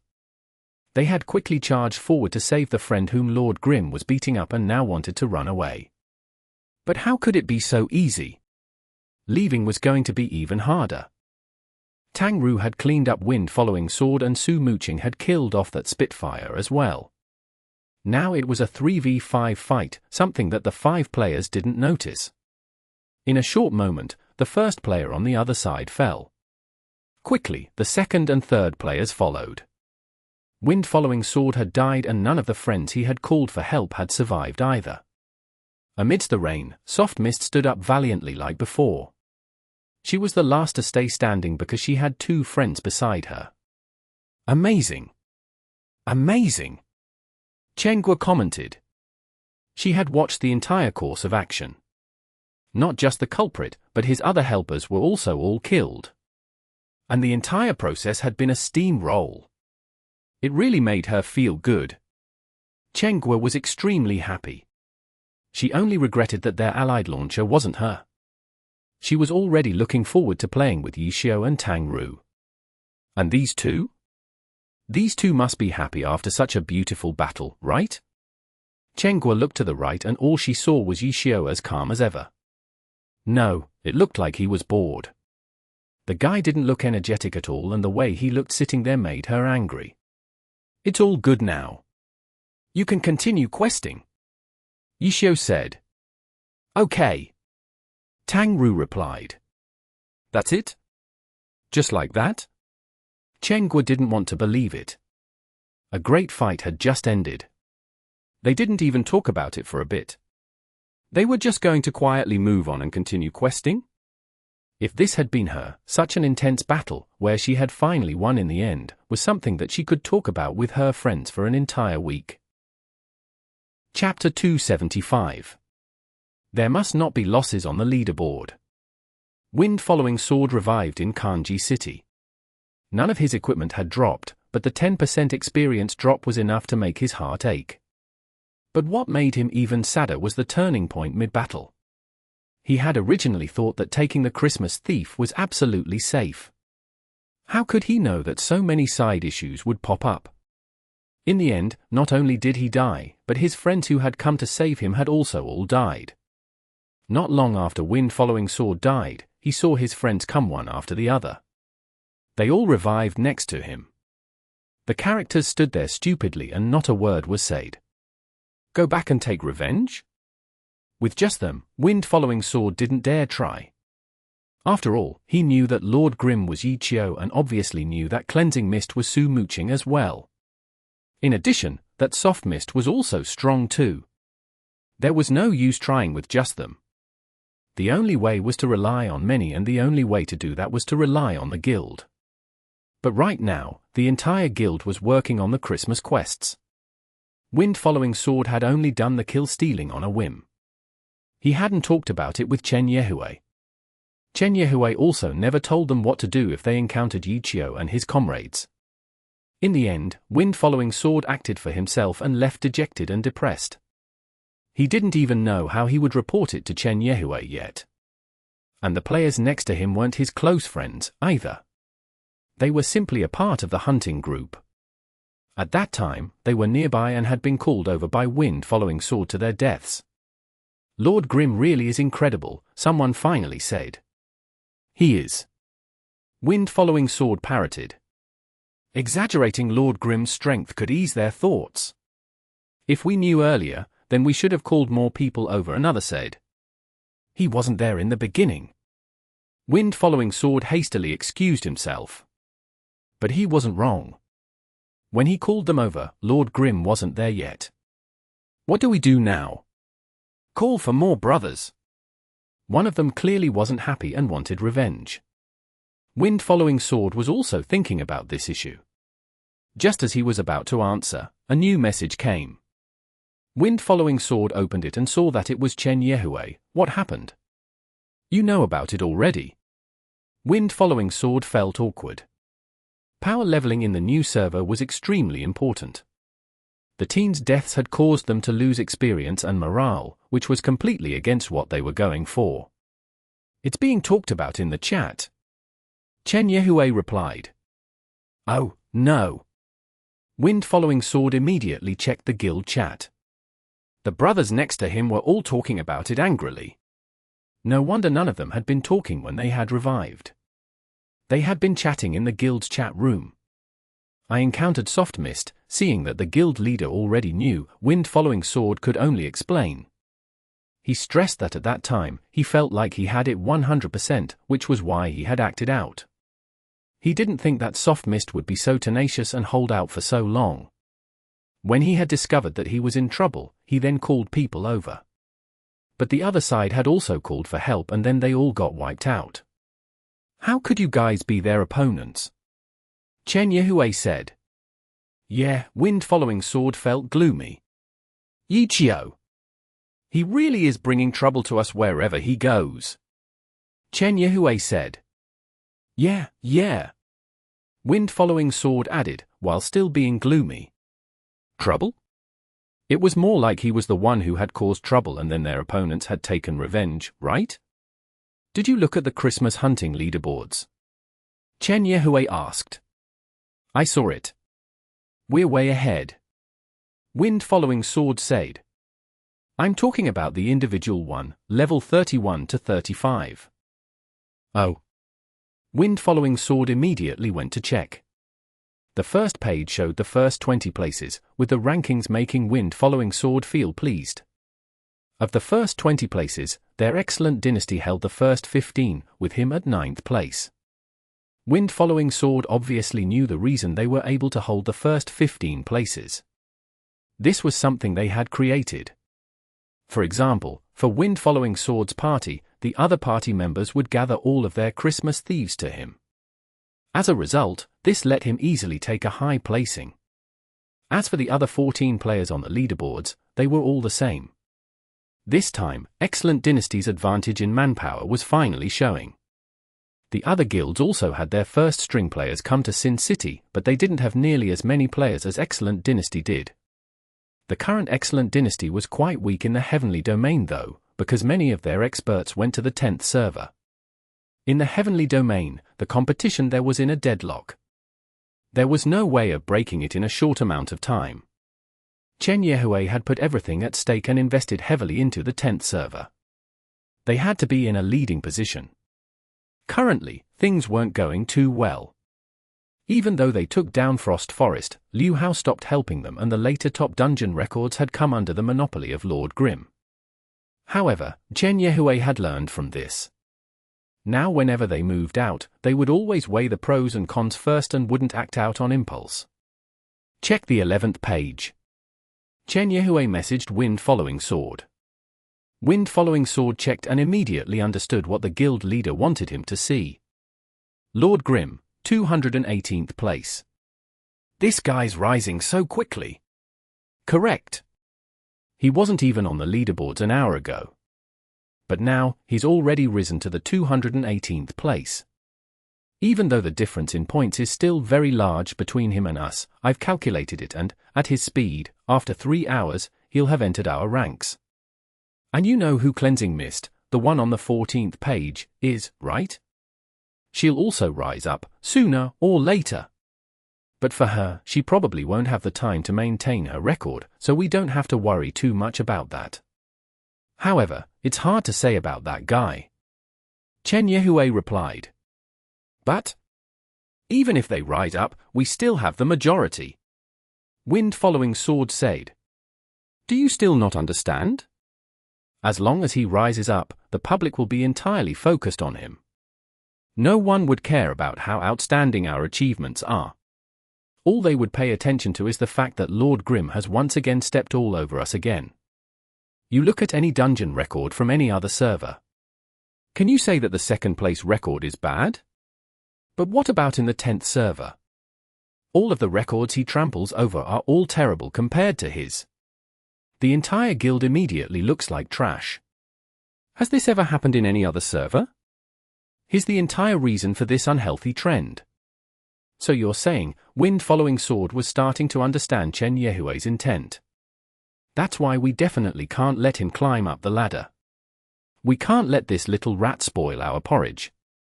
Chen Yehue's message seemed to have sound and color to it. Wind Following Sword saw Chen Yehue's determination. He was someone very close to Chen Yehue in the guild and understood the relationship between Chen Yehue and Yi Qiu. This time, Chen Yehue had thought the plan through, but were there some personal reasons mixed in? Wind Following Sword didn't ask. Perhaps this was for the better. The guild's and his own personal interests were in alignment. What do you think we should do? Wind Following Sword asked. I'll give you some players. You deal with it. That doesn't necessarily mean that you have to fight him. As long as you delay him, that's enough. You think of a method. Chen Yehue handed the task to Wind Following Sword. Wind Following Sword's craftiness was famous in the heavenly domain. Against Yi Qiu, fighting him with brute force clearly wouldn't work. It would require lots of effort and time. And it might even end up biting them back. But through more secretive methods, letting Lord Grim silently suffer a bit would be better. Wind Following Sword was undoubtedly the most suitable choice. Even if he was the one to personally move out, he might not be as cunning as Wind Following Sword. All right. I'll do it. Wind Following Sword wanted to take some revenge, too. He was quite confident in himself here. Yi Qiu was undoubtedly a top-tier god, but his many years of playing had been aimed towards the way professionals played against each other. In the game, things weren't as simple as just winning and losing matches. Wind Following Sword decided that he would have this god taste the wisdom and tricks of an in-game player. As he thought, Wind Following Sword checked the Christmas hunting leaderboards. Terrible. They had only talked for a bit and Lord Grim had already risen. He had been at 218th place before. Now he was at 211th. There was no time to delay. He had to hurry up and start moving. Wind Following Sword went on his way towards Sin City, while contacting the helpers Chen Yehue had given to him. Chapter 276. The Web's Lord Grim. Sin City. Thunder and lightning continued to flash in the sky from time to time as the rain continued to pour down. Lord Grim and Soft Mist were split up in the city. Both of them were searching for Christmas thieves. Yishio and Tang Ru quietly tapped their keyboards and clicked their mice. Apart from their typing, there was no other sound. Chen Guo was sitting between these two. She was running around with her chasing haze in the heavenly domain. She was running and running. Plunk! Chasing haze fell into a hole. F***CK. Chen Guo immediately had chasing haze jump out of the hole. She wasn't able to focus. In the previous PK, she had been the most excited one there, even though she was a spectator.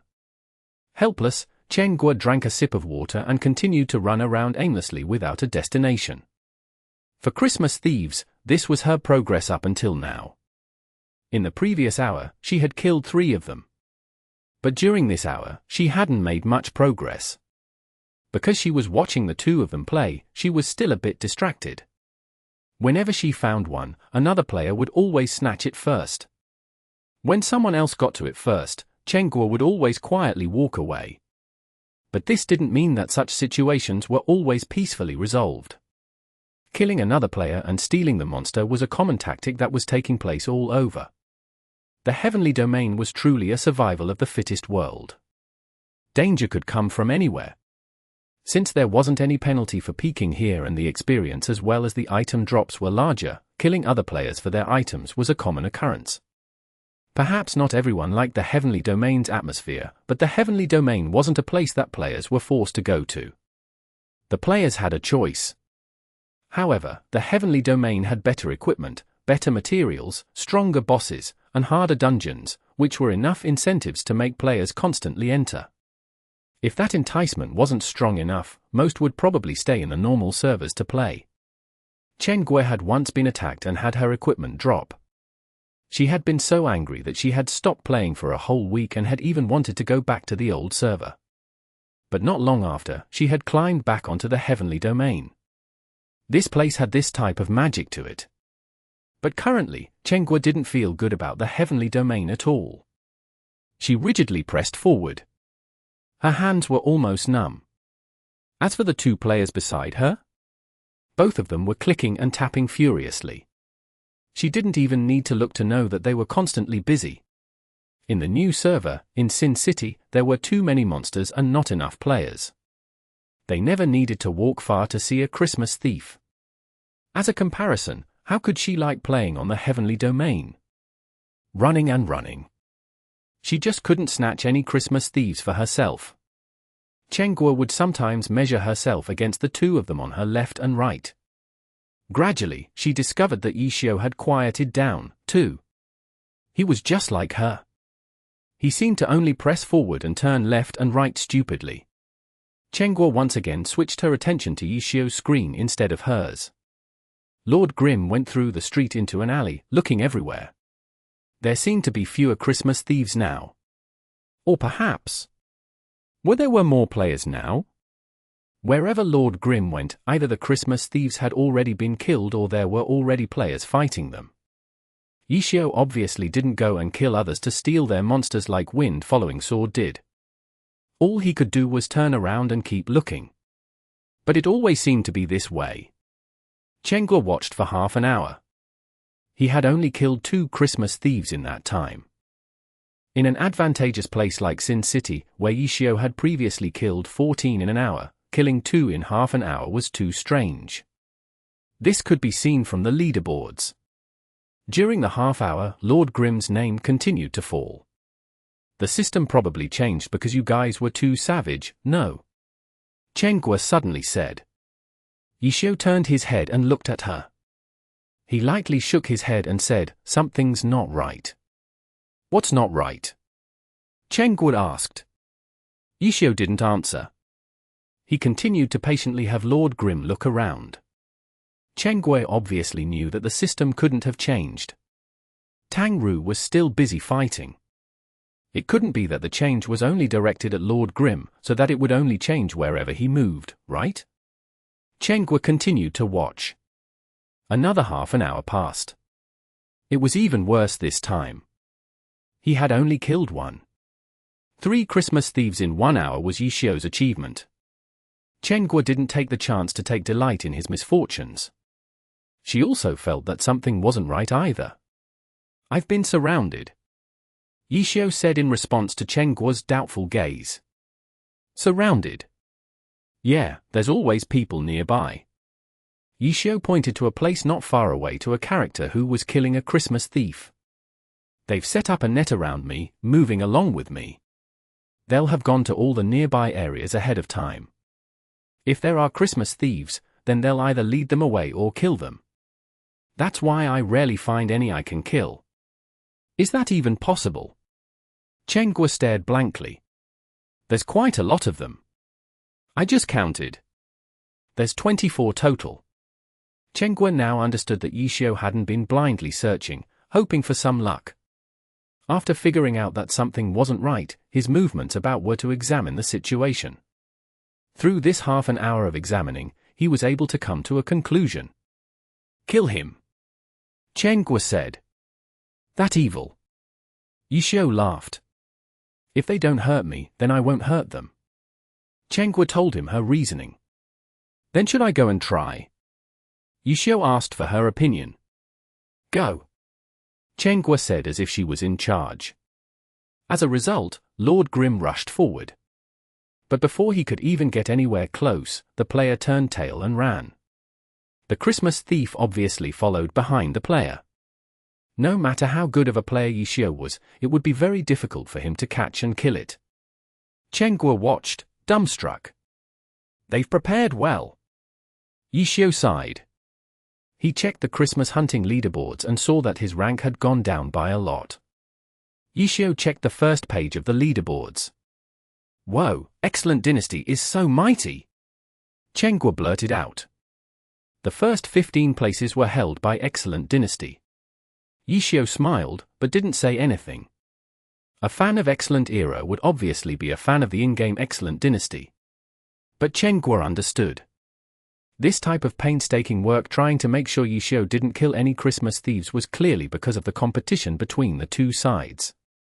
The competition was for the ranking positions on the leaderboards. And the only people who had that type of power was undoubtedly in a guild. Yishio's Lord Grim didn't have a guild, so he was on the individual leaderboards. A guild still needed to suppress an individual? When Chen Guo saw the first 15 places, Chen Guo began to understand. Lord Grim's name was rising up rapidly. He might soon knock one of them down, but the other 14 would still be there. Did they have to maintain all 15 places? Chen Guo couldn't understand this point because she didn't know the details of the 10th server. Chen Yehui's worries weren't groundless, however. If Lord Grim really did step all over the leaderboards, then it was very possible that Excellent Dynasty's placings would immediately turn into nothing. When that time came, who knew what those stupid noobs would say? Blue Brook Guild and Tyrannical Ambition had encountered it. Which guild wasn't afraid of that happening? Chen Yehui hadn't personally run over to the 10th server in order to witness a tragedy. Are these players from Excellent Dynasty? Chen Guo was somewhat unsure. Seems like it. Yishio said. What type of enmity do you guys have with each other? Chen Guo didn't understand the 10th server's situation, so she could only think that Yishio had some sort of quarrel with them. It's a long story. Then what are you going to do now? Chen Guo asked. Let me think. Yishio said. Not bad. Meanwhile, Chen Yehui was also paying attention to the leaderboards. Lord Grim's ranking was falling and he knew that it was the result of his actions. Seeing that the effects were still going on after an hour, Chen Yehui happily sent Wind Following Sword a reward. Ha ha, it's nothing. Wind Following Sword said modestly, though he was secretly extremely delighted. How is he reacting? Chen Yehui asked. After running around blindly for an hour, he seems to have just figured out that something isn't right. Wind Following Sword was already looking down on Yichio's intelligence. Then he's probably going to move out soon. Be careful. Okay. I'll be waiting. One of Glory's for famous master tacticians. Actually, I've always wanted to test myself against them. I want to see for myself just how godly their tactics are. The clear achievements after an hour had put Wind Following Sword in high spirits. Chapter 277. Spinning Spiderweb Formation. Edited by Regio Zora Justin, title needs to be finalized. Chapter 277, Spinning Spiderweb Formation. Have you thought of a solution? Have you thought of a solution? Chen Guo was even more anxious than Yishio was. I've thought of a very dependable method, but I need someone who's brave and smart enough for it. Yishio said. What's the method? Chen Guo asked. Go to Club Excellent Era across the street and cut the lines. What do you think? Can you do it? F*CK off. Chen Guo wasn't happy. He was clearly having fun with her. Ha ha. Yishio laughed, but his hands had already begun moving. As Lord Grim began to move again, he went into the alleys and ran around. Chenghua didn't understand his intent. He seemed to be doing the same thing as he had been doing in the previous hour. He was just running around stupidly. Just as she was going to say something, Yishio suddenly pointed his hands at her screen. Thief. Ah. Chenghua immediately turned around and looked. Sure enough, there was a Christmas thief where Yishio was pointing at. Without hesitating, she had Chasing Haze lift up her cannon and accurately fired at it. Chenghua cheered and continued to fire, but still looked at Yishio's screen from time to time. She wanted to know what the situation was like. Go and fight your thief. I'm going to be running around like this for a while. Yishio said. Running around and doing what? Chenghua asked. Observing their formation. Oh, Chenghua actually wanted to keep asking, but she discovered that previously lazy guy had disappeared. Right now, Yishio was extremely focused. His eyes spun and spun, chasing after his extremely quick-moving character. He was clearly researching something seriously. Chenghua decided not to say anything. She wouldn't bother him and went on to focus on her Christmas thief. Yishio never stopped moving. Lord Grim looked around in a small circle. The situation was still the same. The Christmas thieves that could be found had already been snatched away. After winding past 3 streets, Lord Grim suddenly jumped up. He raised his weapon and used an aerial fire, jumping to the rooftop. After this, he jumped off with another aerial fire and headed directly towards the other side of the street. He had never done this before. When Wind-Following Sword received the report, he didn't think much of it. That's it. His thinking is too simple. What are his coordinates? Wind-Following Sword followed. The member had been prepared and sent him Lord Grim's coordinates. This, Wind-Following Sword saw the coordinates and was immediately startled. Originally, after receiving Lord Grim's coordinates, he would set up adjustments for their formation. But this set of coordinates was too familiar to him. This was because this set of coordinates was very similar to the set of coordinates he had just been at. Lord Grim is nearby. When Wind-Following Sword became aware of this, his character immediately began to move. He turned around and sprinted towards the street. At the same time, he lifted his camera and checked the rooftops. Sure enough, Wind-Following Sword really did find Lord Grim. He was standing on the rooftop, looking down at him. How could Wind-Following Sword dare delay? He immediately used a triple slash to run. He was the same as his other team members. As soon as they saw Lord Grim, they wouldn't wait until he got close to them. This was Wind-Following Sword's orders. No one posed a chance at facing Yishio one-on-one. Having thoughts of fighting would only hold them back. After all, their guild's main mission was still to fight Christmas thieves. Is he chasing? Is he chasing? Wind-Following Sword didn't want to turn his head. He was afraid that turning his head would affect his movements. He listened closely. He didn't hear any footsteps or gun sounds.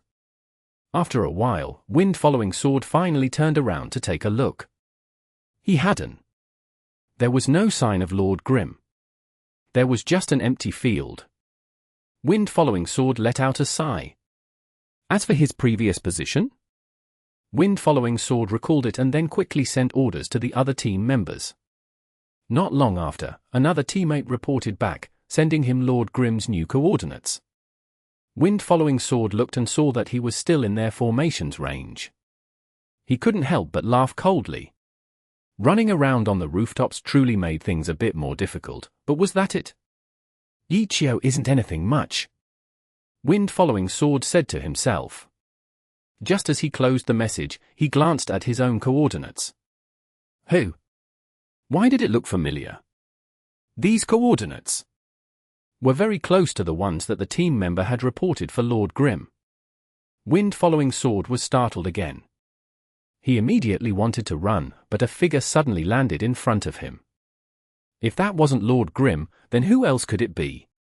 So you know who I am. Yishio smiled. Yichio! Wind-following sword called out the name. He was feeling a bit panicked.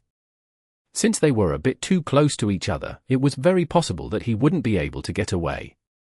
But luckily, the formation wouldn't fall apart with just one death. Even if he died, the formation would still continue on. Thinking of this, Wind-following sword calmed down and laughed, so you've actually caught up. But so what? I can't 1v1 you, so I'll die. But I'm sure you've already figured it out, right? Our goal isn't to PK with you. Ha ha, it's just a spinning spiderweb formation. Oh, you really deserve to be called Godye. You know your stuff. Wind-following sword's voice contained a bit of mocking in it. So what if he knew what it was? Wasn't he still helpless in front of it? Wind-following sword was delighted. But you don't. Did you know that I was the one who created the spinning spiderweb formation? Yichio was still smiling. What did you say? Wind-following sword was startled. Do you have a map with you? When you go back to the city, clean up your teammates' positions. Yichio said and then had Lord Grim dash forward. Wind-following sword brandished his sword in defense. However, he had been too startled by Yichio's words. His thoughts were no longer on the battle. When Wind-following sword fell, he still hadn't figured out what had happened.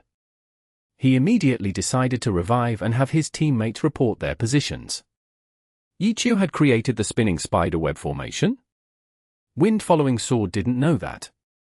He had accidentally discovered it while browsing around on the internet. It looked interesting, so he had studied it for a bit. He had also used it quite a few times over the years. If not, then he wouldn't have been so familiar with it. He really couldn't remember who the authors of the materials he had gathered were. Maybe Yichio was one of them. If Yichio was, he wouldn't be surprised. These types of gods, who had been playing since the start of the game, had written many guides. Wind-following sword really hadn't paid attention to who had created the spinning spiderweb formation. Wind-following sword couldn't deal with all of this. After receiving everyone's positions, he immediately found an online map outside of the game's window. The online map he had found was quite detailed. His mouse showed the coordinates. Wind-following sword lit up everyone's coordinates and, not long after, the formation was clearly shown. Lord Grim's position had still been within the formation's area of control. There weren't any problems with it. Was it just a bluff? Wind-following sword thought as he continued to direct everyone. He had everyone head towards his previous location and revise their position. Not long after, the team members reported back with Lord Grim's new coordinates. Wind-following sword no longer controlled his character and now focused only on sending messages and directing their movements. The online map had many functions. Right now, Wind-following sword felt like he was playing a strategy game. Yichio, I want to see how you'll escape. Wind-following sword began to slowly recover from the previous scare. The corners of his mouth pricked up and he began laughing coldly again. Heart Needle, head east 2 blocks. Watch the right street. Miner, go up to the roof on your left. Sand, go back to that crossing behind you. Wind-following sword casually directed them. The more he played, the happier he became. He felt like he was playing with the opponent. And this opponent was a top-tier god in glory. That type of feeling was truly unprecedented. More messages came. Wind-following sword looked and saw Lord Grim's coordinates again. Wind-following sword calmly checked the map and once again gave a string of orders. And after deploying his team, he suddenly discovered that there was a huge hole in his spinning spiderweb formation. How? Wind-following sword's feelings went up and down. He immediately had a team member head to fix that hole, but he quickly received new coordinates for Lord Grim. Is he heading towards the opening? Wind-following sword nervously looked at the map. Chapter 278. Break the formation. The guest acts as the host. Sure enough. When he compared Lord Grim's previous coordinates to his current one, he found that Lord Grim was heading directly towards the hole in the formation. Judging from the time that the coordinates were sent, it looked as if Lord Grim had changed directions very early on and very decisively. It seemed like he knew that there would be a hole here. Wind-following sword hastily messaged any nearby players to fix the hole. Judging by the distance, there was still enough time.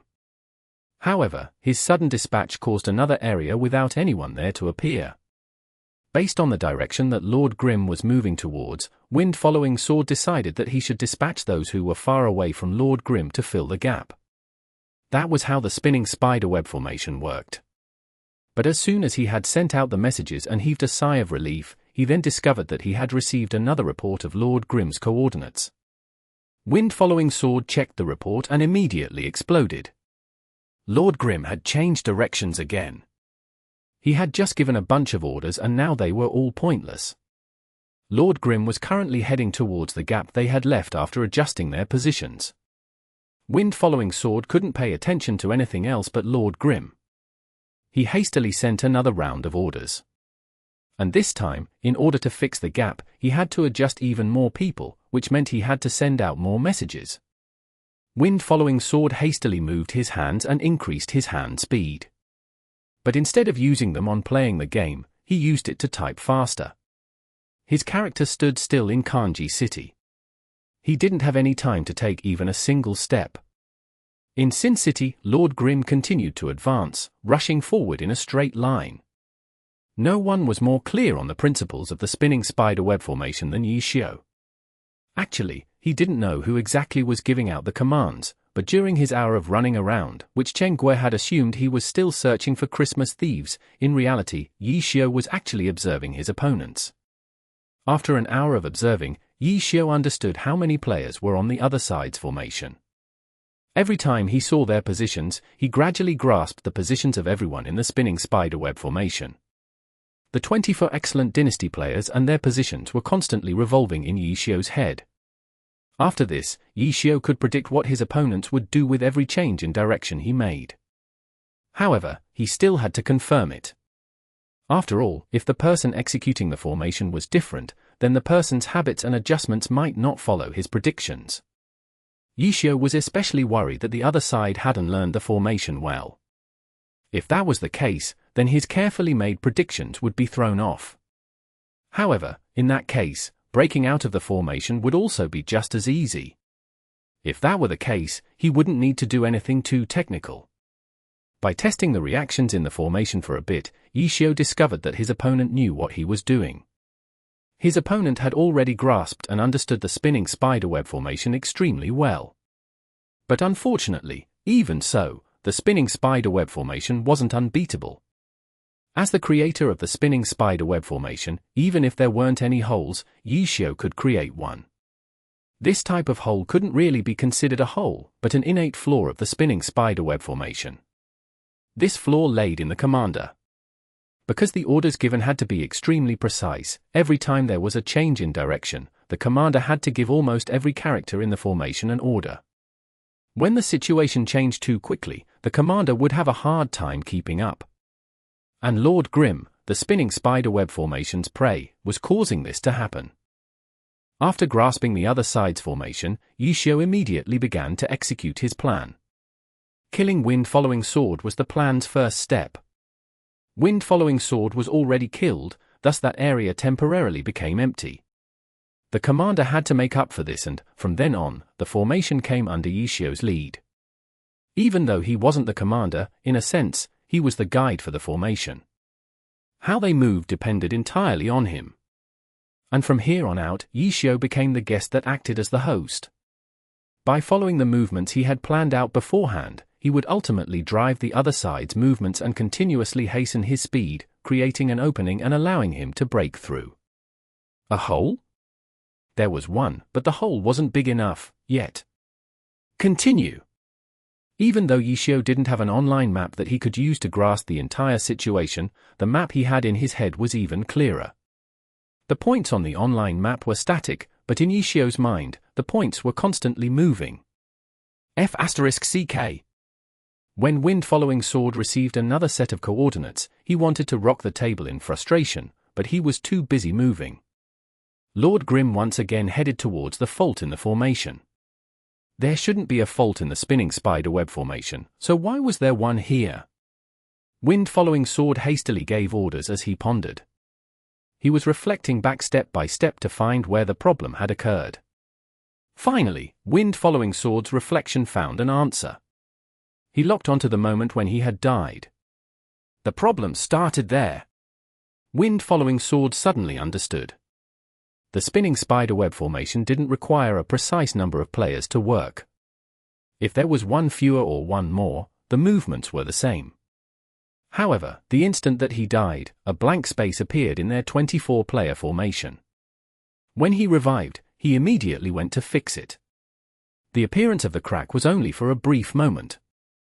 But now that he looked at it, he had lost. He hadn't been able to fix it and, instead, the more he tried to fix it, the greater the opening became, all the way until you could clearly see the opening if you looked at the map. Up until then, Wind following sword was still somewhat clueless. But now, he finally understood it after seeing Lord Grim accurately rush towards the opening time and time again. This wasn't a coincidence. This was a scenario that the other side had created. Ichio! He had originally been the prey in their net, but now he had already become the host. Right now, he was completely dictating how the net was being woven.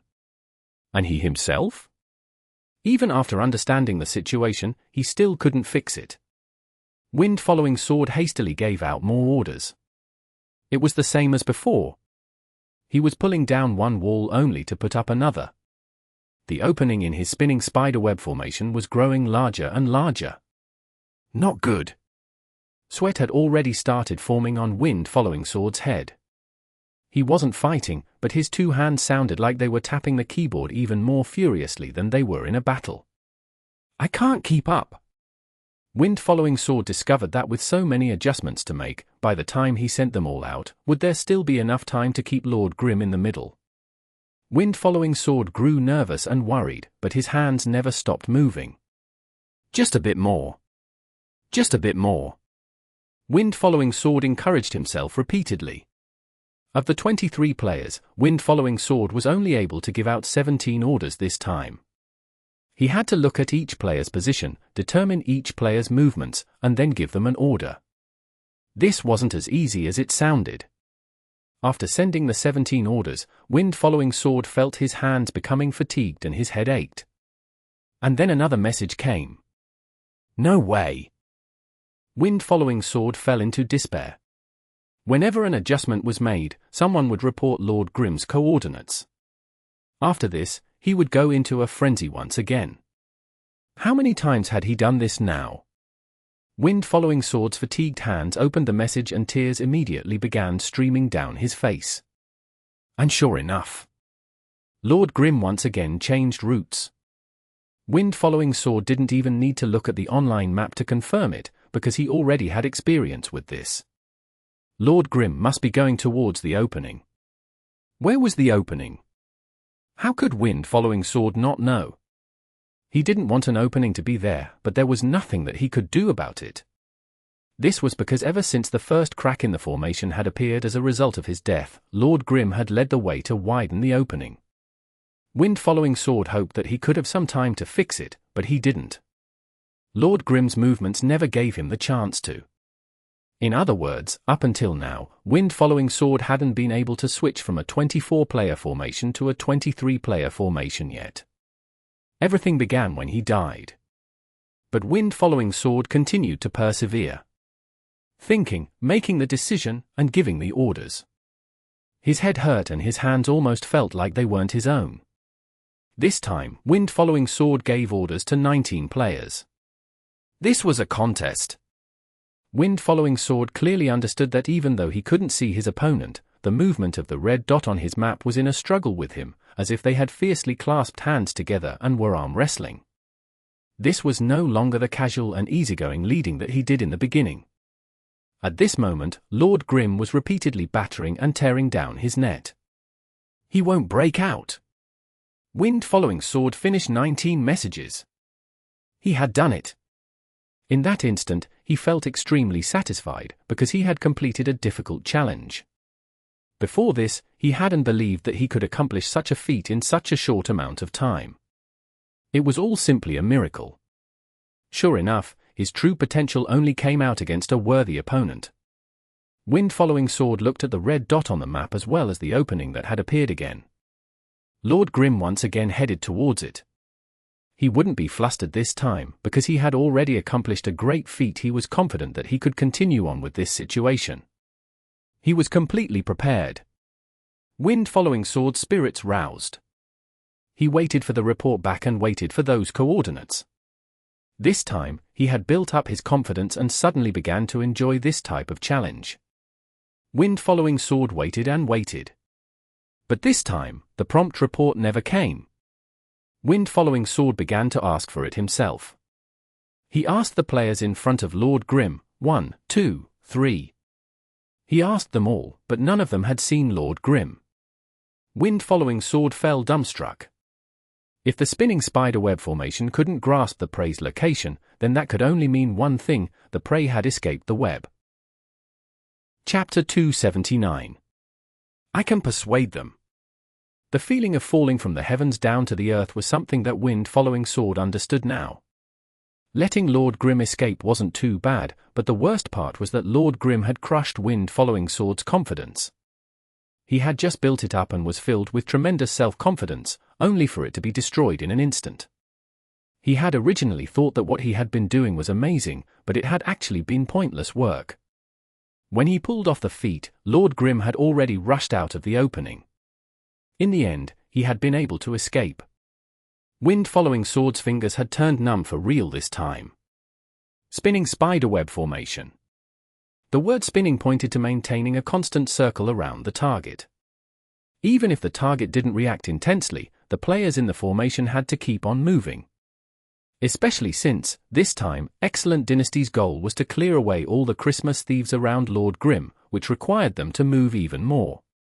Having not received any orders for a while, some of the players were beginning to message him, asking what was up. Lord Grim is already gone. Wind-following sword replied without any embarrassment, only disappointment. Ah.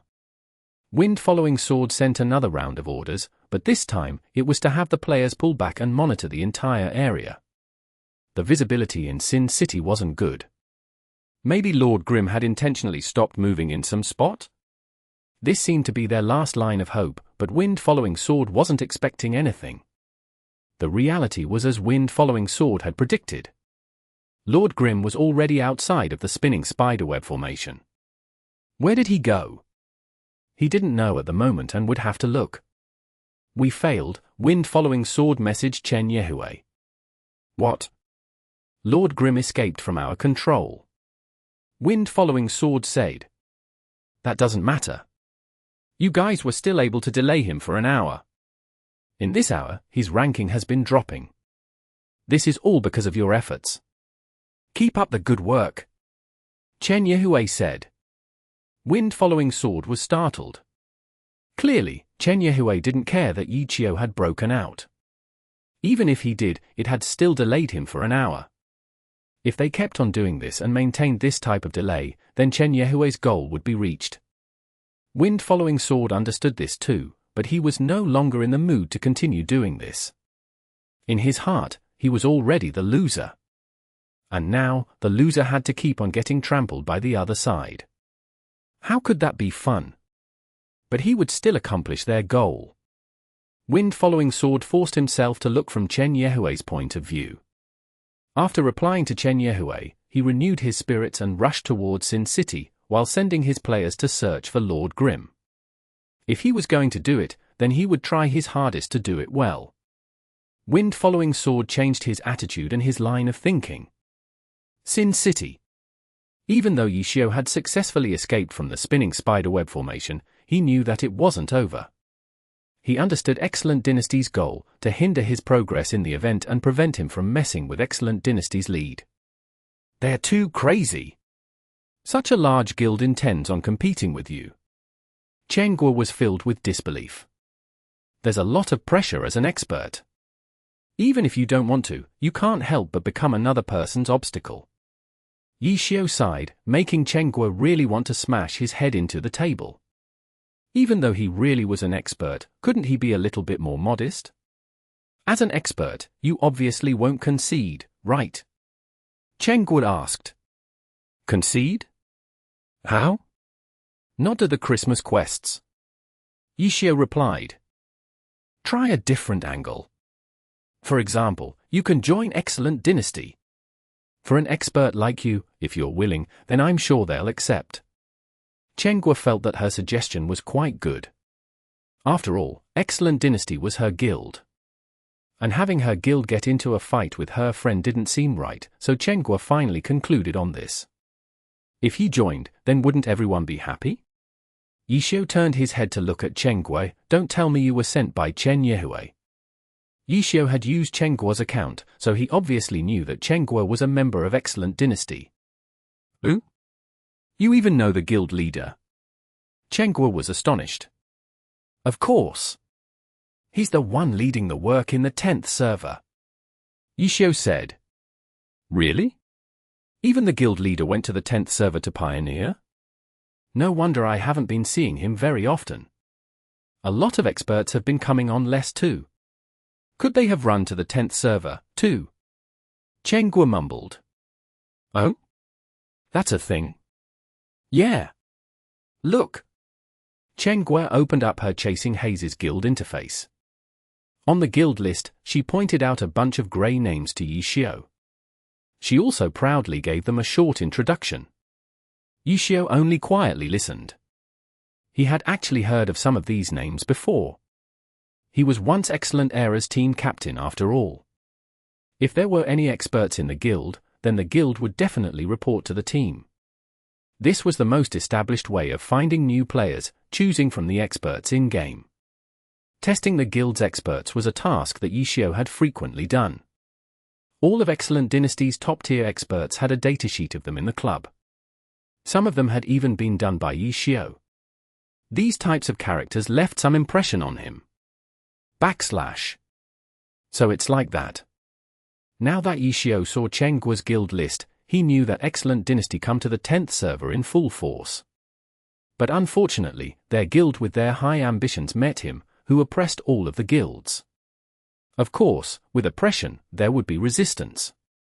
Yishio didn't think that the reactions from the guilds were weird. However, he would also compete against them like so. Shrink back? If he had that thought, then from the very start, Yishio wouldn't have brought out his Lord Grim with the 1000-chance umbrella. So it's like what? Chengguo was still asking. They're so far ahead in the Christmas event that they dominate the first 15th places in the leaderboard. It turns out that Excellent Dynasty had sent out so many experts.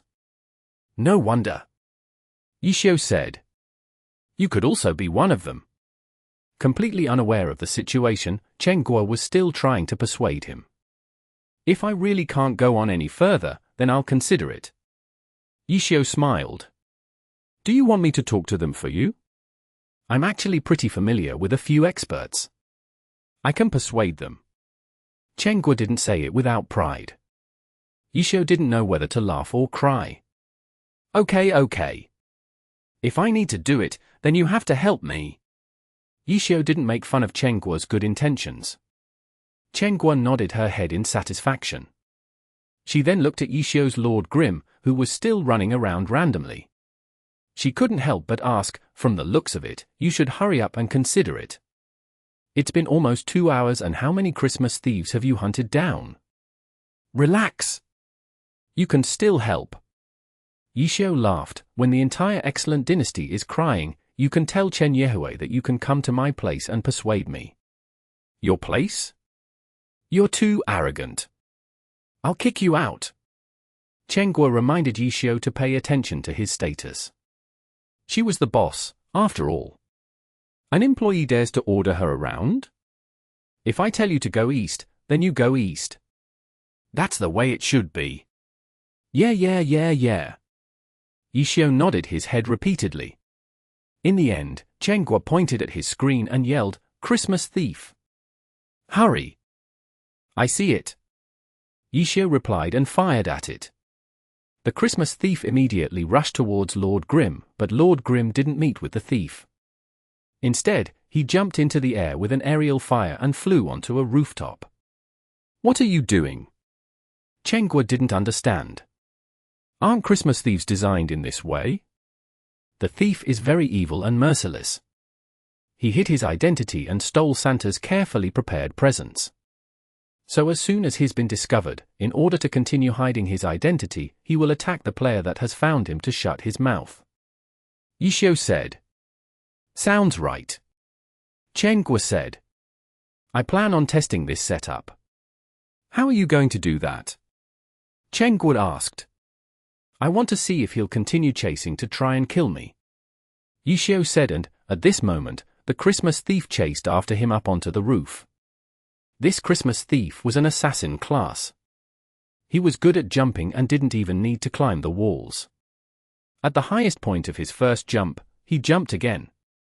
The Christmas thief leaped onto the roof. Yishio didn't fight.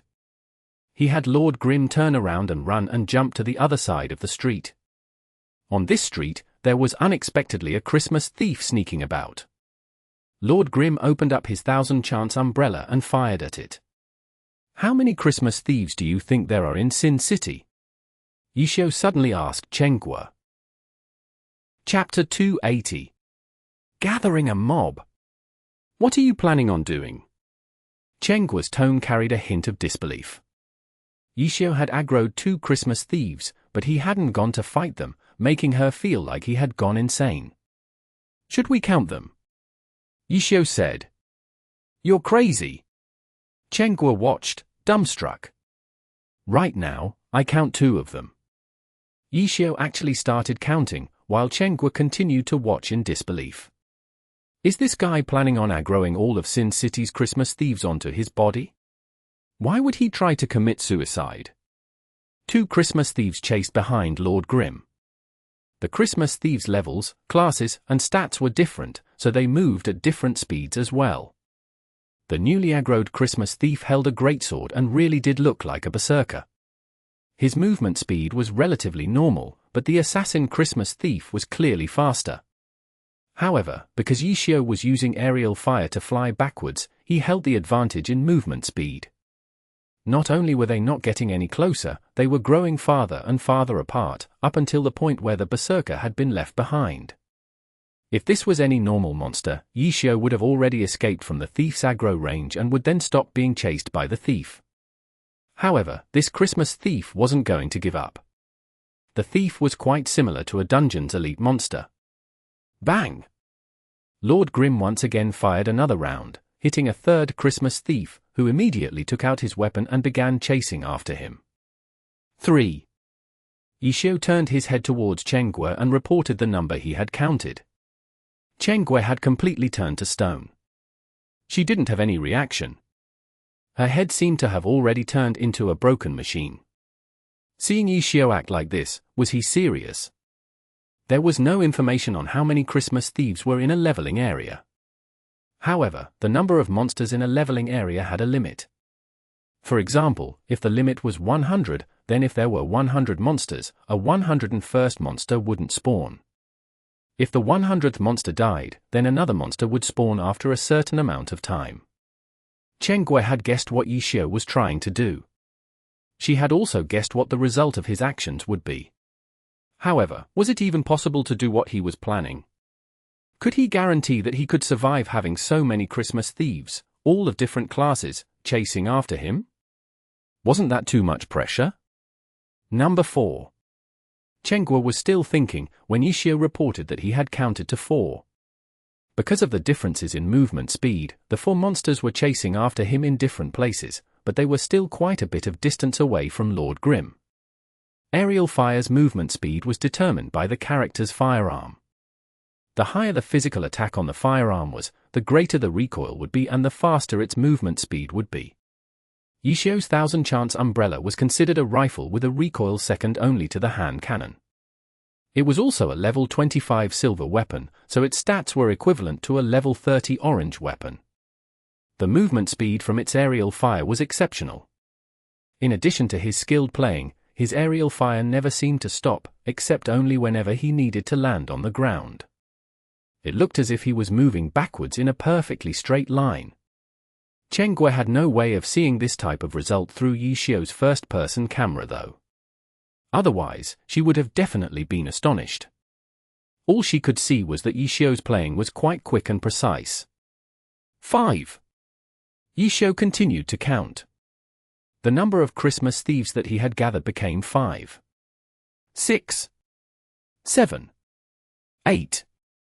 The population in Sin City was sparse.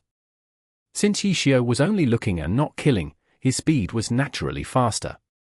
Not long after, a long line of Christmas thieves were chasing after him, which caught the attention of any players who saw him.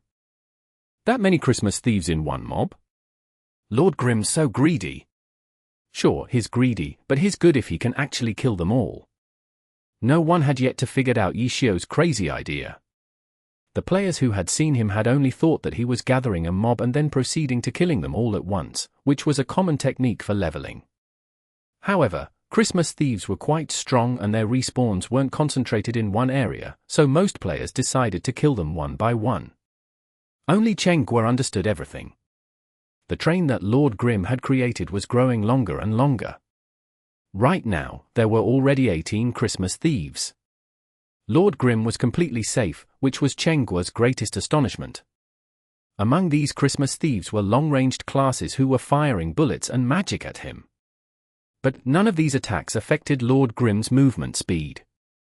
While dodging these attacks, Lord Grimm shuffled through streets and alleys in Sin City. While doing this, he had aggroed several Sin City residents as well, but these normal monsters weren't as persistent and, after chasing for a while, they were shaken off. The train was still expanding. As the train passed, Yishio had even met Su Muqing's cleansing mist. Su Muqing didn't know about the situation and thought that Yishio had encountered some trouble. She immediately fired at the mob of Christmas thieves. However, these Christmas thieves had the setup where only the first attacker counted, so they wouldn't aggro onto her. The Christmas thieves continued to chase after Lord Grimm and Su Muqing was still attacking, so Yishio messaged her. "Stop attacking. Stop attacking." Su Muqing stopped. "What are you doing?" "Gathering a mob." Yishio replied. "You've already gathered so many. That still isn't enough." "Not enough. I'm going to gather all of the Christmas thieves in the entire city." Along with this, he sent an arrogant smiley face. "Why?" "It's a competition. A competition to see who kills the most Christmas thieves. So it's like that. Then, it looks like there isn't any point to staying here." Su Muqing wasn't surprised like Chen Gui was, because she didn't doubt that Yishio could do this. "Seems like it." Yishio replied. "Though staying here to watch the chaos doesn't sound too bad." Su Muqing also sent a smiley face. "Then you can go and grab a good spot in advance." Yishio said. "Where?" "At the clock tower." "Oh." Su Muqing immediately understood, but she didn't immediately go. Her cleansing mist ran in the opposite direction of Lord Grimm. Soon after, she sent a message with her coordinates. "Do you want to play, too?" Yishio obviously understood what the message was for.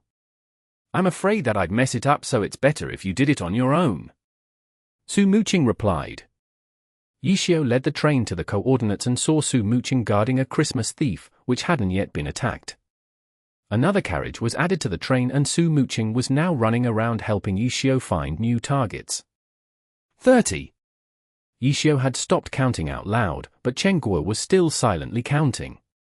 30 Christmas thieves were following behind Lord Grimm now. The train's momentum was growing larger and larger. The footsteps from the train shook half the city block with every road he passed through. Meanwhile, on Excellent Dynasty's side, Chen Yehue had finally received a report. In the beginning, he didn't know about this. He had only been looking at the leaderboards and had seen Lord Grimm's name continue to drop. He had thought that it was because of Wind Following Sword's actions, but he didn't know that, up until now, Wind Following Sword hadn't been able to find Lord Grimm's whereabouts. Only now did someone in the guild talk about Lord Grimm's train. He's gathered around 20 or 30 Christmas thieves, a player reported. Everyone thought that he was only gathering up a mob. Even Chen Yehui, who knew of Lord Grimm's real identity, didn't even think of such a crazy idea. Has he gone mad from our methods? Is he planning on gathering a bunch of monsters and then killing them? Chen Yehui thought. Should we go and mess things up for him? The Christmas thief train continued to expand. 40. 50. The spectating players finally felt that something wasn't right. There should be a limit to how many monsters he would gather, right? If he continued to gather them, wasn't he just asking to be killed? No one continued to think that he was only gathering them for the sake of gathering them and killing them all at once. However, none of them had any clue what his actual purpose was. Time continued to pass. Lord Grimm's placing on the leaderboards continued to drop, but the number of Christmas thieves behind him continued to increase. Chen Guo was already in complete disbelief. Tang Ru had also noticed and was speechless, too. 100. 200. 300.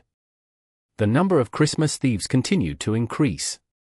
The number of passengers in the train were enough to fill up an entire street.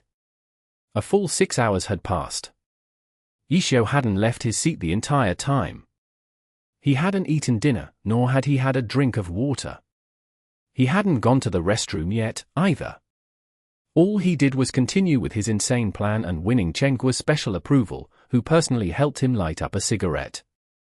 Chen Guo didn't dare interrupt him. Now that things had reached this far, she wanted to see just how far Yishio could take it. Just how many Christmas thieves were there in Sin City? Chen Guo had already completely forgotten about her own character. She was only focused on Yishio's situation now.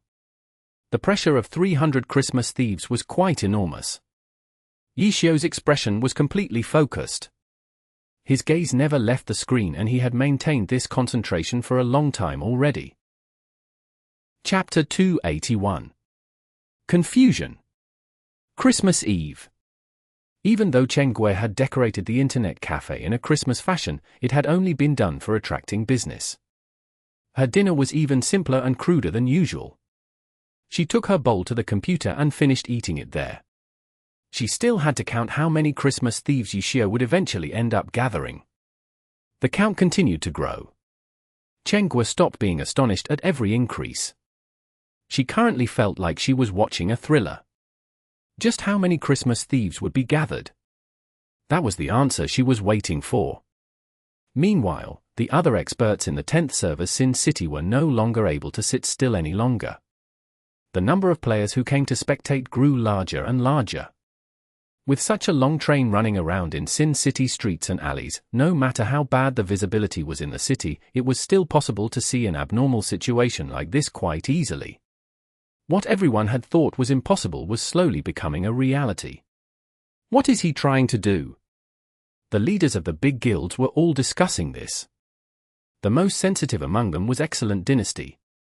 They could already see the effects from Lord Grimm's movements from the data. Their hunting progress in Sin City had slowed down. Christmas thieves continued to accumulate under Lord Grimm.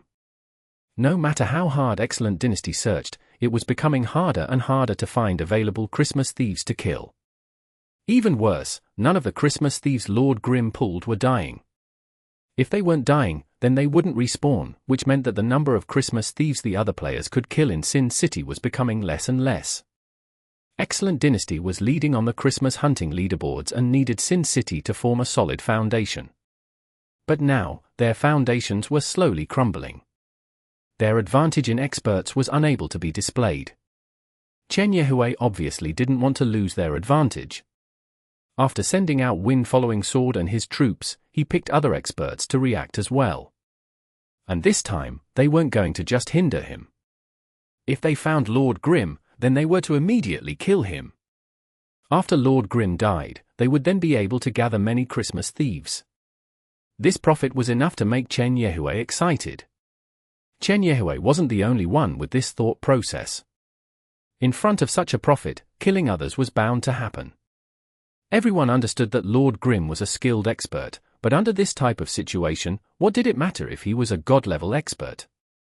As the driver of the train, he didn't have the opportunity to pause for even the slightest bit. With that type of pressure, how was he going to fight with other players? They didn't even need to fight him directly. If they just stalled him, the mob of Christmas thieves would eventually swarm him and crush him into a pulp. The guilds had created their own beautiful plans and then sent out their players to accomplish it. The number of players coming out wasn't few, either. After eliminating Lord Grim, they would immediately scramble for the Christmas thieves. So, the more players, the better. But the reality of the situation wasn't as beautiful as they had anticipated. Wind-following Sword, who had been chasing after Lord Grim's whereabouts the entire time, had discovered the issue long ago. It wasn't hard to find Lord Grim's general whereabouts. The train parading through the streets was pretty easy to see. However, the train was way too chaotic. Finding out where exactly Lord Grim was in the train was extraordinarily difficult. Different Christmas thieves ran at different speeds, so there were gaps in their chase. Those who were farther away could no longer even see where Lord Grim was, but with their RA's automatic searching, they were able to still know where Lord Grim was. When they chased, they chose the most convenient route, which might not necessarily be Lord Grim's original route. Players would often see these Christmas thieves chasing Lord Grim, but the problem was, these thieves' movements were completely out of sync. Some were running east, some were running west, some were climbing over walls. Wind-following Sword compiled the reports from the players he had sent out and then used the map to determine where Lord Grim was located. Every time he directed players to a location, they would always reply that there was nothing there. This was already his fourth time of receiving nothing there. Wind-following Sword's confidence had been struck once again. He was already feeling embarrassed about having the players continue running nowhere. Yichio is moving too quickly. Wind-following Sword reported to Chen Yehue, he's using the Christmas thieves' random running movements to create a very confusing situation. We can very easily chase after the thieves, but we can't verify his exact location. What do you mean? You can't find him. Chen Yehue's mood immediately turned sour. Only by luck, when Wind-following Sword's spinning spiderweb formation had been broken through, his confidence had already dissipated. After a single match, he had already understood the distance between him and his opponent. After this, even though he continued to persist, the reality was just too cruel. Yichio was still a level higher. Luck wasn't something that anyone could control. Yichio used his movement speed and terrain to cause the Christmas thieves to cause chaos, but if you had good luck and randomly bumped into him, then there was nothing he could do about that.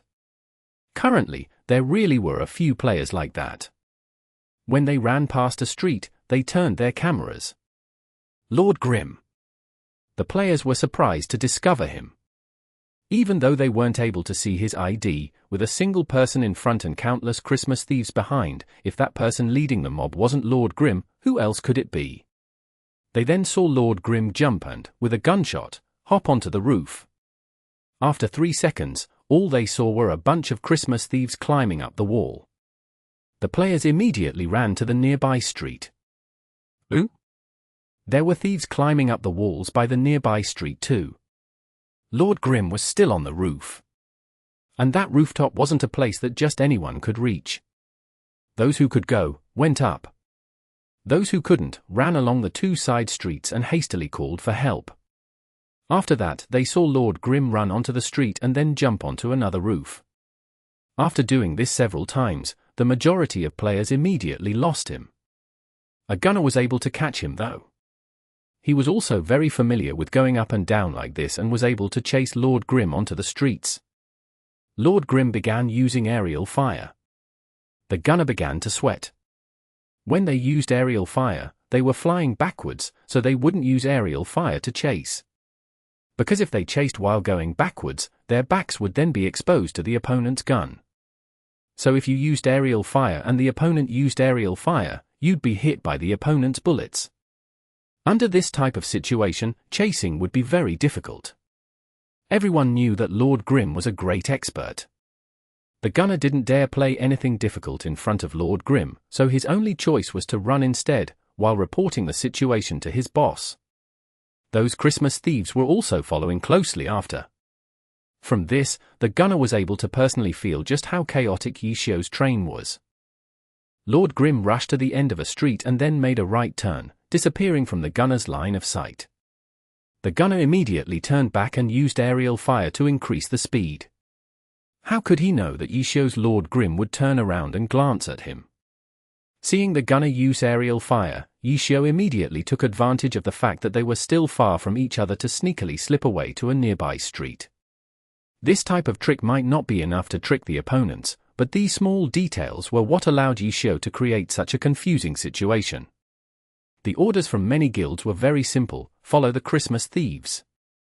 Because of the Christmas thieves' AI, they didn't need to see Lord Grim to know where he was. Their paths would never be wrong and they would always head towards Lord Grim. However, these Christmas thieves' movement speeds couldn't be compared to Lord Grim. If players only followed them, they would never be able to catch Lord Grim. Just from movement speed alone, Yishio was faster than the majority of players. And this was a huge advantage for Yishio. With a silver weapon as a gun, along with his stable and adept playing, no gunner could beat him. As for other classes, their movement skills had cooldowns and they couldn't last as long. After 6 hours of persistence, Yishio had already gone past the most difficult part of the plan.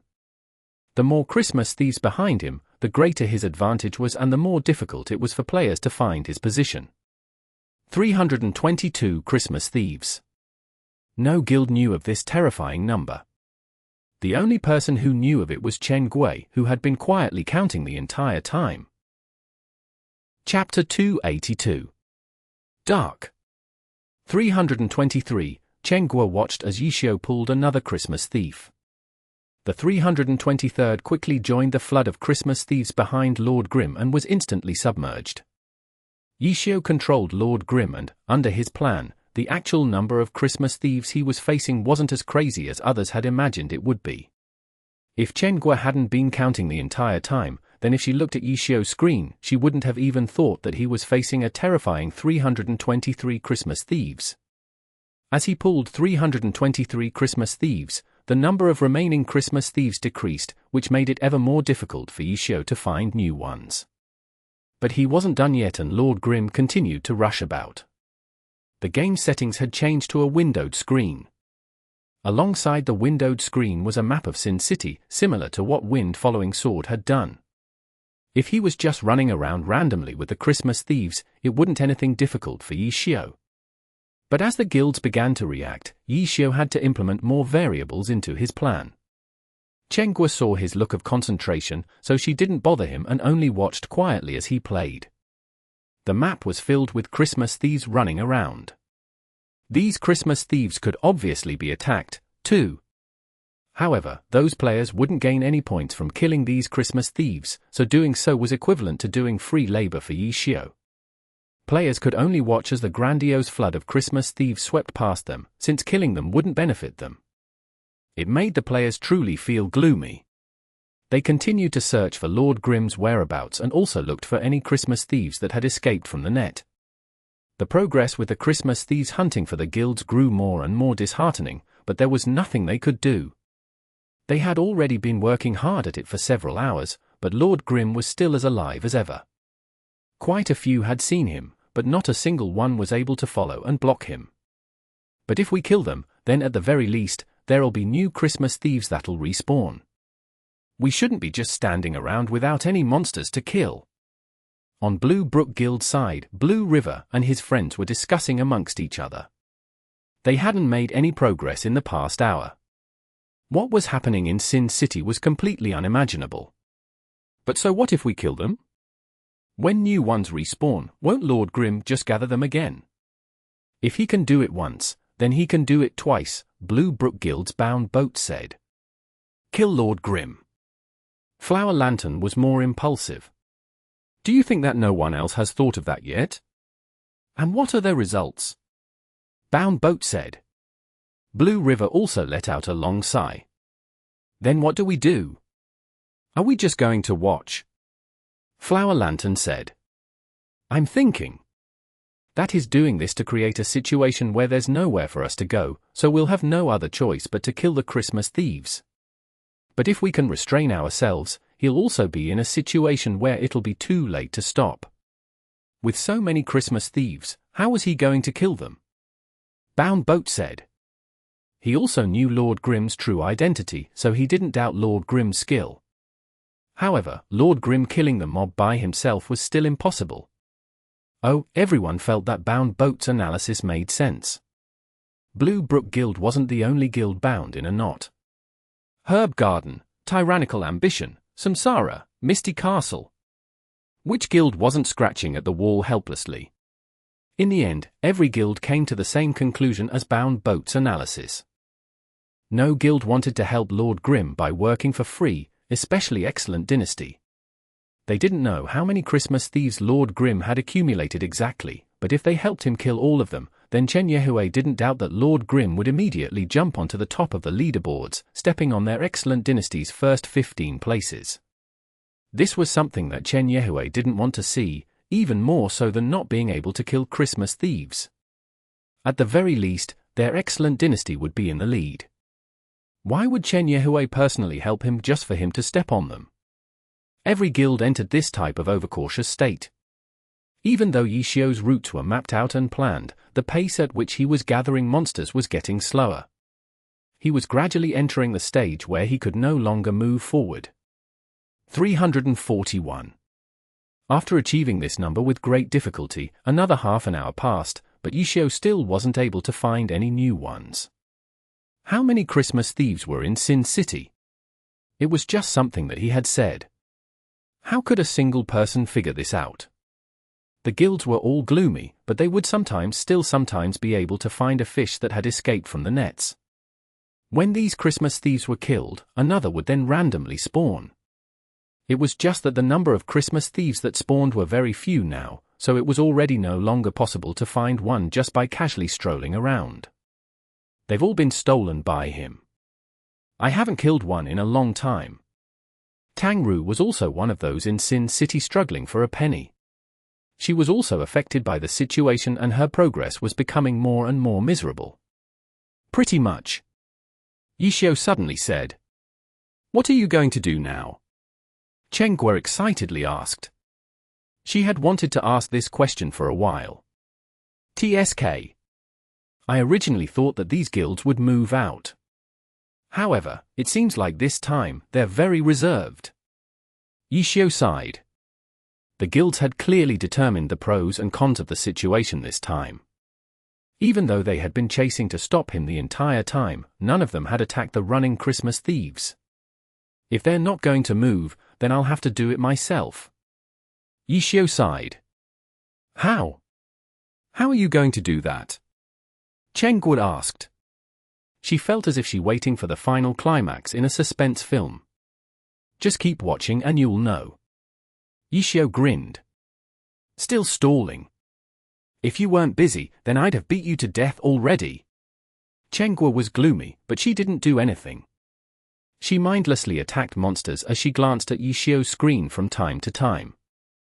Her day had been wasted. The majority of the time was spent watching Yishio play.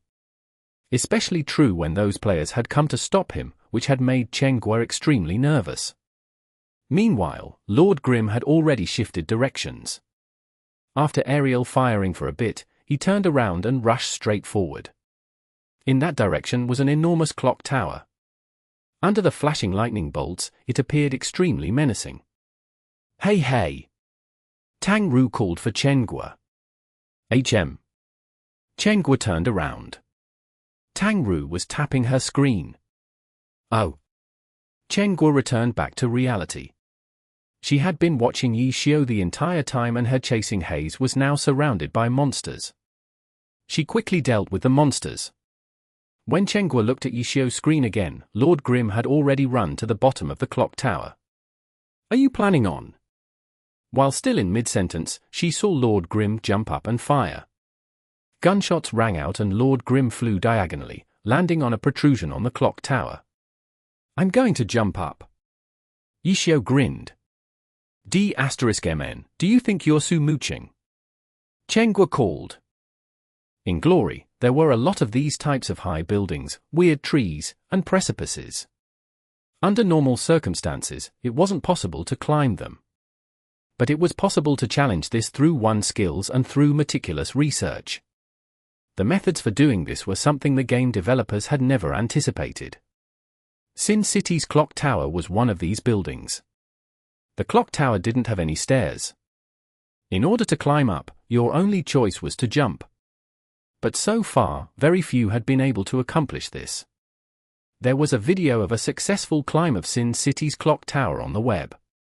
It was a video from long ago, in which Sumuching used aerial fire to do it, and it was recognized as the peak of the usage of aerial fire.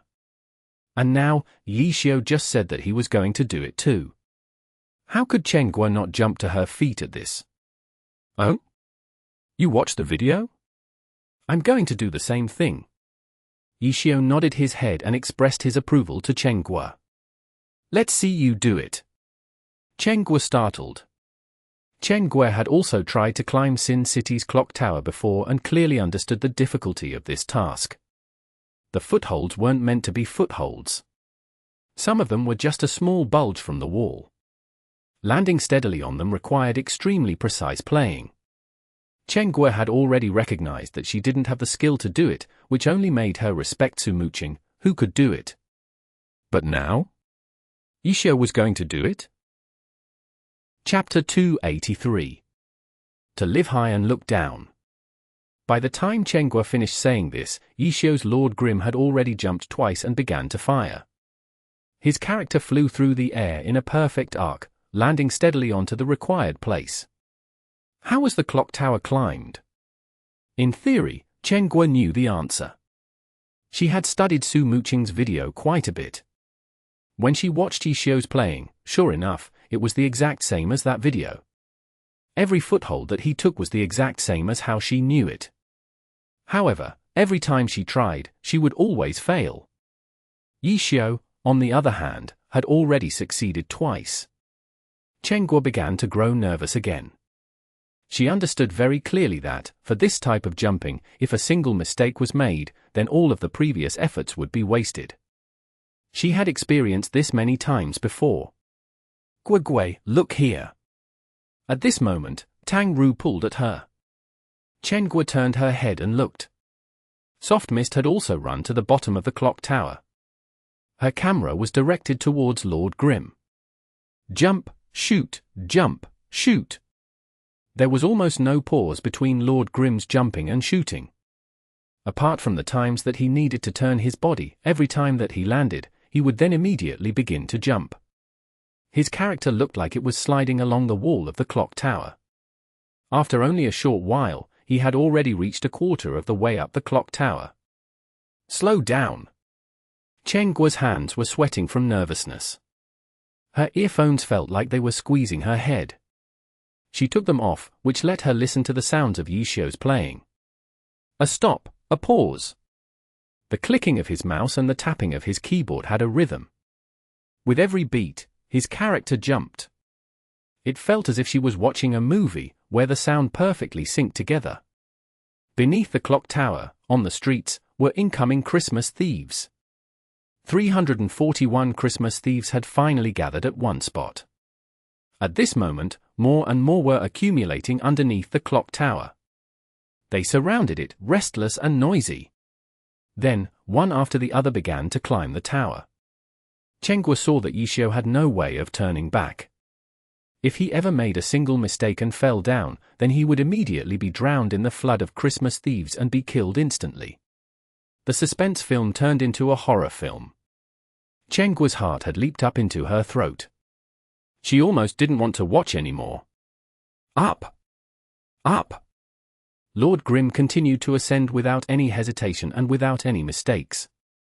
The difficult places that Chenghua recalled were easily passed over. And finally, just as he was about to reach the top, Chenghua suddenly cried, "Ah!" On the screen, Lord Grim jumped and fired like usual. Except this time, his character was off from the top by a little. He wouldn't reach it. Lightning flashed down. Chenghua suddenly remembered that this final point was very high and required that the character had a certain level of recoil, jumping ability, and weight. The instant that Yishio jumped, he might not have prepared for this most difficult point. Chenghua helplessly watched as Lord Grim failed to reach the top. He was already beginning to descend. Just as she was upset that she hadn't reminded him in time, she suddenly heard Yishio repeatedly tap his keyboard. Lord Grim raised his weapon and then opened it. "What are you doing?" "A parachute," Chen Guo whispered in puzzlement. But the 1000-chance umbrella didn't stop there. The canopy of the umbrella receded back to the umbrella bones. 8 umbrella bones bunched together and then began to rotate. D*MN, no way! Chen Guo yelled. This time, she recognized it. This was the mechanic skill, Rotor Wing. Lord Grim's descent immediately stopped. After hanging in the air for a bit, he suddenly began to ascend. Following this, Yishio made another move and the 1000-chance umbrella returned to its original form, allowing Lord Grim to land on the clock tower's top. This thing can even function as a mechanical box, Chen Guo said in astonishment. Mechanical boxes were special equipment, which were made for mechanics. Even though mechanics were considered gunners, in reality, the majority of their skills didn't use their guns, but rather a mechanical box. It didn't have any attack stats, but it could increase the levels for skills. As a result, for mechanics, they held guns in their hands and carried a mechanical box along their waist. Only this setup allowed them to completely use their skills, a unique aspect of this class. And even though Rotor Wing was a level 20 and undercommon skill, without a mechanical box, it couldn't be used. Or are you carrying a mechanical box on you? Chen Guo asked. No, the umbrella has a mechanical box function, Yishio said. F*CK. What a weird weapon. Chen Guo was speechless. Yishio chuckled, but didn't say anything. His character's camera turned. Ah, there's someone up here. Chen Guo jumped up in fright, seeing that there was someone up at the top of the clock tower. But after seeing the other person's name, Cleansing Mist, she recognized her as the person who had helped Tang Ru. This person was one of their friends. She also jumped up. Chen Guo muttered and felt her heart ache a little. This sister was also a launcher like her and played with Tang Ru and Yishio, too. Chen Guo couldn't help comparing herself to this launcher. Now she saw that this launcher had actually been able to jump up to the top. Even if it was only for aerial fire, she couldn't compare herself to this launcher. Wow! There's no need for all of this. Yishio was talking with Su Muqing, in-game. Su Muqing's Cleansing Mist and him had started a trade transaction. She had sent him a large amount of potions, which were all mana potions, instantly stuffing his weight to the max. Just in case, Su Muqing said. I'm not used to having this much weight, Yishio said. It's not like you need to move too quickly, Su Muqing said. That might not be true. Yishio had Lord Grim walk to the edge of the clock tower. The clock tower was very tall. The Christmas thieves looked like ants, which were swarming their way up the clock tower. Tang Ru, who was beneath the clock tower, was looking at the top of the tower, but the fog made it difficult to see. When lightning flashed down and lit up the sky, she was able to see 2 figures on top of the tower. The other guilds were bitterly searching for Lord Grim. Finally, when they reached here, it was too late. Those who were quicker were at least able to admire Lord Grim's heroic feat of jumping to the top of the tower. This is hard to stop halfway. After receiving this news, Blue River helplessly said to Bound Boat. Bound Boat immediately turned silent. They had already figured out that these Christmas thieves were probably going to be taken down by Lord Grim, who was now living high and looking down.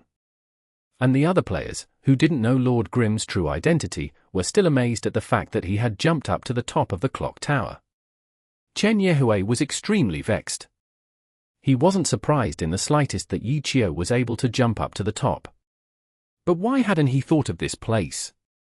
He had only thought that Yishio wanted to spite them, forcing the guilds to kill his Christmas thieves. But he hadn't thought that Yishio actually had a plan that he could fall back to. If he had thought of this earlier, Chen Yehue would have been able to guess that he would use the clock tower for this purpose. And now, it was too late. By the time that Chen Yehue had personally reached the clock tower, he fell dumbstruck just like every other player there. There were so many Christmas thieves that it was impossible to count them all. Now that they had all gathered together in one place, the sight was too strong. The Christmas thieves were completely tunneled in. They didn't care about the players behind them in the slightest. As if they were going to pay respects at a shrine, they bravely headed towards that clock tower. And the players? They could only stupidly watch. Chen Yehue looked left and right and saw Plantago Seed, Blue River, Cold Night, Lonely Drink, Backlight Bomb, Hazy Mist. The guild leaders of every top guild in the 10th server were all gathered in the same place, staring stupidly. Staring up high at the figures that could only be seen when lightning flashed. The Christmas thieves leading the character were just about to reach the top when lightning flashed down, allowing them to see the real situation. On top of the clock tower wasn't just one person, but two. The moment the lightning arced down, two streaks of flame roared out from the muzzles of these two figures. Flames exploded on the clock tower's stone walls. Everyone could hear the sad and shrill shrieks. The Christmas thieves that had been hit were blown flying. What were they going to grab onto in the air? If they weren't going to fall to the ground, where else could they go? These were all points. These were all presents, the players thought as their hearts ached. Chapter 284. There's still hope. The damage from falling off the clock tower was much greater than the damage coming from players. If players were to fall down, then they would certainly die. Hearing these Christmas thieves shriek and shrill as they fell made all the players their ache. They wouldn't die from the fall, would they? Wasn't that too easy for Lord Grim? Just as they were thinking of this, they saw a giant beam of light shoot down from the top of the clock tower towards the ground. This was a laser rifle from Su Muqing's cleansing mist. This attack was a spectacular sight, though the damage from it wasn't as impressive as the visual effects.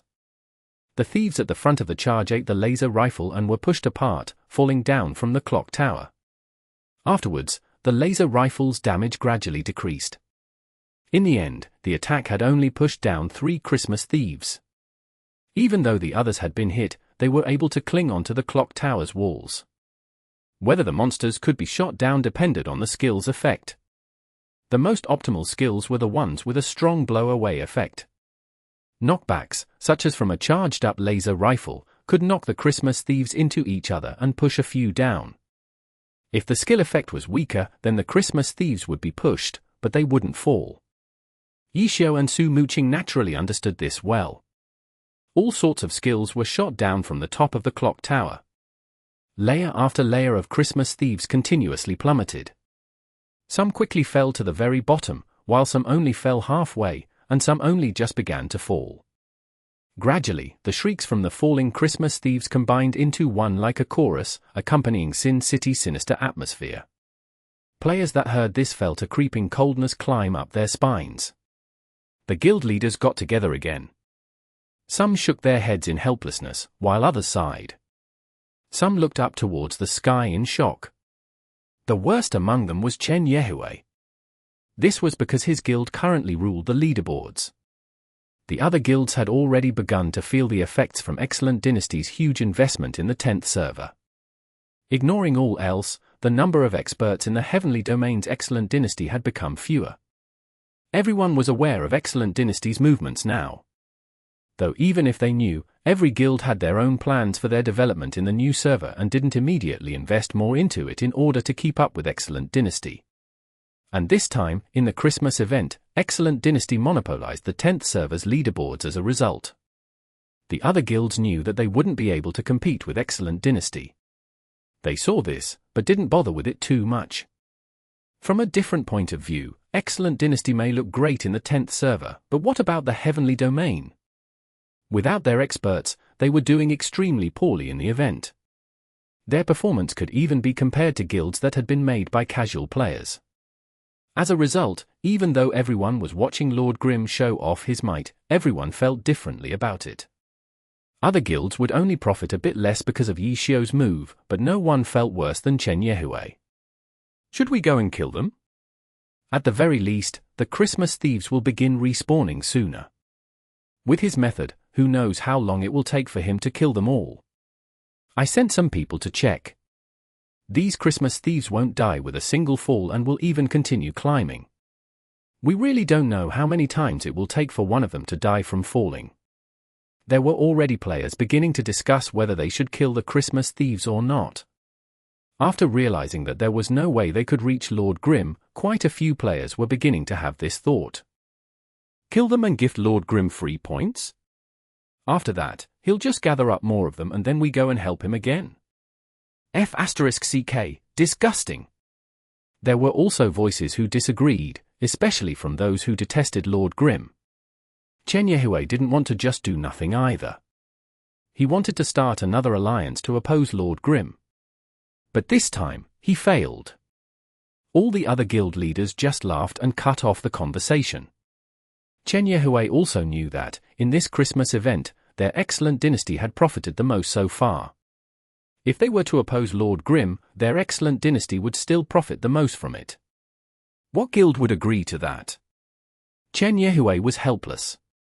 Lord Grim was at the top of the clock tower, but he had no way of dealing with him. Even though he had many experts under him, none of them could guarantee that they could climb up the tower in a single try. Even if they could, with Lord Grim guarding the clock tower, if they tried to jump, wouldn't they be in the same situation as the Christmas thieves? Chen Yehue was at his wit's end. In the end, his only choice was to bitterly continue looking for Christmas thieves. As Lord Grim killed his thieves, more would begin to respawn in Sin City. Most of the guilds were already beginning to move out. Quite a few had begun to disperse. Help Lord Grim kill off the Christmas thieves to have them respawn faster? In the end, no one did this. For people like Chen Yehue and Lonely Drink, doing something like that would make them feel as disgusted as if they had eaten a fly. They truly couldn't do it. Those who wanted to do this also gave up because, if they did it, their players would be left at the clock tower, while the other guilds who didn't do this would disperse and start looking for the respawned Christmas thieves. Helping Lord Grim was tolerable, but to be taken advantage of by others wasn't something that the guilds could tolerate. I say we should try to control Lord Grim. We should take advantage while he's trapped at the top of the clock tower to have a few of our troops kill him when he comes down. Blossom Valley's backlight bomb said. His team had been killed by Ishio before and he still remembered it well. Kill him? To where? He'll just come back from Kanji City. And then what? Are you going to lock up Sin City's entrance? Hazy Mist refuted. In everyone's eyes, they couldn't just chase him like before and split their forces again, right? The Christmas event only lasted for 36 hours. Who would use their limited time wasting their resources? F***ck. It's everyone for themselves. The guild leaders sighed and then dispersed. In the square beneath the clock tower, the players had left. But in the nearby streets, some players would walk for a bit and then stop and turn their heads to look. In just a short moment, they've reached another level. Blue Brook Guild was one of the guilds that hadn't completely left. Right now, Bound Boat was looking at the clock tower and talking to Blue River. Blue River's character raised his hand and was clearly observing as well. After a short pause, he said, "You're right. Does this mean that it's possible that Lord Grim won't be able to hold on?" Flower Lantern said, while gulping. If Lord Grim couldn't hold on, then that meant that the instant he died, the Christmas thieves would return to their original state. Blue Brook Guild obviously didn't mind taking the thieves for themselves. I'm afraid that we won't be the only guild to figure this out. Bound Boat said as he lowered his head and looked around. With Sin City's visibility, the only thing that they could see was the rain and fog. They couldn't tell if there were other people around. With so many of them, we won't be able to eat them all. Even if we split the pot up, it'll still be good for us.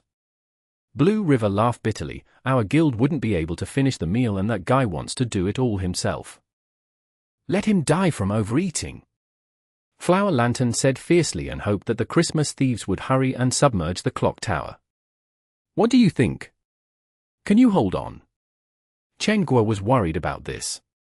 From the beginning of his resistance, Yishio's playing had become extremely quick. His character was constantly shuffling about the peak of the tower. But seeing Yishio's expression and seeing how he didn't look nervous, Chen Guo couldn't help but bother him and ask. Just barely. Yishio grinned. He and Su Muching couldn't stop to rest for even a single moment.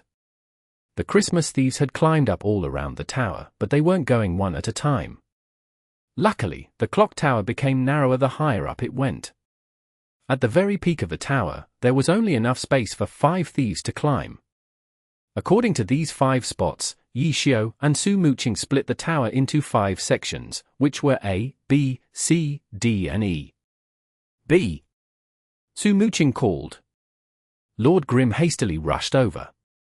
A Christmas thief was just about to climb up when Lord Grim swept it away with a falling flower palm. D.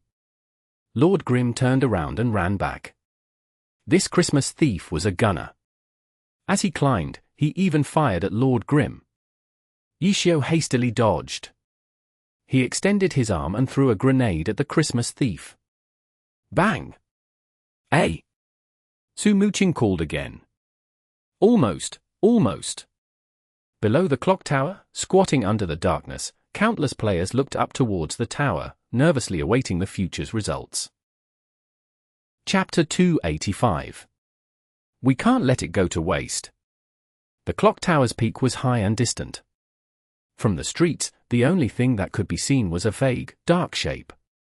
Normally, the sudden flashes from lightning scared players. But right now, everyone looked forward to them. It allowed them see clearly, saving them some effort.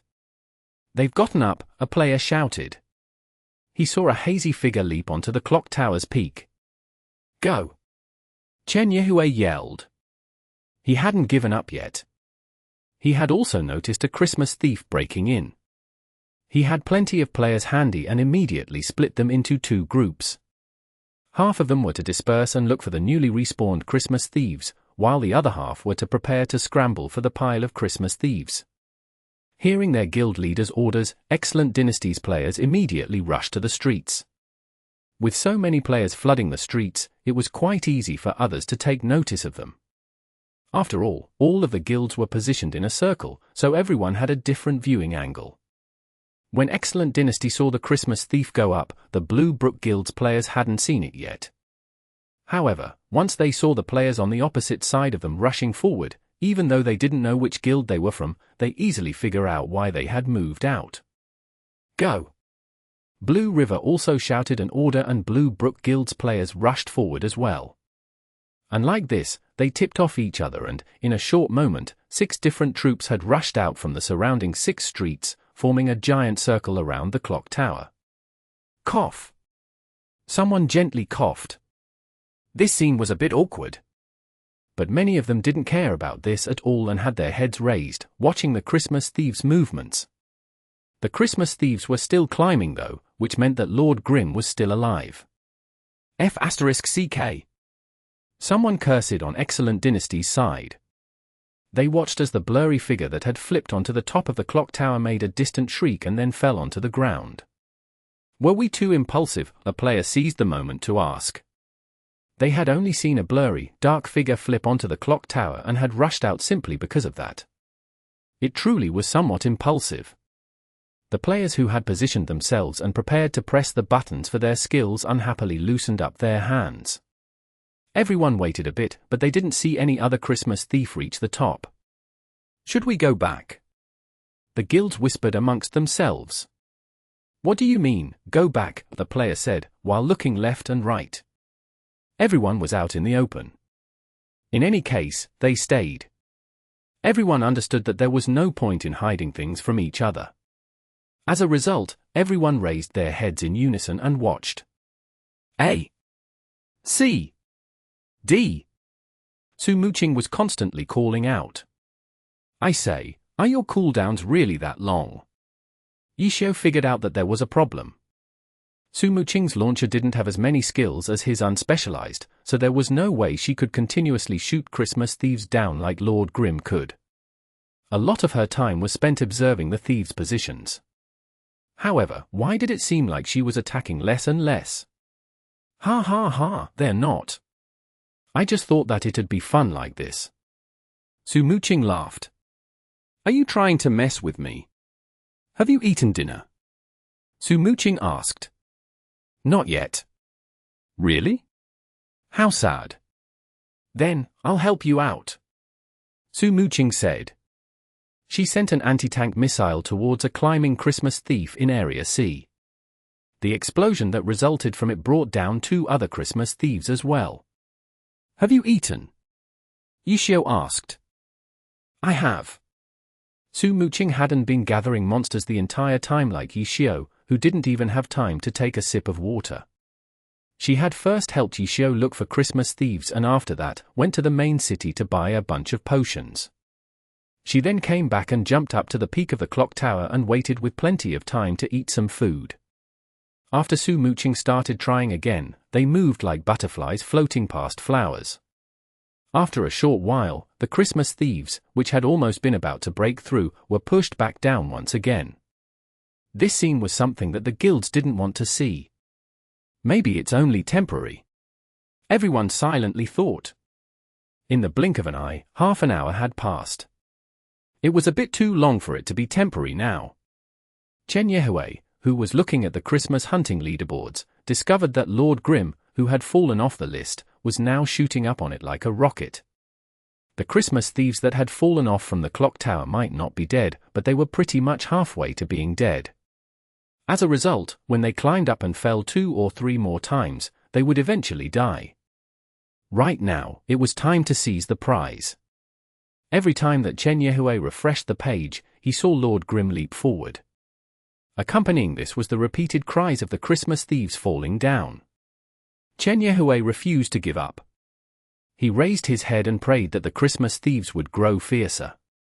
The other guilds hadn't backed out yet either. Everyone still had some hope and wished that Lord Grim wouldn't be able to hang on. They had seen Christmas thieves reach the top several times. They were all ready to attack, but they were quickly blown away, and even bringing a few of their bros along with them. Another half an hour passed. The amount of Christmas thieves was reduced significantly. Of the 6 guilds, only 4 remained. 2 of the guilds had already retreated. Every time a Christmas thief died, another one would quickly respawn in Sin City. As for them, they didn't see any signs of Lord Grim's defeat, so they didn't want to waste any more time. 4, 3, 2. Finally only Excellent Dynasty was left. It wasn't as if Chen Yehui couldn't see the current situation. It was just that he refused to accept it. From the looks of it, it didn't seem like Lord Grim was going to have any trouble guarding the clock tower. But what if he suddenly made some sort of grave mistake? Chen Yehui was already betting on his luck. Lord Grim standing on the leaderboards continued to rise faster and faster. Chen Yehui watched as he shot up, but there was nothing that he could do to stop him. 400th place, 300th place, 200th place. Chen Yehui finally saw another familiar name rising up along with Lord Grim. Cleansing Mist. Chen Yehui hadn't noticed it in the beginning because this name was unexpectedly placed higher than Lord Grim. When Lord Grim hit 200th place, Cleansing Mist was already in the top 200. Chen Yehui was surprised and checked again and saw Soft Mist's name, who was unexpectedly higher than Lord Grim as well. Clearly, these 3 had partied up to hunt the Christmas thieves. If they were in a party, everyone shared the points from a Christmas thief. As a result, the 3 rose up quickly in the leaderboards together.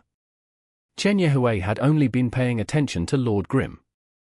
When Lord Grim was gathering up all of those monsters, he hadn't gained any points, while those 2 kept their rankings on the leaderboard.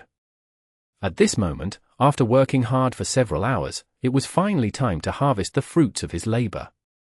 As for Sin City's other players, they were left with the slowly recovering Christmas thief population. Players were dropping in ranks as they were surpassed by these 3. Even though the 3 were sharing the points, it was still more than enough to surpass the players who had completely lost their advantage. Midnight. On the 10th server's Sin City clock tower, the 2-hour-long battle finally ended. Cleansing Mist, Soft Mist, and Lord Grim were now ranked 1st, 2nd and 3rd on the Christmas hunting leaderboards. Excellent Dynasty's 15 heroes had gotten stepped on in the end, and 3 times, too. Chen Yehui's expression was so ugly that it looked like he could die at any moment. The corpses of the Christmas thieves piled up beneath the clock tower. A large portion of them had already respawned, but the Christmas thieves that were still piled there made the clock tower look like a Christmas tree, even though there was a bit of blood on it. The bloody Christmas tree was filled with the Christmas spirit, though. The tree was covered with presents. They were presents that had dropped from the dead Christmas thieves. Soft Mist was currently climbing up the tree and worked hard to collect these presents. Although the person controlling Soft Mist wasn't Tang Ru, but instead was Chen Guo. Soft Mist wasn't able to jump up onto the clock tower, so she wasn't able to do much in the battle. Chen Guo had only been there originally to watch, but now she wasn't able to watch any longer because of these presents. 341 Christmas thieves. 341 presents. The system protected them. Those who weren't in the party couldn't pick them up. Leaving them there would be a waste. Tang Ru didn't really care and, in the end, was scolded by Chen Guo as a result. Chen Guo then pushed Tang Ru to the side and then personally went to collect the presents for her. Tang Ru didn't know whether to laugh or cry and left Chen Guo to do it. Chapter 286. Harming others for one's personal gain. Midnight. Normally, Yixiao would have taken the shift an hour ago. But today, for the Christmas event, Yixiao had created such a crazy scene. Chen Guo was even more nervous about it than Yixiao was. She let him off with a break and randomly had someone else sub in for Yixiao. Chen Guo had been controlling Soft Mist to collect the presents when she heard several gun shots from her headphones. Lord Grim and Cleansing Mist had jumped down from the clock tower. Using their guns' recoil, they reduced a portion of the damage taken from falling too far down. If they had directly dropped down from the clock tower, they'd definitely die, which would then just be a joke. The two characters came down one after the other and also began to pick up their presents. However, while Lord Grim was picking them up, he was also throwing away potions. They were all blue mana potions. As he was doing that, he grumbled, "See, I told you that you bought too many. More is better than less." Cleansing Mist said and also threw away any excess items from her bag. It had been about who knew how long it was since the first Christmas thief had dropped to his death. Actually, quite a few presents had already disappeared. But even so, the three still weren't able to completely pick up all of the presents that hadn't disappeared yet. The three characters circled around and around the Christmas tree, picking up presents. All around the streets, several eyes stared at the scene. The main force of the 6 guilds had withdrawn, but they had left a few players there who would report to the guild in case Lord Grim made a disastrous mistake. In the end, they watched till the very end as the corpses turned into presents, making their mouths water all over the ground. The three quickly filled up their bags with presents. Seeing that there were still presents left, even Yixiao felt that it was a pity. In the end, he saw Soft Mist, who was being controlled by Chen Guo, turn around resolutely and leave without any signs of reluctance. Yixiao was admiring the boss' heroic determination when he heard Chen Guo shout, "Hurry up! Hurry up and exchange them. Maybe there'll still be presents when we return." Yixiao quietly wiped away some of his sweat and followed from behind. Su Muqing's Cleansing Mist also followed behind them. But right now, the three characters were all burdened with a filled bag, so using aerial fire wouldn't feel comfortable. Santa could be found in every leveling area, making it convenient for players to exchange their presents. Sin City Santa was at the entrance of the city, so there was some distance between it and the clock tower, which was in the middle of the city. With their current movement speed, Yixiao didn't have high hopes that they'd be able to exchange their presents and return in time before the leftover presents disappeared. Yixiao calculated the number of points he had gotten in this hour, as well as his earnings from the presents. For the top guilds, Yixiao had completely used up the thief resources in Sin City, so their gains weren't much better than those in crowded places like Lion Canyon or Desolate Land. As for Yixiao, if he had been doing the quest normally, with his efficiency, he would have had around the same number of points as he had now from the shared 341 Christmas thieves. As for the presents, his losses were much greater. Normally, he wouldn't have had to waste so many presents. The end result, however, was that the gap between Yixiao and the big guilds was huge, but by reducing the big guilds' gains, Yixiao's gains had been reduced as well.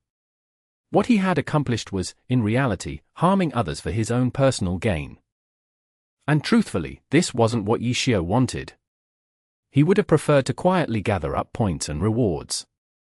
As for how much the top guilds profited, Yishio didn't care.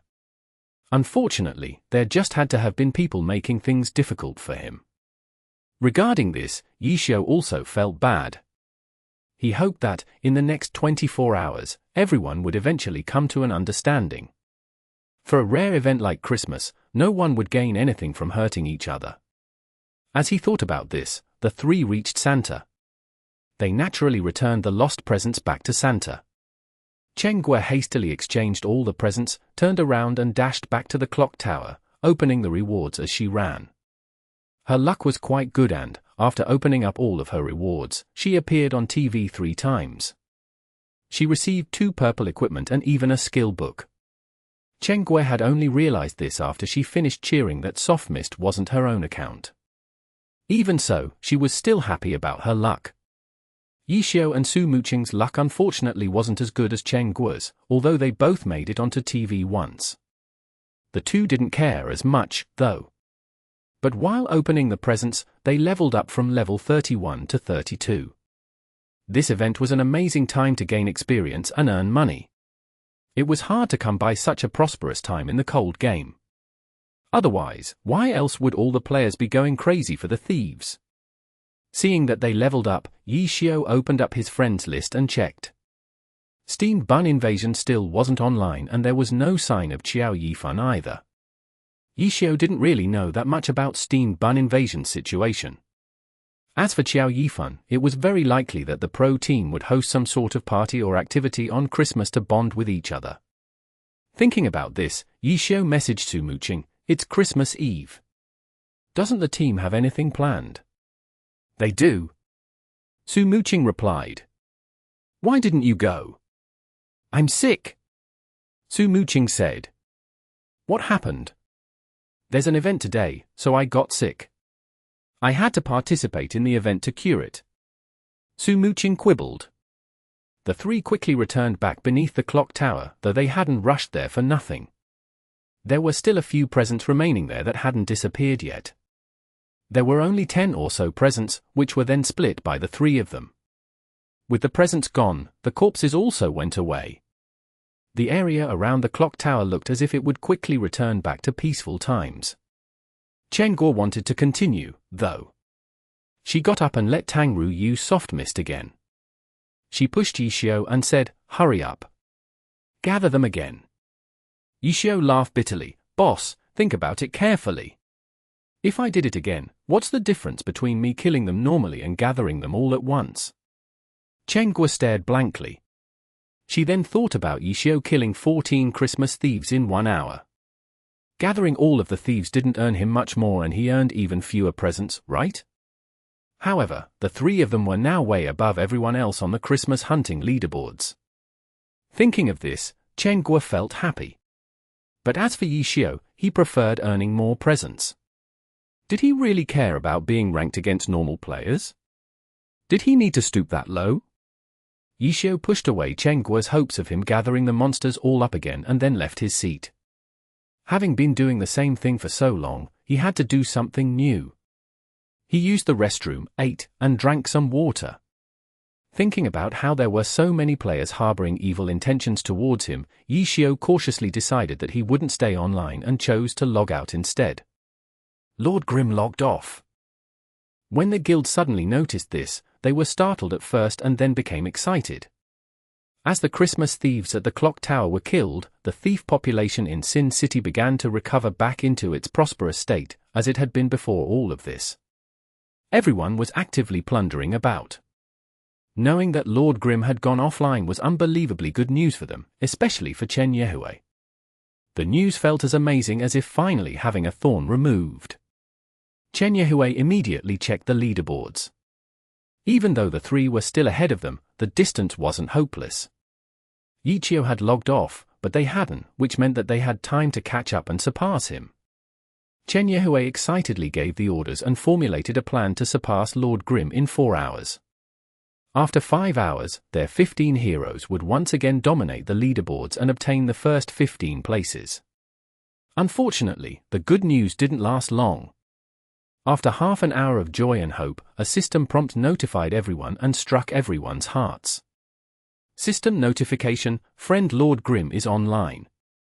Friend Lord Grim. Everyone wanted to dig out these words and eat them. He wasn't a good friend. He definitely wasn't one.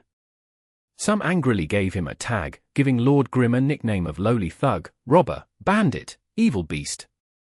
But how could these random things affect Yishio?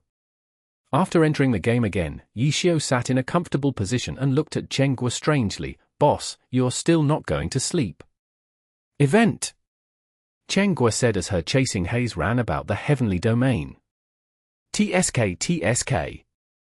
Yishio lamented. He turned his head back to look at a message that had come through.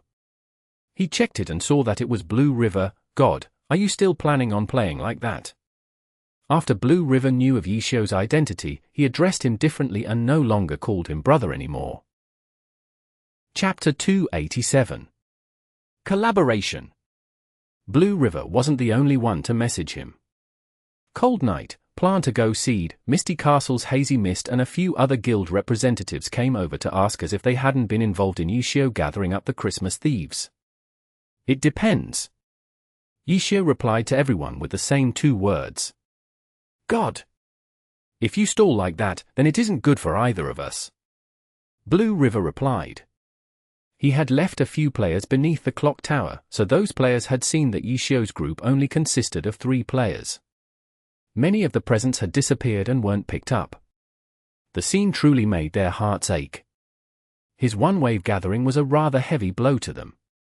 Everyone was worried that Lord Grim would do it again, so they had to go and ask what he was planning on doing next. Collaborate with Lord Grim? It wasn't as if no one had thought of this. With Lord Grim's method, it was definitely possible to suppress the other guilds.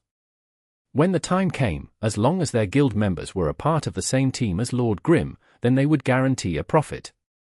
However, when news of that came out, other guilds would certainly group together and attack them. Thus, after weighing the pros and cons, the guilds that had originally planned on this decided not to and instead decided to urge Lord Grim not to gather the monsters again, so that everyone was on the same level playing field. By helping each other analyze the situation, it was as if everyone was good friends with each other. Yishio understood this way before they did. The guilds had come across an unexpected accident. They hadn't had any plans on dealing with Lord Grim initially. When the other guilds saw that Excellent Dynasty held the first 15 places and were way ahead of everyone else as well, they recognized Excellent Dynasty's huge investment in the 10th server. Because of this, no one really planned on competing against them on the Christmas hunting leaderboards. The only worried guild was Excellent Dynasty. Only Excellent Dynasty used the spinning spiderweb formation to oppose Lord Grim, and only Excellent Dynasty was unhappy with Lord Grim's placing on the leaderboard. The first 3 places had been snatched away, which was already enough to make Chen Yehue detest them to death. But what Chen Yehue didn't know was that Yishio had then exposed the whole story to the other guilds, instantly infuriating them. They felt as if they had been forced into Excellent Dynasty's matters and were blamed alongside them. It didn't make them feel any better about what Lord Grim did, but their target had increased by 1. Excellent Dynasty. And at this moment, Yishio actively gave out a suggestion. Collaboration. Yishio suggested a collaboration, dispelling the guild's previous doubts. The guilds had wanted to collaborate with Lord Grim alone, so they had been scared that the other guilds would attack them. But Yishio was asking everyone to collaborate to eliminate the troublemaking Excellent Dynasty. After the guilds discussed with each other, they felt like it was something they should do. The suggestion called for everyone to work together. The only thing that they were conflicted upon was how the presents would be distributed. The points from killing the Christmas thieves would be split evenly between everyone in the team. But the presents were free to pick up. Because of this, whoever picked up more or whoever picked up fewer could cause a dispute among them. After all, they weren't from the same guild and were all enemies. No one trusted each other. This issue was a very big obstacle. After talking for a while, no one had come up with a good solution. That'll depend on your luck. In the end, Yishio proposed a suggestion. We're all in the same team anyways and can't attack each other, so it'll just depend on who's faster. This was pretty much a suggestion to which nothing was said. But in any case, it was a solution which everyone could accept. Players who picked up less were those whose hands were slower. That was their own fault. The plan was finally made and a team was created. In Glory, the maximum limit for a party was 10 players. Each team could hold 10 parties. In other words, a team could house up to 100 players. And the number of guilds participating was 12. In the end, every guild sent 8 players, split between 10 parties along with Yi Xiu, Su Muqing, and Tang Ru, for a total of 99 players. The 8 players sent from each guild were, without a doubt, the top players of each guild. Excellent Dynasty executed a Sea of People strategy. The other guilds followed the more elite route to counter this. Excellent Dynasty had the advantage in the number of experts they possessed. But the other guilds could concentrate their resources on training a more elite team. After all, only one team was needed to set a dungeon record. Their collaboration was an opportunity to train their elite team. If everything went smoothly, then their profits might not be any better than before. But the important part was that the other guilds not involved would be greatly weakened by this and that Excellent Dynasty would be one of them. If Excellent Dynasty earned less experience in this event, then the experience gap between Excellent Dynasty and the 12 guilds would widen. Their advantage in manpower would be greatly weakened by a level advantage held by the 12 guilds' elite teams. Without delay, the 99-player team immediately began to work together as soon as the plan was made. The players spread out all over Sin City and began searching for monsters. Yi Xiu's Lord Grim, who was currently standing next to Soft Mist and Cleansing Mist, didn't move. After a short moment, the players that had rushed out had already come back with a Christmas thief behind them. Yi Xiu controlled Lord Grim to meet them and then attack. One after the other, the Christmas thieves aggroed onto Lord Grim. A team could be considered as an individual entity, so the Christmas thieves' aggro could shift between teammates. If one player didn't attack the thief, but another did, the aggro would be snatched by the other player. After sending Lord Grim their thieves, the other players left. Yi Xiu easily shrugged off the Christmas thieves and began to wander around. Soon after, a steady flow of Christmas thieves came. Whether due to his own actions or from other players, in the end, they were gathered behind him. The train once again began. And this time, the train was growing much faster because Yi Xiu had more than 90 helpers. He started it again. Chen Yehui didn't know what the situation was. But as soon as he heard the report that Lord Grim had started the train, he immediately flared up. "We have to stop him, no matter the cost," Chen Yehui ordered. Excellent Dynasty's players bitterly began to carry out his orders. At the entrance of a street, a team of players had blocked off Lord Grim. Just as they were about to attack, a laser beam shot towards them. Su Muqing had acted faster. Tang Ru's Soft Mist also brandished her lance and rushed forward. Her movement speed frightened them. Battle Spirit. For the next 20 hours of the Christmas event, Soft Mist would possess this skill. With this high-leveled skill that she usually wouldn't have, the small troop of soldiers were easily blown away. The players still chased after them, but then they saw a scene that made them dazed. In front of them was a tyrannical ambition player with a Christmas thief. Lord Grim went up and then unexpectedly took the thief's aggro. The Christmas thief was set up so that they would only attack the first person that attacked it. For something like this to happen could only mean one thing: Lord Grim and tyrannical ambition were on the same team. This report was quickly sent to Chen Yehui. Chen Yehui was startled at first, but quickly understood what was going on. Tyrannical ambition and Yi Xiu are working together. Yi Xiu was someone that Chen Yehui detested. Tyrannical ambition was also their most detested rival guild. Now that two detested groups were collaborating, it made him feel twice the disgust. HMPH. The reckless fool. Chen Yehui laughed coldly. He felt that collaborating with Lord Grim now would make the guild the target of everyone, which would give him the chance to ally with everyone else to take down Lord Grim. Chapter 288. Powerful MT. Right when Chen Yehui was figuring out how he would use this opportunity to create a movement within the top guilds, he suddenly received a new message: Blue Brook Guild's Christmas thieves were taken away by Lord Grim. It looked as if both sides had formed a team. What? Blue Brook Guild? Chen Yehue felt that, this time, not only would he take care of Lord Grim, he'd also take care of these two enemy guilds as well. Chen Yehue opened up his friends list and was just about to send messages to the other guilds, when he received several similar messages. Misty Castle, Herb Garden, 301, Blossom Valley, Howling Heights, Void Walk, Royal Heritage, Parade. Guild names appeared one after the other. It was finally time for Chen Yehue to be stunned. An attack from all sides? An unwise move? Chen Yehue discovered that he had gotten the target wrong completely. The lone target was his excellent dynasty. New messages continued to arrive, although some were repeats. Not long after, Chen Yehue had figured out how many guilds were working together with Lord Grim. 12. Not one of the three great guilds was missing, and the remaining powerhouses were all participating as well. Many of these guilds had even allied together with Excellent Dynasty to pursue Lord Grim before. But in a sudden turn of events, they immediately switched alliances to ally with Lord Grim for their own interests. After counting these 12 guilds, Chen Yehue looked again. Among the big guilds, only Samsara hadn't joined. Samsara's lonely drink had been influenced too much by his personal feelings for Lord Grim, which was why he hadn't responded to him. Right now, he was feeling the same as Chen Yehue.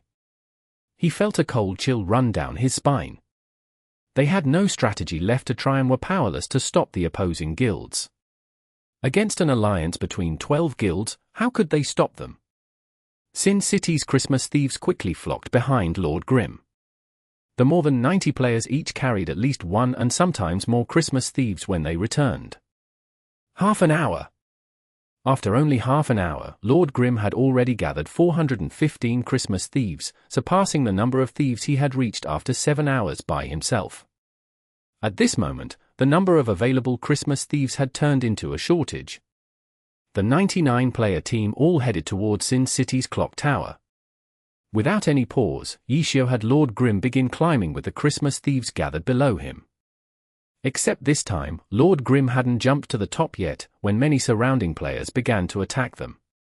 The Christmas thieves turned a blind eye to them and continued to rush beneath the tower to begin climbing. Because these players weren't members of the 99-player team, the Christmas thieves wouldn't switch their aggro to them. The players attacking were players sent by the 12 guilds. Their attacks would do damage to the Christmas thieves, but wouldn't aggro them. Even though they wouldn't gain anything from this, as experts trained by the guilds, every guild gave them certain benefits and, in these moments, they had to pay the guild back. No matter how fiercely they attacked, they wouldn't cause an OT.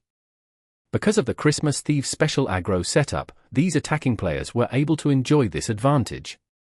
Under these attacks, the Christmas thieves quickly began to fall and golden presents filled the ground. The 99-player team gazed at the prizes with their mouths watering, but none of them dared to move. While the Christmas thieves were being attacked, the majority of the attacks were from elementalists, spellblades, and other classes with AoE skills. The entire area underneath the clock tower was in their attack range. The players in the team could not enter the fields. If they rushed forward, it was very likely that they would fall just like the Christmas thieves, so their only choice was to watch. Once the attack stopped, they would scramble for the dropped presents littered all around.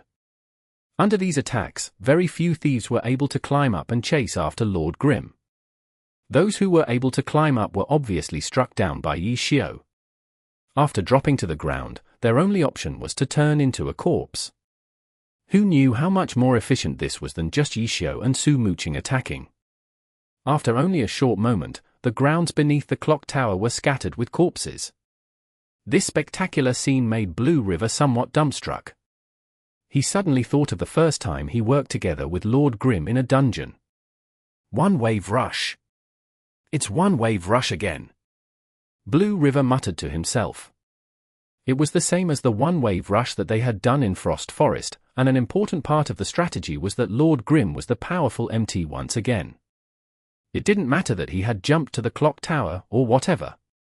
Gathering the aggro of all these monsters was something completely unimaginable for most players. This time the scene was even more spectacular. But Blue River's amazement wasn't as astonishing as it was before at Frost Forest. This was because he knew of Lord Grim's identity now. Yichio. What such a revered god could do was something that they could never imagine. There weren't many Christmas thieves left. The players in the team couldn't resist any longer and began to scramble for the presents. The guild stopped their attacks as well in order to avoid damaging their friends. The final stretch would have to be done by the players. Lord Grim also began to descend from the tower with an aerial fire.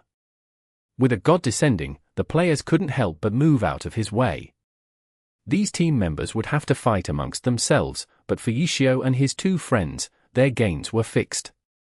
After all, without Yichio, they couldn't do this method and he obviously had the qualifications for special treatment. The guilds had no choice but to agree to his conditions. 415 presents. The setup was that if the presents were split between 13 equal portions, then Yichio's group would earn one of them. In other words, around 32 presents were given to Yichio's group to split amongst themselves. The remaining presents would be fought for by the other 96 players. If everyone got an equal amount, then everyone would obtain around 4 presents each. With the first wave over, the Christmas thieves respawned again. The 99 players immediately began to move again and those responsible for outputting damage sat at the clock tower. Some players even suggested that Lord Grim shouldn't leave the clock tower. They would just keep bringing him monsters and then have the monsters killed. After Yichio heard this, he naturally shook his head. He wasn't an actual god. If so many monsters came, he would definitely miss a few.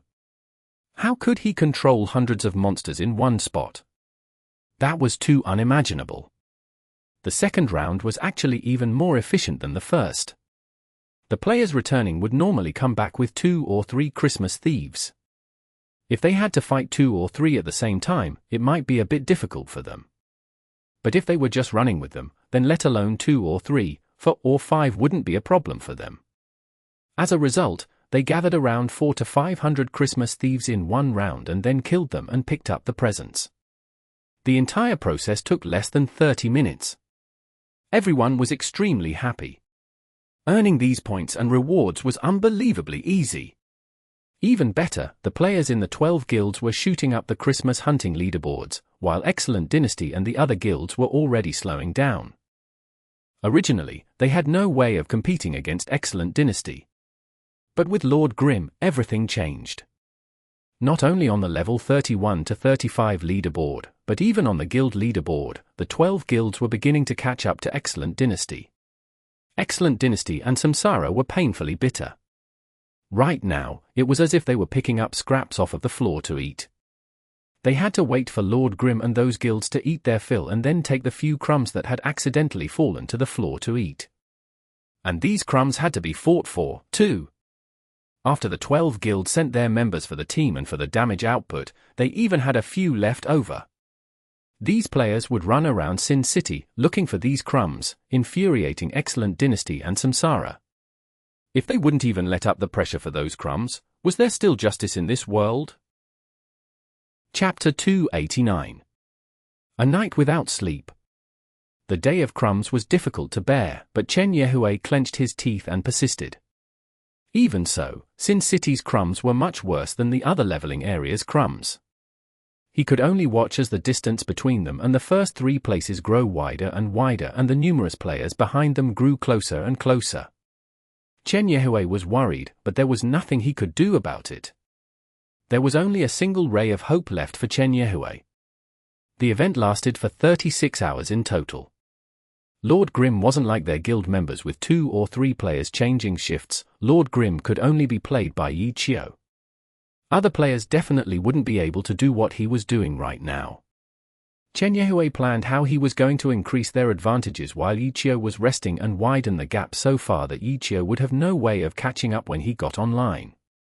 But after seeing the other side's rapid progress, Chen Yehue was afraid that when Yichio went to rest, he would have to figure out how would keep up with the other guild's achievements.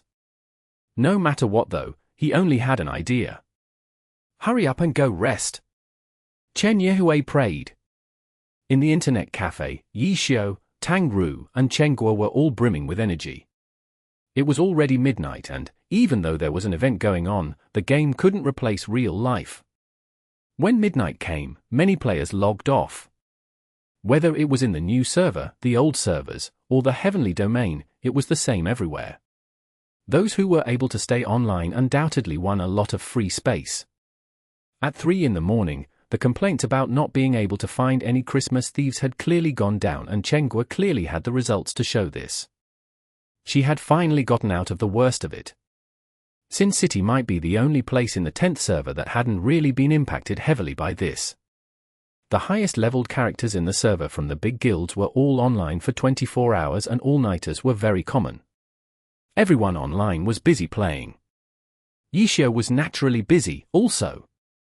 Tang Ru was together with Su Muqing as usual, and they were both helping him block any trouble.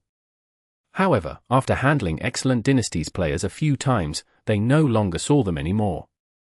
Chen Yehui had already recognized who he was up against. Yi Xiao was allied with 12 guilds. Chen Yehui judged the hour and sized up the situation and decided to stick with picking up the crumbs. As a result, Tang Ru and Su Muqing turned into accompanying Yi Xiao's Lord Grim as he ran around. This was very boring for Tang Ru. After going with him 2 times, she saw that there really wasn't anything to do, so she left and had her soft mist bring in monsters like the other players. But Su Muqing's cleansing mist stayed behind Lord Grim the entire time. The two talked when there were things to talk about, and when there wasn't anything to talk about, they quietly did their own things.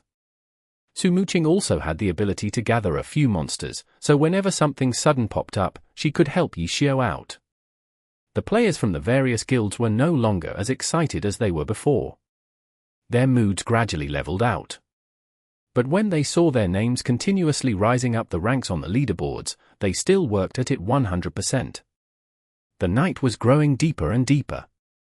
Even though numerous players had gone to sleep, the life of playing all night wasn't going to disappear. In the new server's leveling areas, the competition was as fierce as ever. In the global chat, there were still those cursing those stealing away monsters, as well as cursing the trash they got from the presents, all the way until the sun rose without any stopping. At 7 in the morning, this was usually when all-nighters went to sleep. Like Yi Xiao, Chen Yehui would usually go to sleep at this time, but the difference was that his character would be taken up by someone else to continue training. But this time, when Chen Yehui dragged his exhausted body up, his eyes were still wide open. Right now, he was staring at his system messages. He didn't have Lord Grim in his friends list, but that didn't mean he didn't have a way of knowing when the other side went offline. After observing Yi Xiao for a while, he knew that Yi Xiao often slept at 7. Chen Yehui had waited for this moment for the entire night. He decided that he would work a little harder and wait until Yi Xiao went to sleep. He would continue working and seize the opportunity while the guy was resting for a few hours to fight for the Christmas thieves. Except, as time passed, no message came. This guy? Chen Yehui felt that something wasn't right. He could persist and continue working, so didn't that mean Yi Xiao could, too? This guy was someone who was known as someone who had plenty of energy. When he was still a pro player, he would also pull all-nighters often. This was also one of the excuses he and Liu Hao had used to attack him. It looks like he doesn't plan on sleeping for now. At 8, Chen Yehui saw that no message had come. His tiredness had multiplied and he was already yawning a lot. On the level 31 to 35 Christmas hunting leaderboards, Excellent Dynasty was already no longer on the first page. Neither were they on the second or third page. They weren't seen all the way until the 4th page. The 15 heroes were no longer standing together. They had been squeezed out. Some had even dropped to the 5th page. With the current trend, the 15 heroes might still have the chance to stand together. Although by that time, they would be on the 6th page. On the 6th page, they would be out of the first 100 places. Chen Yehui hated it so much that his teeth were starting to ache. When he looked at their guild's placings, Excellent Dynasty was still number 1. They still had the advantage in overall points, but the distance between them and the others was no longer far. The numerous guilds behind them were catching up. After a few hours, they would surpass Excellent Dynasty. The only good news was that Excellent Dynasty wouldn't drop to the 6th page. Why hasn't Ichio gone to sleep yet? Chen Yehue hated. After thinking for a bit, he called for the next in line for the shift, "Immediately wake me up when Lord Grimm goes offline." He then went off to bed. He couldn't stay for the entire 36 hours, right? Chen Yehue thought like this and believed that he could seize the opportunity while Lord Grimm was off. Could he last for all 36 hours? He still didn't have an answer. Although, he was sure that Lord Grimm would be able to at least last 24 hours. At noon, Yishio was still in front of the computer and looked listless. However, he looked like that the majority of the time. Chen Gui had just woken up and jumped up in fright when she saw this. She wasn't able to hang on any longer at 6 in the morning and went to sleep. Remembering that the Christmas event only came once a year, she woke up and hurried over. But then she saw that Yishio was still sitting there and it looked like he hadn't moved. "Did you sleep?" Chen Gui grabbed a chair and asked. "Nope." Yishio shook his head. "Are you not sleepy?" Chen Gui was astonished, although she wasn't too shocked. Yishio had only gone 24 hours without sleep. "I'm still okay." Yishio replied. "You're not sleepy, either." Chen Gui turned her head to ask Tang Ru. Tang Ru was still fighting. "I'm still okay." Tang Ru said in practically the same way Yishio did. "Are you two really okay?" Chen Gui turned on the computer while saying. Meanwhile, on Club Excellent Era's side, Chen Yehue kept the event close in his mind. He slept for 4 hours and then, after waking up tired, he thought of Yishio's Lord Grimm and immediately awoke clear-headed. He got up and then rushed over to the studio. No one had called for him, which meant that Lord Grimm still hadn't gone offline. This guy truly was persistent. But it should be soon, right? Chen Yehue thought as he entered the studio. He then walked over to the player using his 10th server character. "Is Lord Grimm still on?" Chen Yehue asked. "Yeah." The other side replied. After seeing Chen Yehue arrive, he got up and gave him his seat. The player had been looking for crumbs in Sin City and really wasn't too busy. Chen Yehue sat down and the first thing he did was look at the leaderboards. He skimmed over it and discovered that his guild's 15 heroes had impressively risen up. This made him indescribably happy because it meant that a miracle had happened. But after looking at things more closely, he wanted to cry. But no tears came out, even the gum in his eyes dropped out. Chen Yehue had even forgotten to take care of himself for his work. He had run over as soon as he got up and hadn't even washed his face. Why had their Excellent Dynasty players risen? It was because the other guilds in front of them had gotten more experience and risen to level 36. When they reached level 36, they would automatically be placed onto a separate hunting leaderboard. These level 36 players would immediately switch over, while their players stayed in the level 31 to 35 leaderboard. Their rankings would naturally go up. This situation made Chen Yehue extremely gloomy. Now that things had gotten this far, he no longer felt that he was living in the same world. Chen Yehue calculated that with their current crumb-picking pace, when they finally reached the level 36 to 40 leaderboard, their 15 heroes would be at the very bottom of it. Seeing that Lord Grimm was still on, Chen Yehue wasn't interested in playing the game. He threw down an "immediately call me when Lord Grimm goes offline," and then went to do the things he hadn't had time to do after waking up. Chapter 290. Persistence will pay off. It wasn't as if Yishio didn't feel anything. Going through an entire day without rest, while playing relatively focused, made him feel somewhat tired long ago. But he persisted the entire time. His persistence would eventually pay off with more rewards. The experience gained from the Christmas thieves, as well as from opening the presents, allowed Lord Grimm, Soft Mist and Cleansing Mist to rise to level 35. The guild members also reaped the rewards and leveled up as well. The most important part about this efficiency was that it was stable, which made the 12 guilds who were involved extremely satisfied. Right now, their biggest concern was the same as Chen Yehue. It was the issue of when Lord Grim was going to sleep.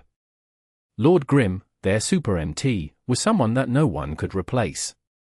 During the night, he climbed the tower twice an hour on average and had yet to make a mistake. Such steady and solid playing made everyone gawk in awe.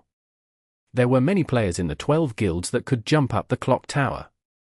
But being able to successfully jump up once after trying 100 tries was also counted as being able to jump up the clock tower.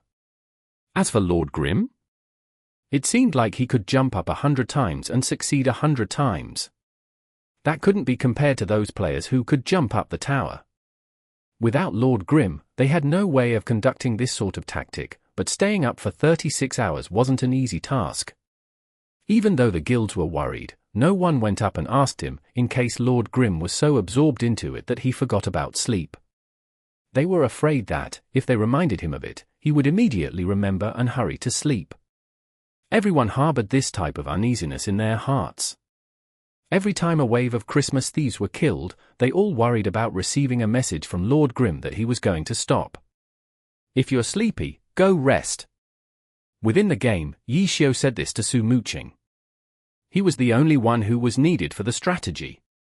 Su Muqing and Tang Ru were really just there to leech experience. I'm not sleepy. Su Muqing replied.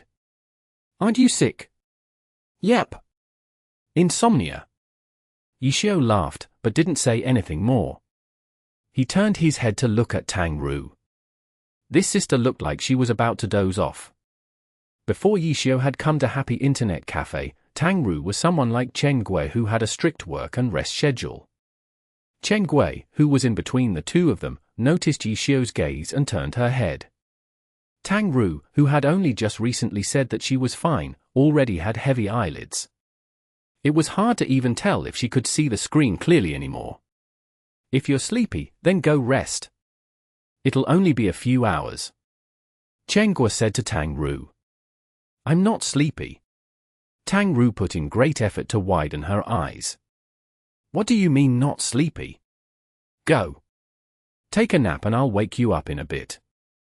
If you don't, you're going to fall asleep eventually. The event will keep going until 12 midnight. Can you? Sleep for an hour and then, when you're good again, you can continue until the end. Chen Gui still hoped that they'd be able to balance out gaming and rest. She had originally wanted to say can you hang on until 12 without sleeping, but then quickly changed her words. It wasn't a good idea to say this type of challenge to Tang Ru. If she did, then her competitiveness might just carry her through. This time, Tang Ru really did look like she was sleepy.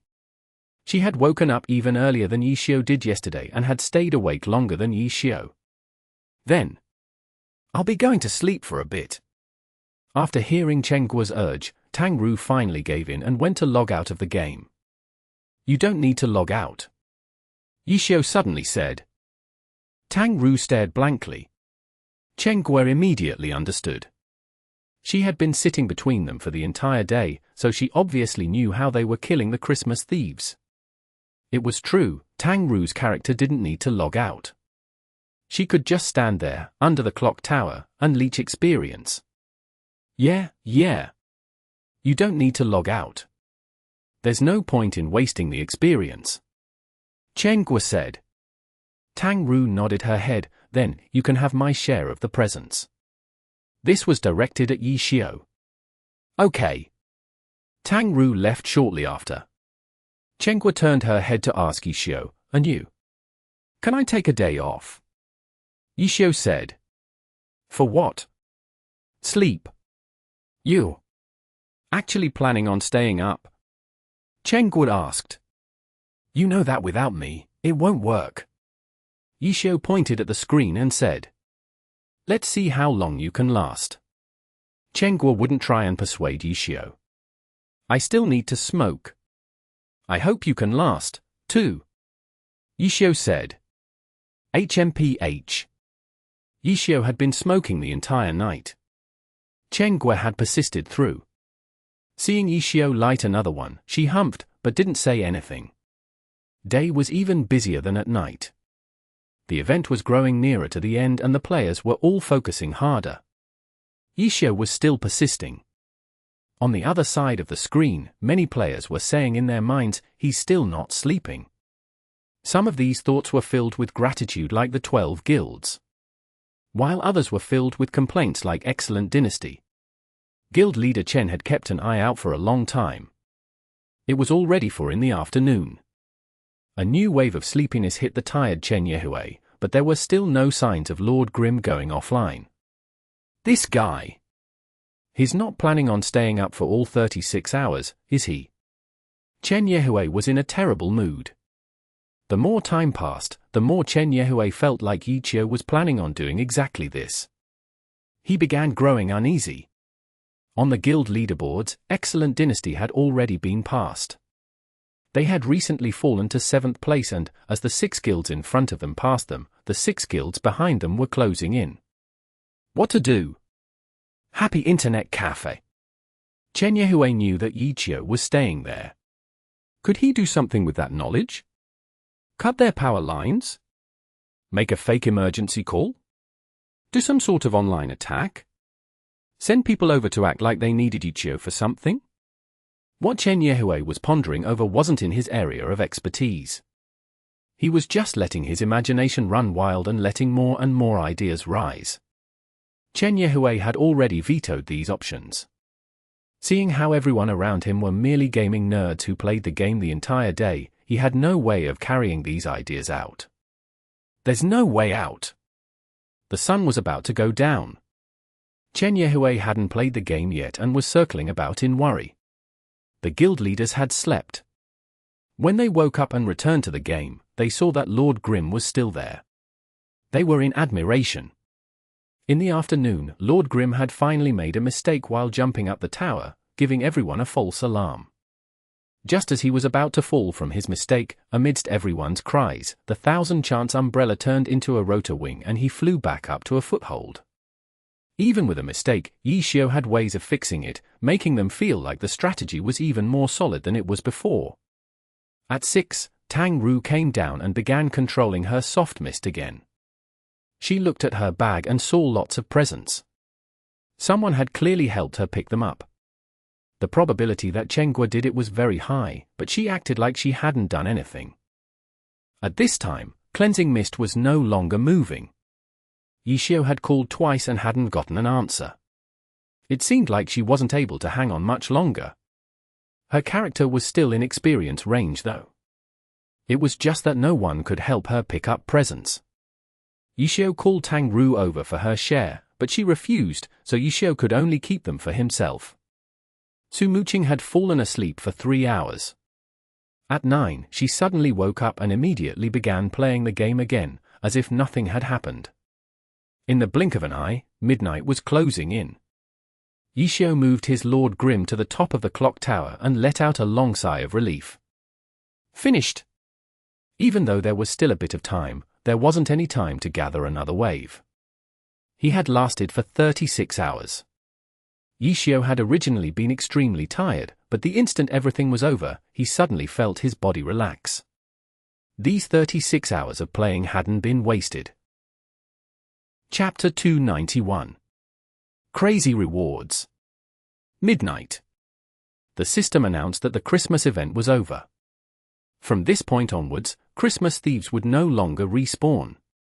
The Christmas thieves that were still alive would no longer drop any lost presents or count for any points after they were killed. As for presents that had already been dropped, they weren't affected if they were picked up after midnight. They could still be exchanged for rewards since the exchange for rewards continued for the entire day. The 12 guilds that had allied together with Yichio were, without a doubt, the winners of this year's Christmas event. The crowd underneath the clock tower in Sin City erupted in a cheer. Their cries of joy resounded throughout the air. But on top of the clock tower, Lord Grim simply stood there without any signs of movement. The monster hunting had been completed and Lord Grim could finally come down. Tang Ru turned her head to look and discovered that Yichio had already fallen asleep at his table. Tang Ru and Chenghua looked at each other. He had looked perfectly fine a few minutes ago. But in an instant, he dropped dead asleep. Hey! You couldn't hang on for a few minutes longer. Chenghua heartlessly shoved Yichio awake. What? Yishio murmured, "Isn't it over? You haven't picked up the presents yet." Tang Ru said, "You guys go ahead," Yishio said, and then turned his body. He shifted positions and looked as if he was going to continue sleeping. "Get up. Go back to your room and sleep." Guo lifted Yishio up. Okay. I'm going." Yishio stood up and left his seat swaying. Guo watched and was also surprised. Staying up for 36 hours without sleeping wasn't anything too serious for an adult. But looking at Yishio's attitude, he looked as if he would fall over at any moment. Guo thought again. During those 36 hours, Yishio had been doing what others couldn't do. In order for him to maintain his performance, Yishio had to be focused the entire time. The exhaustion of his mind was something that players like them, who were simply running around and hoping for luck, could not feel. "Hey!" Seeing Yishio sway again, Guo hastily got up and ran over to help him. But suddenly Yishio steadied himself and shook his head, muttering to himself in astonishment, "I can even sleep while walking. I'm becoming better and better." Guo was speechless. She finally caught up. "Are you okay?" I'm fine. I'm going to go to sleep first." "Help me log out," Yishio said. "I'll help you turn the presents in." "What would happen if you accidentally slept for 24 hours? Guo happily said. Go ahead. Yishio laughed. He then walked over to the stairs. Guo was a bit afraid that he'd tumble down if he climbed up the stairs, but when she looked again, she saw that Yishio's footsteps were steady. His swaying from before might really have been because he hadn't been awake and was sleepwalking. When she got back to her seat, Guo saw Lord Grimm's camera. Lord Grimm was at the top of the clock tower with a bird's-eye view of the entire city. The other players were gathered underneath like a bunch of ants. The lightning that arced down made it seem like they could be picked off at any time. Guo controlled Lord Grimm on the clock tower and looked around to the left and the right, feeling a bit reluctant to leave. She had never been here before. This continued until Tang Ru gave her a look of doubt, making Guo feel a bit embarrassed. She coughed lightly and asked, "Are there still any presents left to pick up?" "There are. You should help him pick them up," Tang Ru said. "Okay." Guo nodded her head. She opened up Lord Grimm's equipment and looked. His 1000-chance umbrella happened to be stopped in gun form. Guo looked at the attributes and was unbelievably astonished. Thinking about how she was actually using a silver weapon, Guo could not calm down. "I'm going to go down," Guo said. "Go ahead," Tang Ru said. Guo played a launcher. Even though she was not able to jump up to the top of the clock tower, jumping down wasn't a problem. She looked at the scene one last time and then had Lord Grimm jump down. Her character descended amidst the fine rain. Guo aimed at the ground and grasped the timing. After shooting several times, Lord Grimm finally landed safely. The guild players surrounding the tower were still there. Their feelings towards Lord Grimm were somewhat complicated, but when they saw him jump down, they weren't sure what to do. Guo ran over to Soft Mist to help collect the remaining presents. The other players had already finished their scrambling. The pile over there had been left alone especially for Yishio's group. After picking up 10 or so lost presents, Guo and Tang Ru didn't talk with these guild players and ran off to find Santa. Where'd that sister go? Guo discovered that there was no trace of that launcher. Oh, she logged off, Tang Ru said. The two didn't say anything else and gave their presents to Santa. Even though Guo wasn't using her own character, she still looked at the system messages and repeatedly checked her rewards. For players like Lord Grimm and Soft Mist, with so many presents and so many rewards, they had already gone up on TV multiple times. Going up on TV didn't necessarily mean that the items they got were great. For example, purple equipment would also be announced by the system, but their value was limited. Even if they were orange equipment, they couldn't be compared to skill books. Those were unable to be traded, so even if you had money, you still wouldn't be able to get them. Yishio's group had found skill books in the entire course of the event, but Tang Ru's luck had been the best. She had gotten 55 points in total from skill books, while Yishio got a total of 45 points. Su Muqing had been the most tragic. She had only found the 2 lowest skill books worth 5 points each, for a total of 10 points. Aside from this, there were quite a few uncommon materials and a bunch of other stuff. Tang Ru had no idea what the value of these items were, so she kept them for now and decided to tidy them up after the event was over. And the craziest rewards was experience. When the event finished, the 3 characters had risen to level 37. The other guild's players had started at a higher level and, after cooperating with Lord Grim, their efficiency went through the roof, as well. However, they had gotten quite a few less presents, so their rewards couldn't be compared to Yishio's group. After exchanging their presents, they rose to level 38. As for the helpless Chen Yehui, he could only stare at the leaderboard. Their 15 heroes levels couldn't even compare to Lord Grim's group now. When they originally arrived at Sin City for the event, those 3 were only level 31 and were 3 levels apart from them. In the 36 hours of the Christmas event, they had leveled up 6 times, while Excellent Dynasty with their crumbs were only able to level up twice. Even though they did better than the majority of the players and were considered outstanding among the player base. The majority of the players weren't Excellent Dynasty's opponents. Their competitors, the ones who they wanted to compete against, were already 2 levels above them.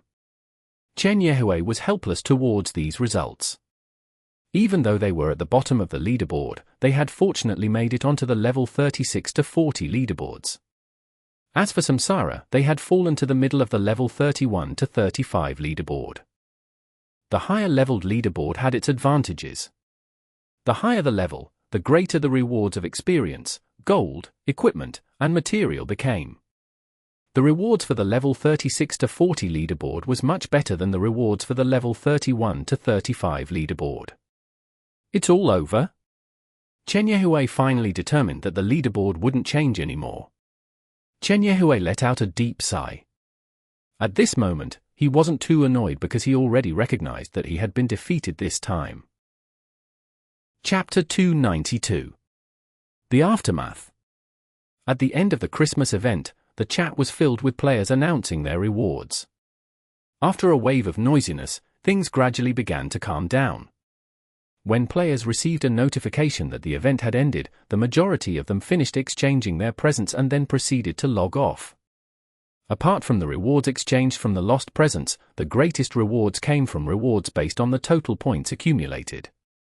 Right after Tang Ru received her final Christmas present, she immediately opened it. With a flash of light, she earned a large amount of experience and Soft Mist directly jumped to level 38. She also received a glowing red, orange weapon, Battle Mage level 40 Glowing Fire Halberd. Glowing Fire Halberd, level 40. Weight, 3.3 kilograms. Attack speed, 1. Physical attack, 470. Magic attack, 355. Strength plus 15. Fire Chaser skill level plus 2. Attacks have a 3% chance of burning the target. Looking at the weapon, Tang Ru compared it to her previous level 30 purple weapon, the Scarlet Moonlance, physical attack, 330, magic attack, 250. How amazing! Even Tang Ru could tell. You actually got an orange weapon. Your luck isn't bad. Chen Guo also praised. For a player with a max-leveled account, a level 40 orange weapon wouldn't make her go mad with envy. Lord Grim also got his final present. But when Chen Guo saw the words Christmas present, Chen Guo hesitated before eventually closing it and logging out of the game. She returned to her chasing haze. The amount of points she had accumulated naturally couldn't compare to the amount of points Yishio and Tang Ru had accumulated. Yet even so, she still looked forward to her final present. Chen Guo took in a deep breath and then opened up her present. The sounds of rattling came out. She had opened a bunch of coins. But besides that, there was nothing else. Chen Guo clearly only got something very, very ordinary. Seeing the money bag, Chen Guo realized that only Yishio and Tang Ru had earned a profit today. Her chasing haze had always been average. She had done her best, but most of her time was used being excited for someone else. Thinking back, even she felt that it was a bit funny. After opening her presents, there weren't any more events, so Chenghua stopped playing. It's been a long day. You should go to sleep early, Chenghua said to Tang Ru. Phew. Tang Ru felt a bit at a loss. 36 hours sounded long, but it actually wasn't that long. Apart from the short nap, the majority of her time was used on the busy event. Now that the event was over, she suddenly didn't know what to do anymore. Usually at this time, the dungeons were refreshed and she would party up and dungeon. But now, her usual party wasn't there. Her character had leveled extremely quickly. In the blink of an eye, she went from level 31 to level 38. Where was she supposed to go now at this level? What was she going to do? Tang Ru had no clue. She looked blankly at the game and then nodded her head to Chenghua. Okay, I'm going to sleep.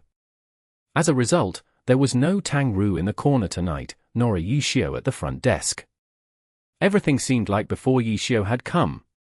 At 9 in the morning, Yi Xiao woke up from his bed. The sunlight shone through the pitiful window, leaving a ray of light in the dim storage room. Dust hovered around in the light ray. Yi Xiao looked at it blankly and couldn't help but think back to the rain in Sin City that had drifted like so. The crazy 36 hours had ended. Yi Xiao had only realized this now. He rubbed his head and got up, putting on his clothes and then left the room. The TV was on in the living room. Chenghua was in her sleeping bag and was watching the TV from the sofa with her head wet. Boss! Yi Xiao called. Chenghua turned her head and said with a mouthful of foam bubbles, woo woo, a greeting. She then turned around and continued to watch TV. Yi Xiao was speechless. Who would think that someone who was watching TV on the sofa like that would brush her teeth at the same time? Can I use the bathroom? Yi Xiao asked. Woo woo woo. Chenghua got up and rushed into the bathroom. After gargling and rinsing out her mouth, she wiped her mouth clean of the white foam and walked out. Go ahead. Okay. Yi Xiao went in. I didn't open your Christmas present. Don't forget to open it. Chenghua said. Okay. Yi Xiao nodded his head. By the time he finished washing, Chenghua had already turned off the TV and left. The door to Tang Ru's room was open, but she wasn't there. Yi Xiao walked out and went to the internet cafe. Morning. He greeted the employees working in the internet cafe. Yi Xiao saw Tang Ru and Chenghua sitting together at their special computer spots. Yi Xiao walked over and said hi, but didn't sit together with them. I'm going to the smoking section. Okay. Chenghua obviously wouldn't stop him. She was only being able to resist because it had been a special situation yesterday. Cigarette smoke wasn't something that she liked. The internet cafe in the morning was very empty. Yi Xiao randomly took a spot and swiped his card to enter the game. As soon as he got online, he immediately received a message from Steamed Bun Invasion, who was crying to him. Senior, what happened? How did you guys suddenly get to level 38 in one night? Steamed Bun Invasion added a bunch of crying emoticons. Christmas event. Where were you the past 2 days? Yi Xiao replied. I was at a Christmas event too. Steamed Bun Invasion said. What? How come I didn't see you online? Why would I go online? I went to drink with a few of my buddies. We got very drunk and I slept the entire day yesterday. I came onto the game to look today and everything changed. How many days did I sleep? What day is it today? Yi Xiao was speechless. Steamed Bun Invasion's Christmas event had taken place offline. He helplessly replied, there was a Christmas event in-game. It allowed you level very quickly. We leveled several times because of it. There was something like that? Steamed Bun Invasion was surprised. For these types of holidays, the game often has events. Yi Xiao felt like Steamed Bun Invasion had played games before, so he should have known. That's right. How could I have forgotten? Steen Bun Invasion suddenly realized and began crying as if his mother had passed away. Hurry up and catch up. With such a gap, what else could Yishio say? Senior, I'll give you my number. If something like this happens again, call me. Steen Bun Invasion was very sad. Okay. Yishio replied. He jotted down Steen Bun Invasion's number and told the crying Steen Bun Invasion to train. Yishio opened up Lord Grimm's inventory. He saw the Christmas present and opened it. A flash of light. Lord Grimm and Soft Mist's points had been quite high, so the experience reward they received was about the same. With this experience, Lord Grimm also leveled up to 38. Aside from this, he also got a reward that put him on TV, a level 40 orange weapon, Shadow Claw. Claws were fighter-class weapons and were most commonly used by brawlers. The Shadow Claw was an orange weapon, so its stats didn't need to be spoken. However, Yishio didn't need it to upgrade his 1000-chance umbrella. Yishio immediately messaged Steen Bun Invasion and gave him the Shadow Claw's attributes. Senior! Steen Bun Invasion shouted. Hurry up and level. When you reach level 40, I'll give it to you. I will. Steen Bun Invasion yelled. Yishio smiled and then closed the chat window. His Lord Grimm was still in Sin City and had a lot of items on him. He still had a lot of weight on him and he had to get rid of it. After returning to Kanji City, he ran directly to the storage house. On the way there, Yishio made sure to be careful, looking to see if he was being given any special attention from the big guilds. Don't look at how everyone had been so happy and harmonious at yesterday's Christmas event.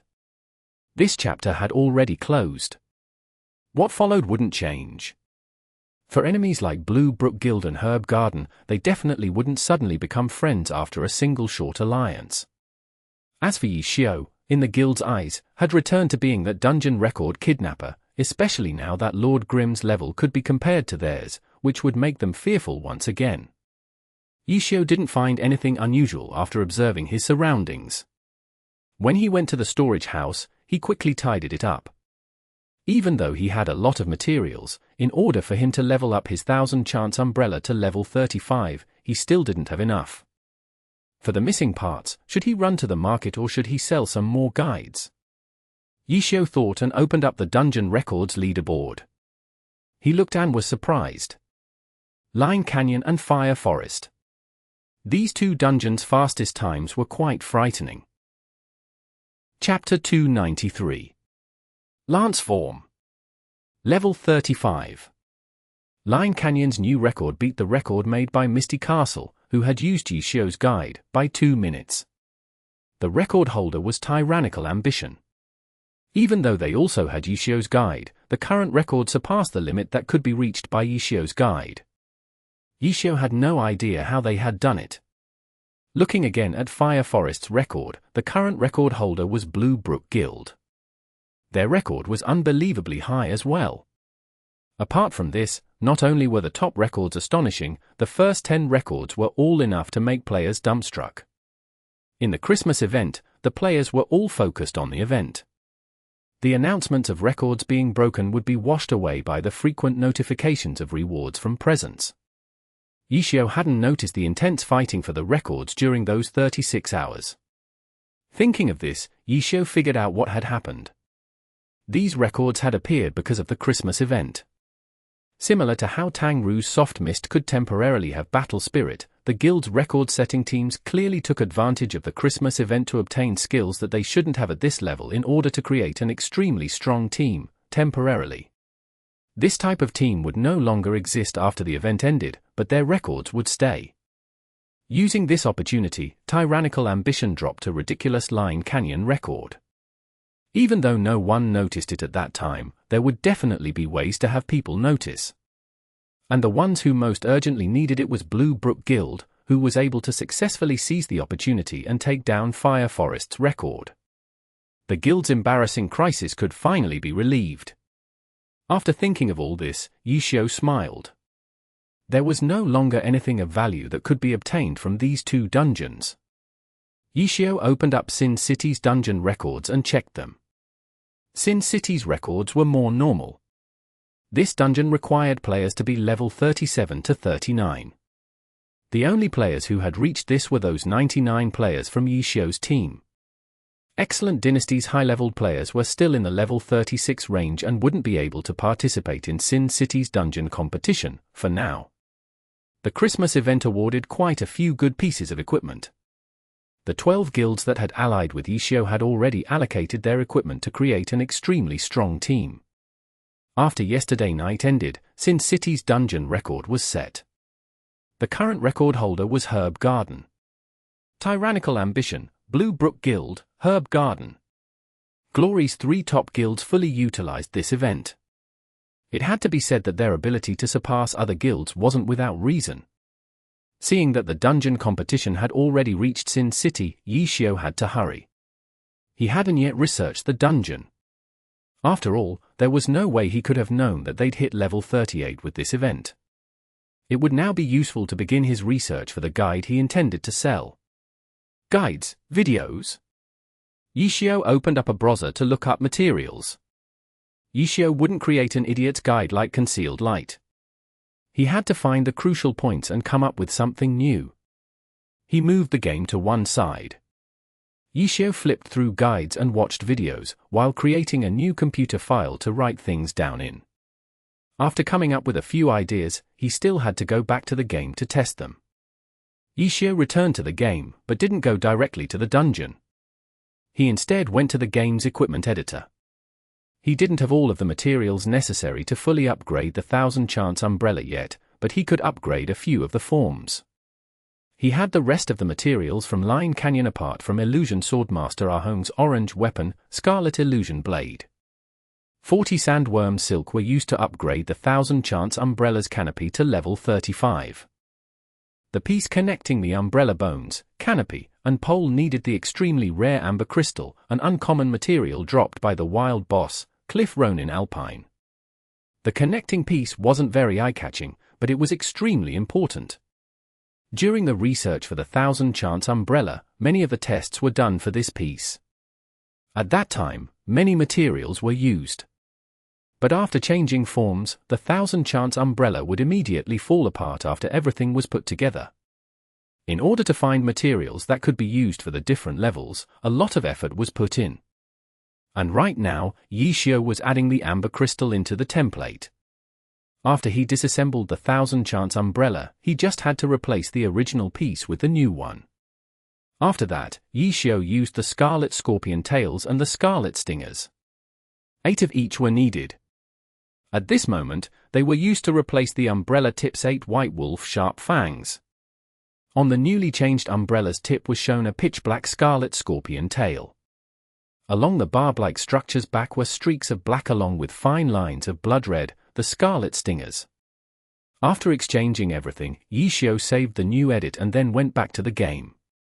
Currently, Lord Grimm was still in Kanji City. Even though it was a safe zone, changing the weapon formations to check the attributes could still be done. He took out the upgraded 1000 Chance umbrella and changed it to the lance form. The umbrella tip was made up of Scarlet Scorpion tails coming together. The backwards hooks were unevenly matched, but the 8 Scarlet Stingers came together creating a single scarlet tip. The attributes: 1000 Chance umbrella, lance form, level 35. Weight, 2.3 kilograms. Durability 23. Attack speed, 5. Physical attack, 470. Magic attack, 350. A level 35 silver weapon had an attack that wouldn't lose to a level 40 orange weapon. These stats were around the same as Tang Ru's new level 40 orange weapon, Glowing Fire Halberd, but the Glowing Fire Halberd had an attack speed of 1, while his 1000 Chance umbrella had an attack speed of 5. An attack speed of 5 and an attack speed of 1 didn't mean that there was 5 times the difference. In the early days of Glory, attack speed wasn't represented by numbers. Numbers were attached in order to help players understand the concept of attack speed plus 1, 2 attributes to a weapon. The difference in attack speed was only 1.25 times based on the data provided to the public. This number didn't seem eye-catching, but in the game, a player could easily feel the difference. As for the difference between an attack speed of 9 and 10, the difference was minuscule and only a very skilled expert could tell the difference. Apart from this, there was also a setup that made players sad. It was that the attack speed would only appear as a whole number. This meant that there were actually decimal places that were hidden. And this rounded, up or down, part could only be found through research.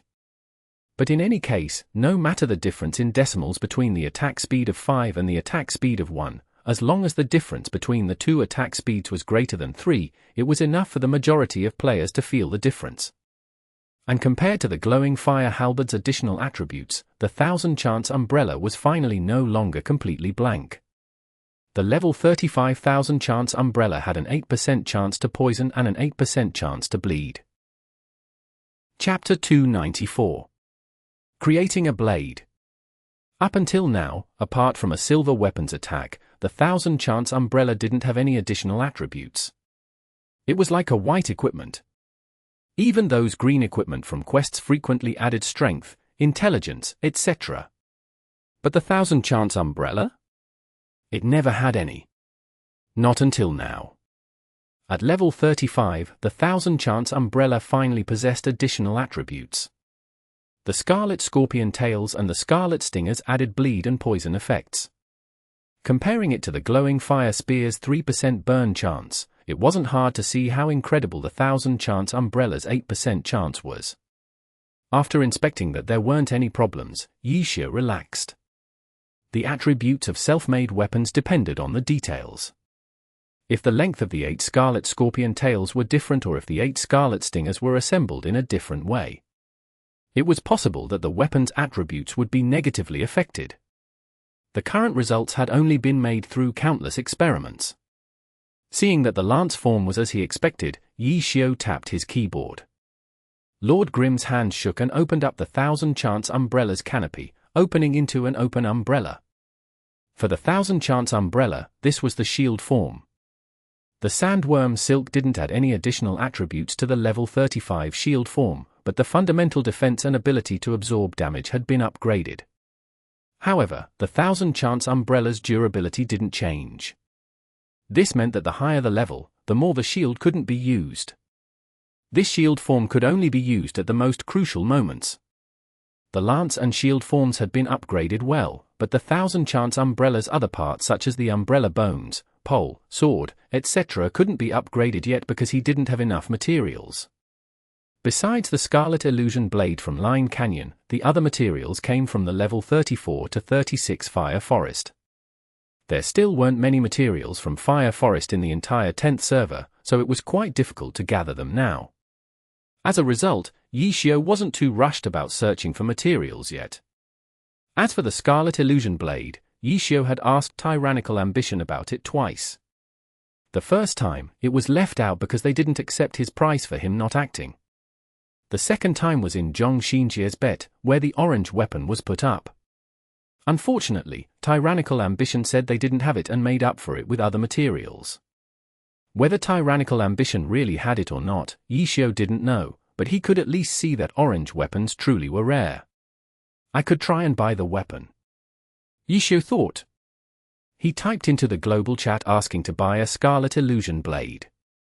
The world was large, even if it was a rare orange weapon. After so many days of countless players running the dungeon, Yixia believed that there should at least be a few out there.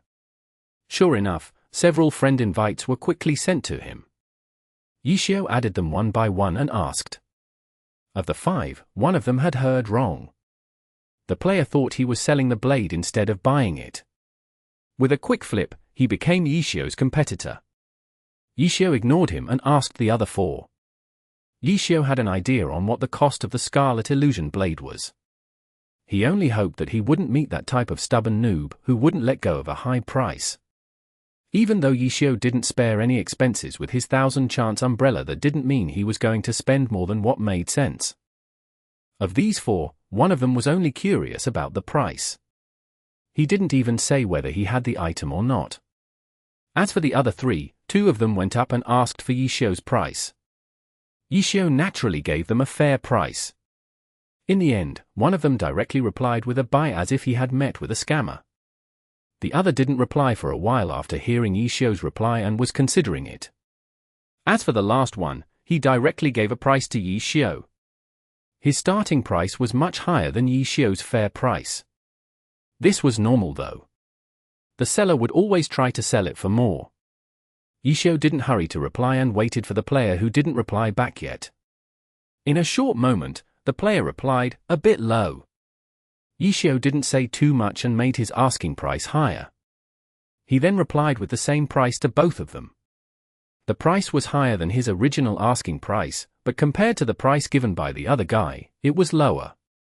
In the end, the one who actively gave him a price defended his price, while the other now with a higher price hesitated again and then replied that he would accept. Yishio immediately made an appointment, while sending the other one a reply saying, sorry, I've got another offer. That player's messages stopped and nothing else came. Whether or not he was regretting his offer, no one would ever know. Yishio didn't have that much money, but he had materials. As a result, he messaged the seller for a negotiation to see whether he accepted materials. If this was a noob who didn't know about the value of uncommon materials, then it definitely wouldn't work. Luckily, it looked like this player understood and after a bit of discussion, he happily accepted Yishio's offer. The two brought their items and met up at an agreed-upon place. After opening the trade, they each put in their items and accepts. Like many other countless transactions, it ended peacefully. The two said bye and then went to do their own things. Yishio entered the equipment editor. All he had to do was make the material into the correct shape. Of course, to get to this point, countless trials and errors had been made.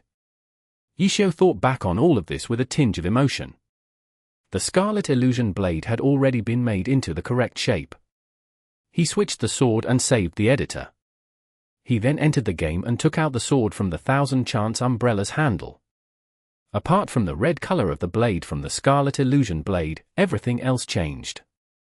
1000 Chance Umbrella, sword form, level 35, physical attack 390, magic attack for 40. Apart from this, there was a critical strike chance increase of 2%.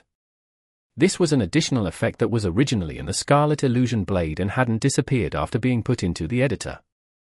After this was done, Yishio could only wait a few days for the 10th server to run more Fire Forest dungeons before he could do any more upgrading. He could then sell his guides for the items after they were gathered by the guilds. Gathering up all the materials by himself was impossible. Lord Grim left Kanji City and headed towards Sin City. Yishio messaged Tangru, asking her if she wanted to dungeon. Actually, Yishio had the ability to solo the dungeon. However, when dungeoning solo, it wasn't possible to encounter a hidden boss. Yishio considered this and decided he needed a partner. Tangru was currently following a guide and clearing some quests. Soft Mist had leveled from 31 to 38 extremely quickly. Among the load of quests within these 7 levels, there were naturally ones that rewarded skill or attribute points. Hearing Yishio's call, she immediately tossed the quests to one side and ran to play with Yishio in Sin City. At Sin City, the two met and partied up. Just as two. Tangru looked left and right, but didn't see anyone else. If not, then who else? Yishio said. Besides Su Muqing, the other players he was friends with weren't high enough level to dungeon in Sin City. Okay, then let's go. Tangru said. When she said just us two, she wasn't doubting that the two wouldn't be able to clear the dungeon. It meant that if it was just them, then they should start at once. Sin City's dungeon was located in a prison. Sin City's residents were all criminal, escaped prisoners. This prison didn't have any rules either. The prisoners were free to roam. The quest background and the story was that there was a prison outbreak where all of the guards were killed. Their jobs were to forcefully suppress these prisoners from escaping. Yishio and Tangru. One of them had looked at the plot 10 years ago, while the other was feeling dizzy with massive text. At this moment, how could she care to understand all this? The two went to the dungeon entrance and quickly entered it. They only had one goal, kill. Chapter 295. Word Battle. The underground prison was dim and moist. As soon as the two characters entered, they stepped into a small puddle. Water splashed onto the ground. Not far from there were a few monsters, who immediately turned their heads and rushed over when they heard the sound. The underground prison didn't give players any time to prepare. As soon as they entered, they had to fight. Tang-Ru liked this briskness. Her soft mist had already dashed forward to meet with them in combat. In this dim environment, her scarlet moon lancer's glow shone brightly. The two of them were more than enough to deal with this dungeon. However, the two couldn't think about creating any type of record. Yishio had come to research the dungeon. Seeing that Tang-Ru didn't have any problems dealing with the monsters, he let her be and continued to walk forward until he reached his planned position, where he began to practice. Tang-Ru was just one person and needed some time to clear away the dungeon monsters. When she had finished doing so, she ran over to where Lord Grim was and discovered that he was unexpectedly even slower than her. And by a lot. "What are you doing?" Tang-Ru asked curiously. Even though Yishio normally never tried his hardest in dungeons, he had never been like this. "I'm studying some things. You can continue killing," Yishio said. "Okay." Tang-Ru continued forward. Although the two were both in the same dungeon, they were pretty much doing their own thing. Tang-Ru pushed forward. She turned around and saw that Lord Grim was still in the same place and with the same few monsters. In Glory, team members only shared experience within a certain range. Soft Mist was just about to leave that range, so Tang-Ru had no choice but to go back. "You're still not done?" Tang-Ru asked after running over, though she didn't have Soft Mist help out. "Yeah, help me test it out." Yishio had Tang-Ru help him.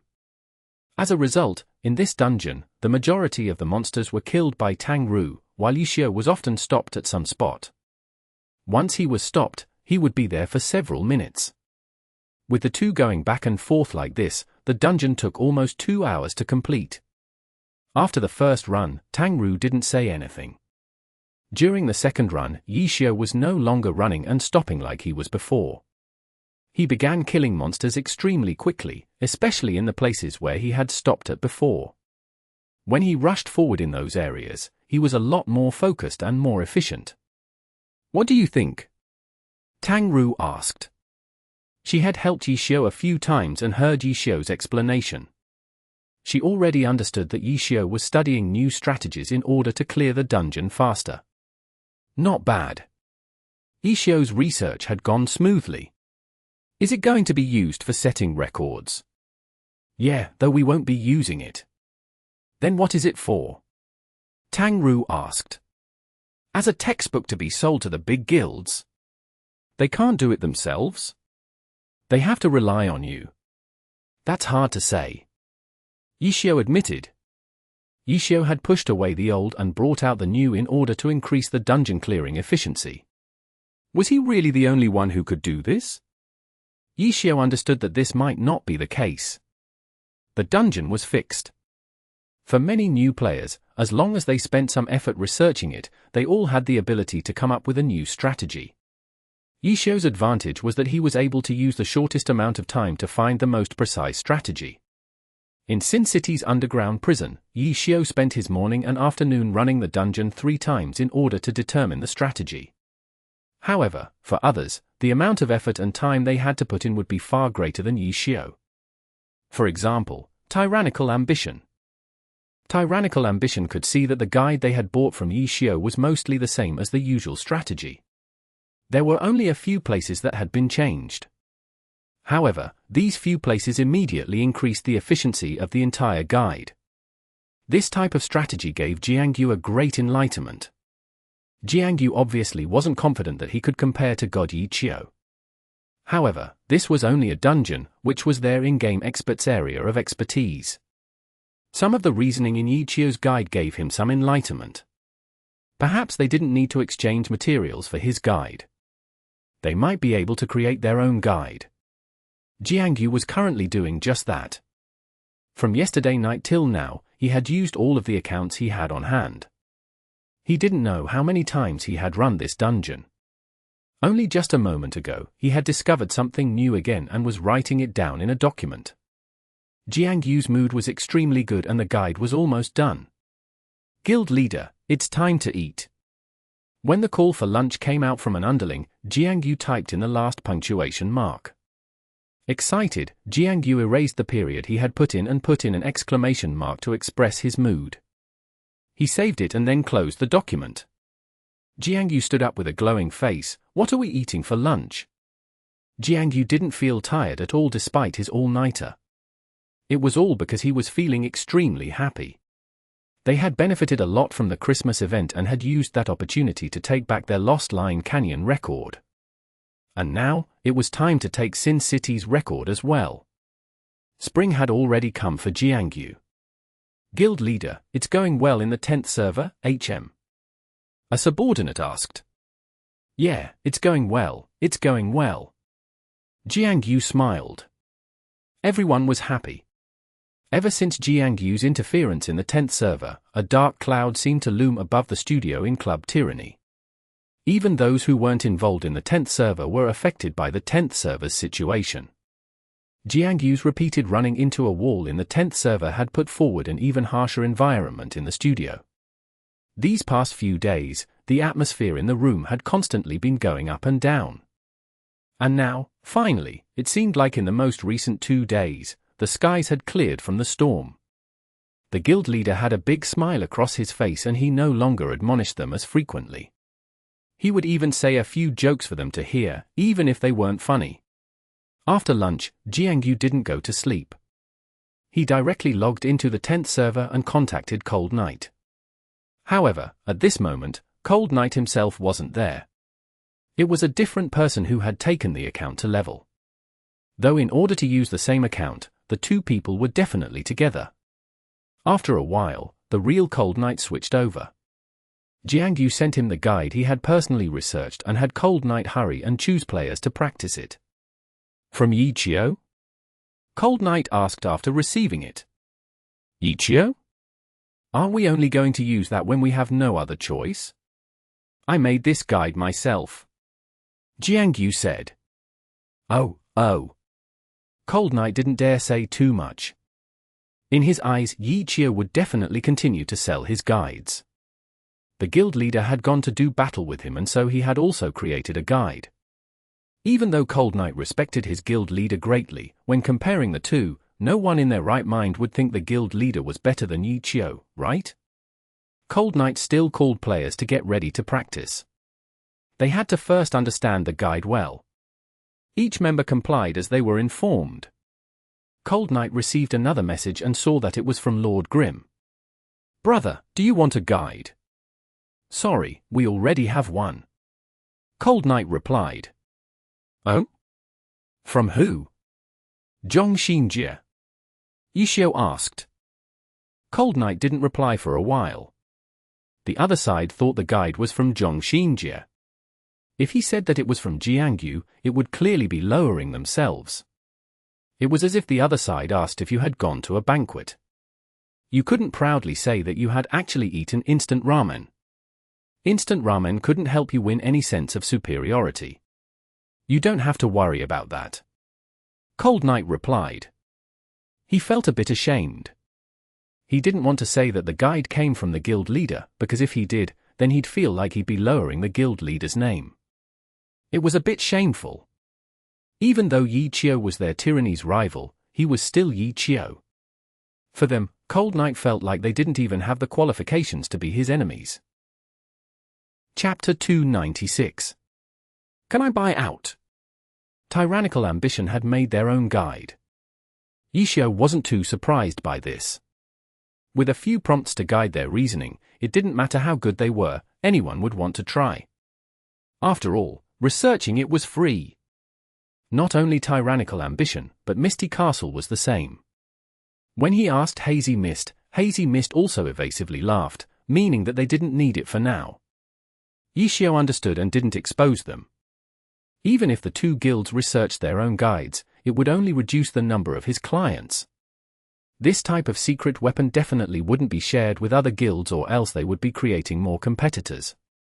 The two guilds that had previously bought Yishio's guide refused his new one. Yishio chose another guild. Another one. Blue River received the message and replied back. Yeah. Last time, you missed it. This time, you should take the chance. Last time it was Line Canyon. Did Misty Castle use that guide? Blue River asked. Of course. What's the price? Blue River said. A list of materials appeared in front of him. Blue River quickly skimmed over it and replied, this. Not just me, I'm afraid no one in the 10th server can fulfill your needs. The list was all Fire Forest uncommon materials. However, they had only begun running Fire Forest 2 or 3 days ago and really didn't have many materials. It's not a rush. It's not our first time making a deal. We still have trust, right? Yishio said. What he meant was, you can give it once you have it. Last time, when he peddled his guide, Blue River had refused it because he had made a deal with tyrannical ambition to give up on competing for the Line Canyon record. He was clearly someone who kept his part of the deal. Even if it was a time when his guild really needed to come back, he didn't use any loopholes as an excuse to break the deal. How could he not trust someone like this? Okay, if you're fine with it, then it's not a problem. When we get the materials, we'll hand them to you. Give me a guide. Blue River replied. Give me your email. I'll send it to you. Blue River gave him his email address and then asked, Can I ask you something? How many guides have you already sold? Blue River was an understanding person. He wasn't naive. He had completely understood the guide's value and purpose last time. This guide wasn't a guarantee for the record. It was only a ticket to the competition. It didn't make sense for him to only sell one copy. Simply speaking, the 10th server records were once again being controlled by Lord Grim. However, Blue River knew that with Lord Grim's identity, there was nothing he could do about it. Just you for now. Oh? Then. Is it possible to buy the guide out? Even though Blue River knew the possibility wasn't high, he couldn't help but ask. If he sold these guides, he had 10 or so guilds as buyers. Buy out?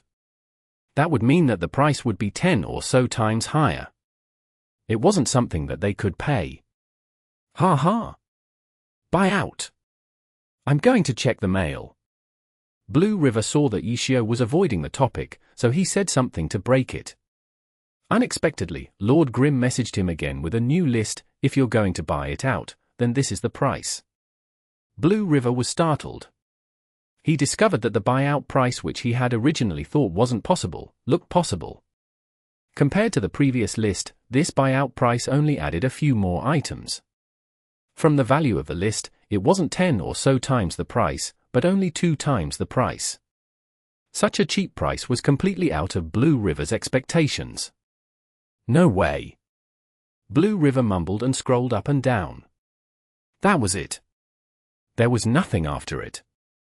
Is there another message? Blue River thought. After a bit, another message popped up. When he looked, he saw that it was from Lord Grim. What do you think? Just this? Blue River couldn't help but ask. Yeah. Blue River hesitated. It wasn't because the price was high, but because the price was too low. How difficult. If the price was high, he couldn't buy it. If it was too low, he was hesitant because it seemed like there was a trap. Even though the other side trusted him, Blue River wanted to pay him back. But as the guild leader, he was responsible for the 10th server and couldn't act out impulsively. Can I? Think about it. Blue River asked. Oh? How long? Is a day okay? All right. Yishio laughed in reply. How could he not know what Blue River was thinking? If he was going to buy it out, then he had to look at the guide's value. Blue River would probably test out the guide, especially when midnight came. By then, Blue Brook Guild would begin competing for the records in the 10th server. If he really could set an incredible record, then buying out the guide was the same as buying out the record. Could the guide help Blue Brook Guild do that? Yishio didn't know. After all, Tyrannical Ambition and Misty Castle had already created their own guides using similar reasoning. Yishio didn't know how good their guide was either. He was confident in one thing though: Tyrannical Ambitions and Misty Castle's guides could be no better than Yishio's. There was no limit to player versus player battles because people could progress and change. However, dungeons were fixed. Some of the luck was fixed within a certain range. There was absolutely a limit. As long as the limit was reached, then there was no way the other side could surpass it. Yishio thought and then continued to play. He had already finished with Sin City's dungeon runs. As a result, Yishio did the same as Tang Ru. He flipped through guides while doing the required quests from level 31 to 38. Once again, he sat in the same place the entire day, only moving to eat. At night, Xiao Yifan grabbed his 1-inch ash and got online. When he looked at God's level, he also coughed up blood. Yishio asked him and, sure enough, their tiny herb had their own Christmas event. As a small figure on the team, he couldn't be so free like Su Muqing, which was why he hadn't been online for those 2 days. Xiao Yifan knew about the Christmas event's rewards. He had guessed that he would fall behind in levels, but he had never imagined that it'd be by so much. The god was already level 38. The two would have difficulty playing with each other. He was currently regretting everything. If he had known earlier, then he would have handed his account over to have it leveled.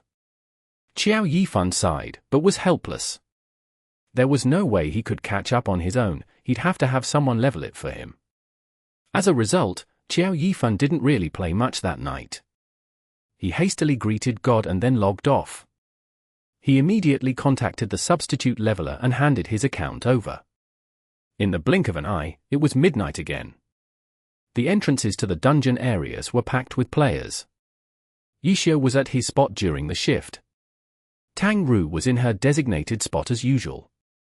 Chen Gui had gone to bed early. "Are we going to dungeon?" Tang Ru asked. She had been completing quests the entire day. Her brain was fried. "Let's go," Yishio said. Su Muqing had already gone online. Yishio and the other two walked over and partied up. Currently, only the elite teams from the big guilds were in Sin City. The wild team still hadn't reached here yet. At the entrance, he saw many familiar IDs. They were all players that had teamed up with him during the Christmas event. They greeted each other half-heartedly and then went into the dungeon. 3 definitely couldn't compare to 5, but that didn't mean the dungeon would be hard. The 3 pushed forward. As the time approached 12:30 a.m., Yishio began to pay attention to the messages up until 12:40 a.m. without any news of a dungeon record.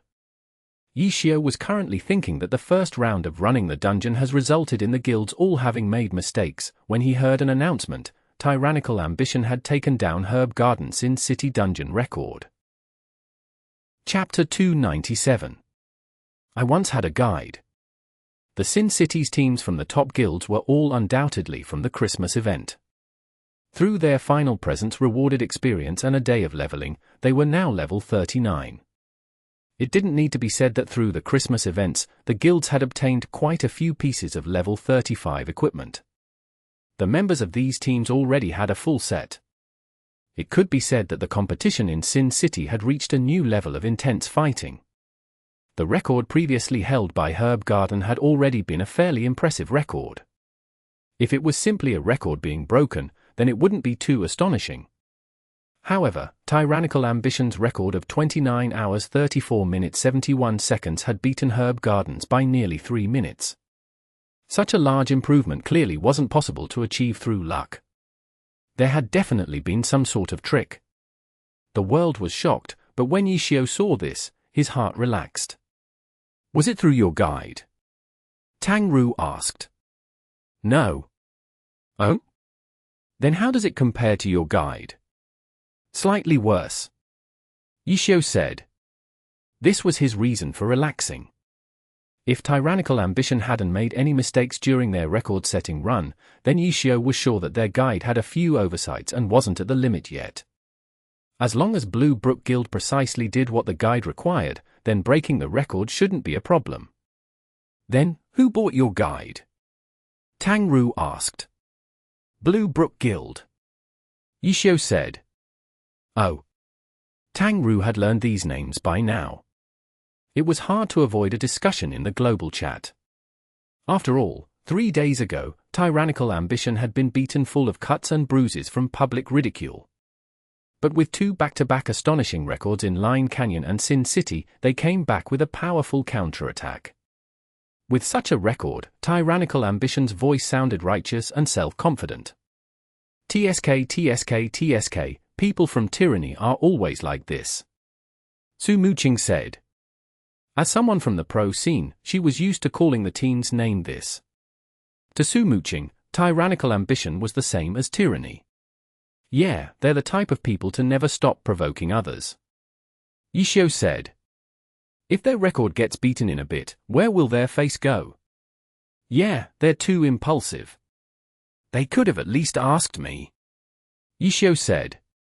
If Tyrannical Ambition's players had come to ask him, he could have told them that their record wasn't good enough. If they were going to brag, they still needed to try harder or else their reputation would quickly take a blow. Su Muqing laughed and then said, Ask you? You're the one person Tyrannical Ambition doesn't want to acknowledge, no. Ah? This question really stumped Yishio. Whether it was Tyranny's people or Tyrannical Ambition's players, none of them liked Yishio. When Jiangyu saw that the 10th server's team had broken the dungeon record, he leaped up in joy and celebrated with the person next to him. The dungeon run was a success. Cold Knight reported. Yeah, I saw it. Jiangyu smiled in response. The guide had been made by him, so he naturally had an idea about what the record should be. Everything that could be done had been done. If they wanted to improve it even further, then it would have to depend on luck. In short, that was as far as it would go. We just don't know about Yishio. Cold Knight wasn't as excited as Jiangyu. Ha ha, the dungeon is fixed. No matter how great Yishio is, there's a limit to how fast you can go. The record won't be going anywhere. Jiangyu had put in a lot of effort into creating the guide and had held very high expectations for it. He was clearly a lot more confident in his guide than Cold Knight was. Cold Knight saw that the guild leader's reasoning made sense, but he was still uneasy. He wanted to ask Yishio, but he also didn't want to appear weak in front of him. Even though Yishio was a great god, as someone from Tyrannical Ambition, he didn't want to lower his head to him. Another 10 minutes passed from Tyrannical Ambition's record. The world was still discussing it and no new record came. Yishio's group of 3 spent 50 minutes before finally finishing their first run. Without saying anything more, they directly went in again. Not long after, Yishio began paying attention to the messages again. If a second record was going to come, then it was about time. Not long after, another announcement really did come out for Sin City. The new record was set by Misty Castle, time, 29 hours 33 minutes and 46 seconds. 1 second! They had only beaten Tyrannical Ambition's record by 1 second. Such a small difference was a bit frustrating, but it was common for this type of competition between experts. When Jiangyu saw Misty Castle's record, he wasn't angry. On the contrary, he laughed out loud and sent Cold Knight a message, look and you'll know. His guide is the same. Misty Castle had bought the guide last time. Jiangyu thought that they did the same this time, too. He hadn't thought that Misty Castle would do the same as them and also try to create their own guide. Keep trying. Jiangyu encouraged his 10th server comrades. When he thought of Misty Castle's expense in buying the guide in order to set the record, while their Tyrannical Ambition had relied on themselves, Jiangyu felt superior. Tyrannical Ambition didn't want to appear weak in front of Lord Grim, but Misty Castle wasn't the same. Even though they had politely declined Lord Grim's offer for the guide, with the new record, Hazy Mist sent Lord Grim a message, how is it? Is this record good enough? Yeah, it's okay. Yishio replied. If we used your guide, how would it be? Misty Castle asked. It would be better than yours. Really? Hazy Mist sent a grimaced emoticon. He was unsure if Yixiao was cheating him, so he used an emoticon to show his feelings. It's true. Yixiao replied with a sunglasses emoticon. Whether or not Hazy Mist believed him or not was all up to Hazy Mist. Ah? Then which guild bought your guide? Misty Castle wasn't believing it. If there really was a guide better than his, 2 records had already been made, so where was that better record? But he didn't need to wait for Yixiao to reply. An announcement quickly popped up. Congratulations Blue Brook Guild for setting the Sin City dungeon record, time, 28 hours 12 minutes and 52 seconds. At the same time, Yixiao received a new message from Blue River with 2 words, buy out. Do you believe me? Yixiao grinned. I believe you. I believe you. If the price isn't enough, we can add more. Blue River even asked to increase the price, showing how confident he was in the guide. The guide's price had already been cheaper than Yixiao personally substituting in. The buyout price was also within Blue River's acceptable range. There's no need for that. It'll be the same as that list I sent you in the afternoon. No problem. When we get the materials, we'll send them to you. Blue River replied. Okay. He closed Blue River's chat window. There were still new messages from Hazy Mist. Is it Blue Brook Guild? Sure enough, your guide really is better than ours. What's your price this time? Tell me it. Hello. Is anyone there? Hazy Mist sent him for consecutive messages. The guides are sold out. Sold out? You can sell out. Hazy Mist quickly replied, but when he finished, he figured out the answer. Blue Brook Guild bought it out. There was once a copy for me, but I didn't value it. Hazy Mist left crying. Tyrannical Ambition's Cold Knight wasn't as emotional. He had wanted to value it, but guild leader Jiangyu was intent on fighting it out. Jiangyu had even stopped caring about his work in the Heavenly Domain and focused on the 10th server. When Blue Brook Guild's record came out, Cold Knight felt that things weren't looking good. He had previously declined Yixiao's guide. Should he ask him for the guide now? He didn't want to lower his head to Yixiao, but he was always the one who had to do all the dirty work. Cold Knight was depressed. However, he hoped that the guild leader would continue being stubborn and refuse to ask Yixiao for help. That way, he wouldn't have to lose face. Chapter 298. Research is the key to efficiency. Club Tyranny. Game Studio. Midnight was supposed to be these players' time to work. But with another setback after only just a few days of happiness, quite a few instantly felt tired and gave up on tonight's work. Taking advantage of Jiangyu's currently heavy mood, the majority of the players escaped. Jiangyu was staring at his guide in shock. This guide had been made with his sweat and tears. He had thought that he had created a guide at the limit. He had been full of confidence and had shown it to everyone around him. But Blue Brook Guild's record was like a slap to his face, so heavy that his face was red. Cold Knight was still worried whether Jiangyu would tell him to ask Lord Grim for help. But at this moment, Jiangyu was too embarrassed to give the order. Complacency leads to loss. Modesty brings profit. Jiangyu fully understood what this meant now. He was truly too sad.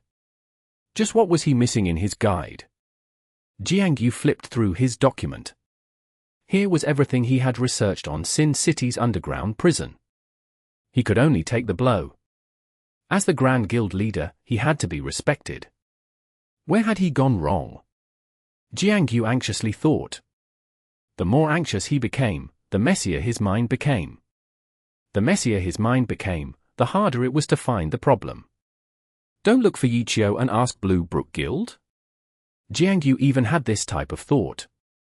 He then thought again. Blue Brook Guild was competing with them. Why would they tell him their methods? How stupid was that? Jiangyu discovered that this thought completely showed how much of a mess his mind was in. I can only rely on myself, Jiangyu told himself. Cold Knight saw that Jiangyu didn't call for him and was very happy. The two didn't know what each other was thinking, but each of their actions complemented what the other wanted. After Blue Brook Guild completed their buyout, Blue River let out a sigh of relief, but he didn't relax. As an expert, he could also see that it wasn't necessary that a top-tier god like Ichio create the guide. When they saw the guide, most of their thoughts were, why didn't I think of that? If they had been the ones to create the guide, how long would it take them? Blue River didn't know. But he did know that after breaking the record, they were in an advantageous position.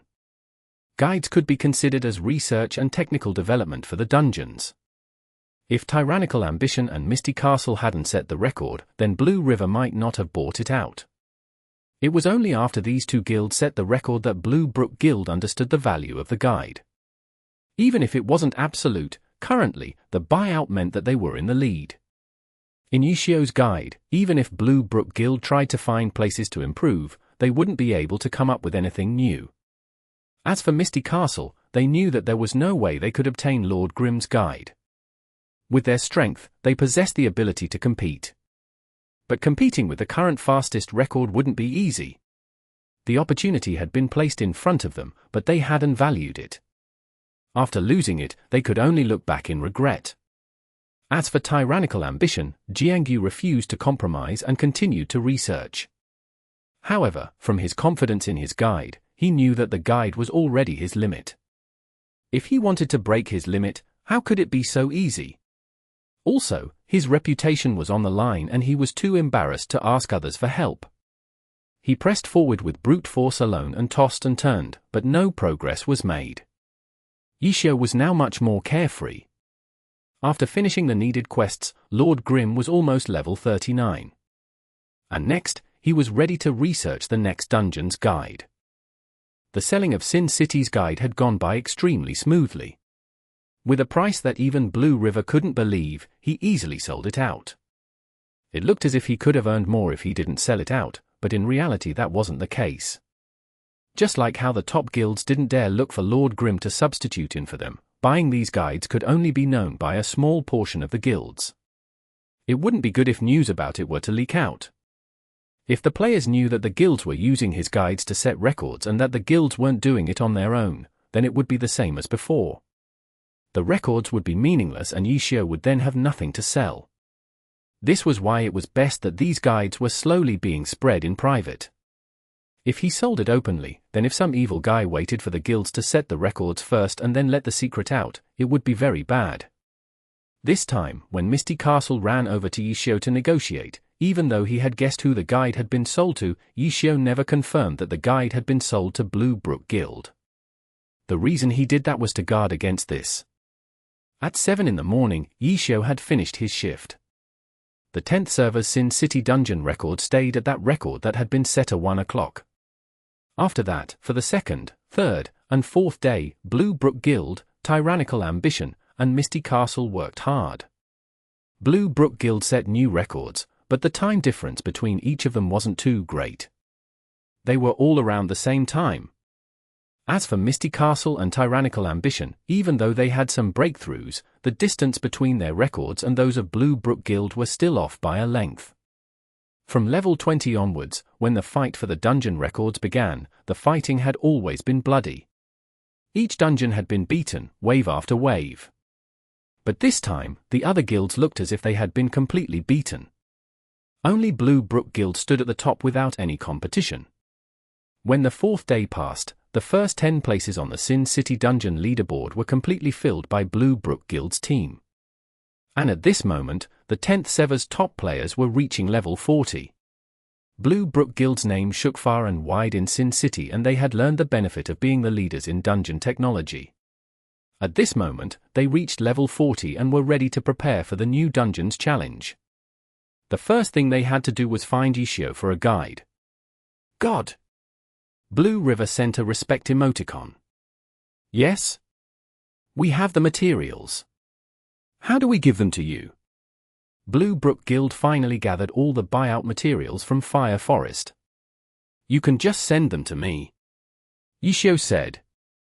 The in-game mailbox could receive practically anything apart from players.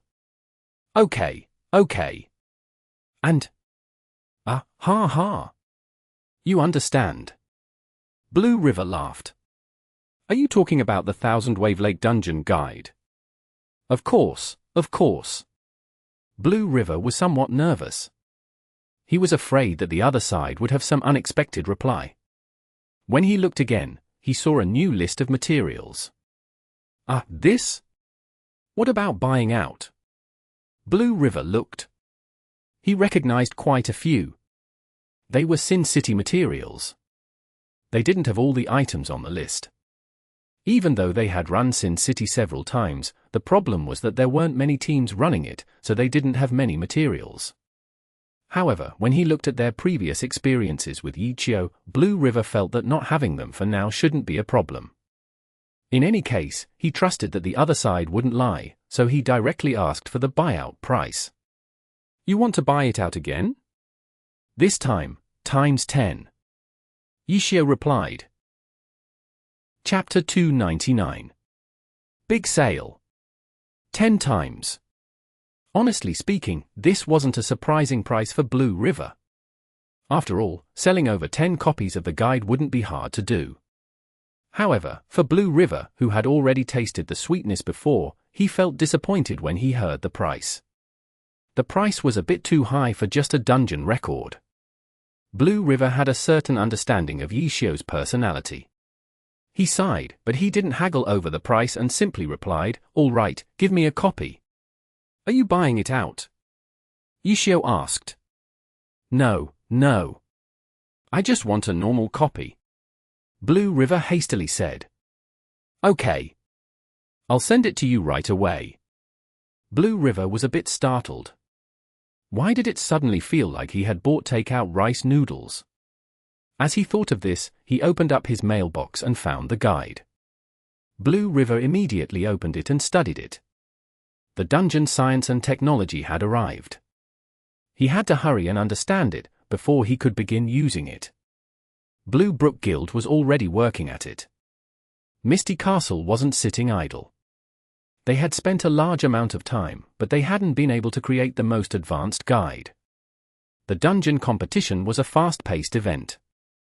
They had lagged behind in technology and they could no longer depend on it. As a result, after hitting level 40, Hazy Mist also bought a guide.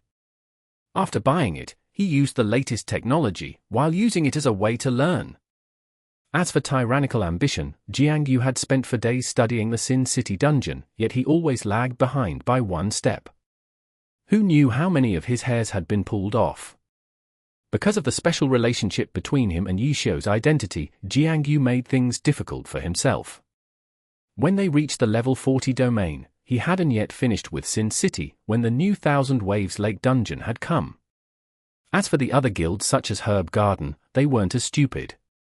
They were all moving towards Lord Grimm, asking him about the situation. Yichio remained calm and collected when he sold his guides. He didn't let his guard down against those who inquired about other buyers' situation. However, because there was a limit to how many high-leveled materials there were, Yichio would only allow trusted guilds like Blue Brook Guild to pay these high-leveled uncommon materials at a later time. For those guilds he wasn't familiar with, his list only contained materials that they had. First the materials, then the guides. If they didn't have the materials, then they could substitute other materials to compensate. In the blink of an eye, Yichio sold 10 copies of the Thousand Waves Lake dungeon. The 10 guilds that had bought the guide began practicing. The record ever-changing, making people watch them hurriedly, just like viewing flowers from horseback. When they saw their times, they all mutually understood. In order to not waste their guild's materials, all of the guilds practiced extra hard. The competition for the Thousand Waves Lake dungeon was extremely intense, starting from the very first day. Tyrannical ambition was still in a knot. How could it be so incredible? The records from these 10 guilds had thrown everyone else competing aside. And their tyrannical ambition was among the obliterated crowd. After a fit of teeth grinding, Jiangyu finally reached terms with himself. Forget about it. If everyone else has joined in, then what are we waiting for? Hurry and buy a copy. Cold Knight didn't wait any longer. When he saw that Jiangyu had finally cleared his mind, he didn't care about his honor. He directly contacted Lord Grim. Yishio didn't say anything more. If you want a guide, then you have to pay materials. It didn't matter who you were. Tyrannical ambition took the guide and immediately began researching it. Even though they had started slower, everyone had the same guide. The deciding factor was no longer on who had the guide, but rather the guild skill level. Lord Grim's guide as the ticket to the competition was finally in operation. Chen Yehue knew about the dungeon guide as well. No one cared as much about the 10th server records as Excellent Dynasty. He needed this dungeon guide. Because Li Hao no longer cared about the 10th server anymore, by only relying on their own guild strength to create a guide, they fell behind as well. After thinking, Chen Yehue found a trusted aide who didn't have the guild's name to privately message Lord Grim and see if he could get a guide. The result was beyond his expectations. This unknown character was able to add Lord Grim as a friend. After saying what he was there for, he also got a price. The price list was sent to Chen Yehue. After looking at it, he didn't see anything unreasonable and immediately sent the materials. When he looked at the guide, he saw that it wasn't fake and secretly felt delighted. He felt he had played a clever trick, easily duping Yi Qiu. It made him feel quite good. As for Yi Qiu, when he saw that an unknown player had asked to buy a guide from him, he wasn't too surprised. He maintained his uncaring attitude and quoted the price. Yi Qiu's big sale had earned him quite a profit. As for who the records were set by, he didn't care.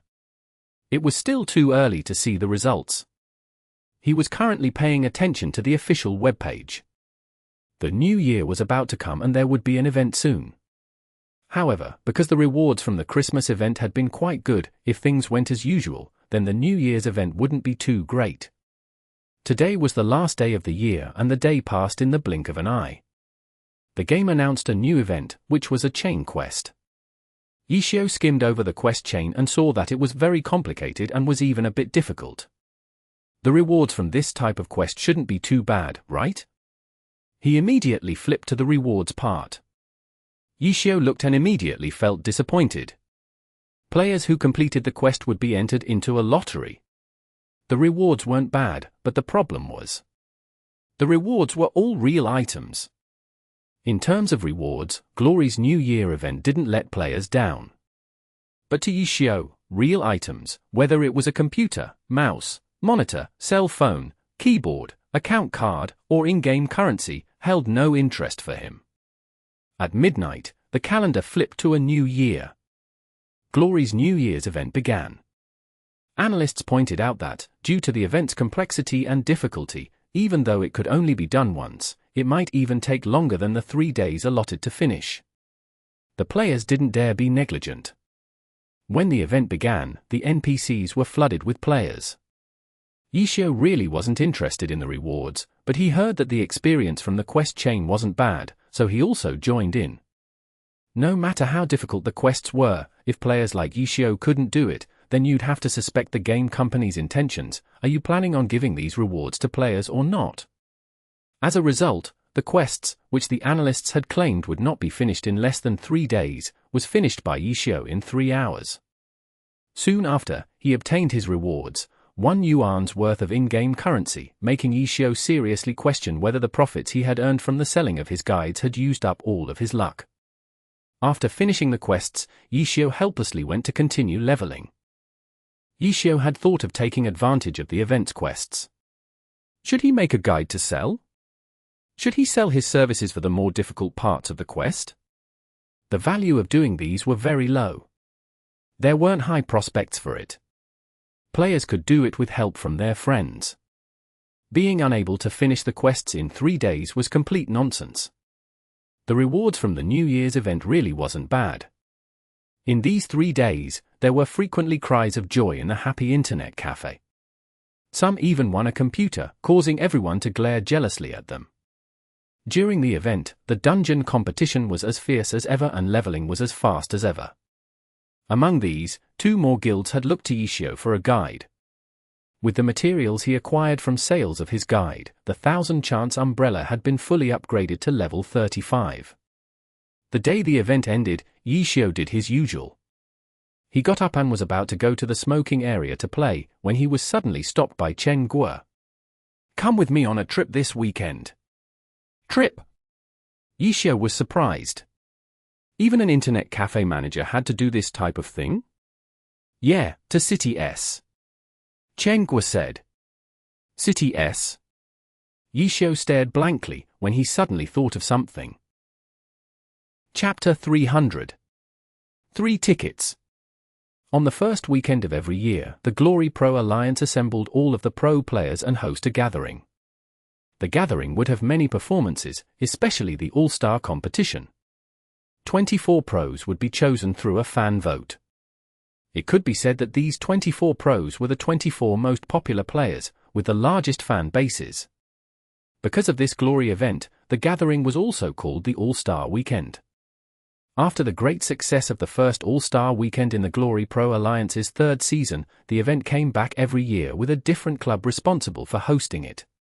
This year, Glory's 8th season and 6th All-Star Weekend was hosted by Club Samsara. Club Samsara was located in City S.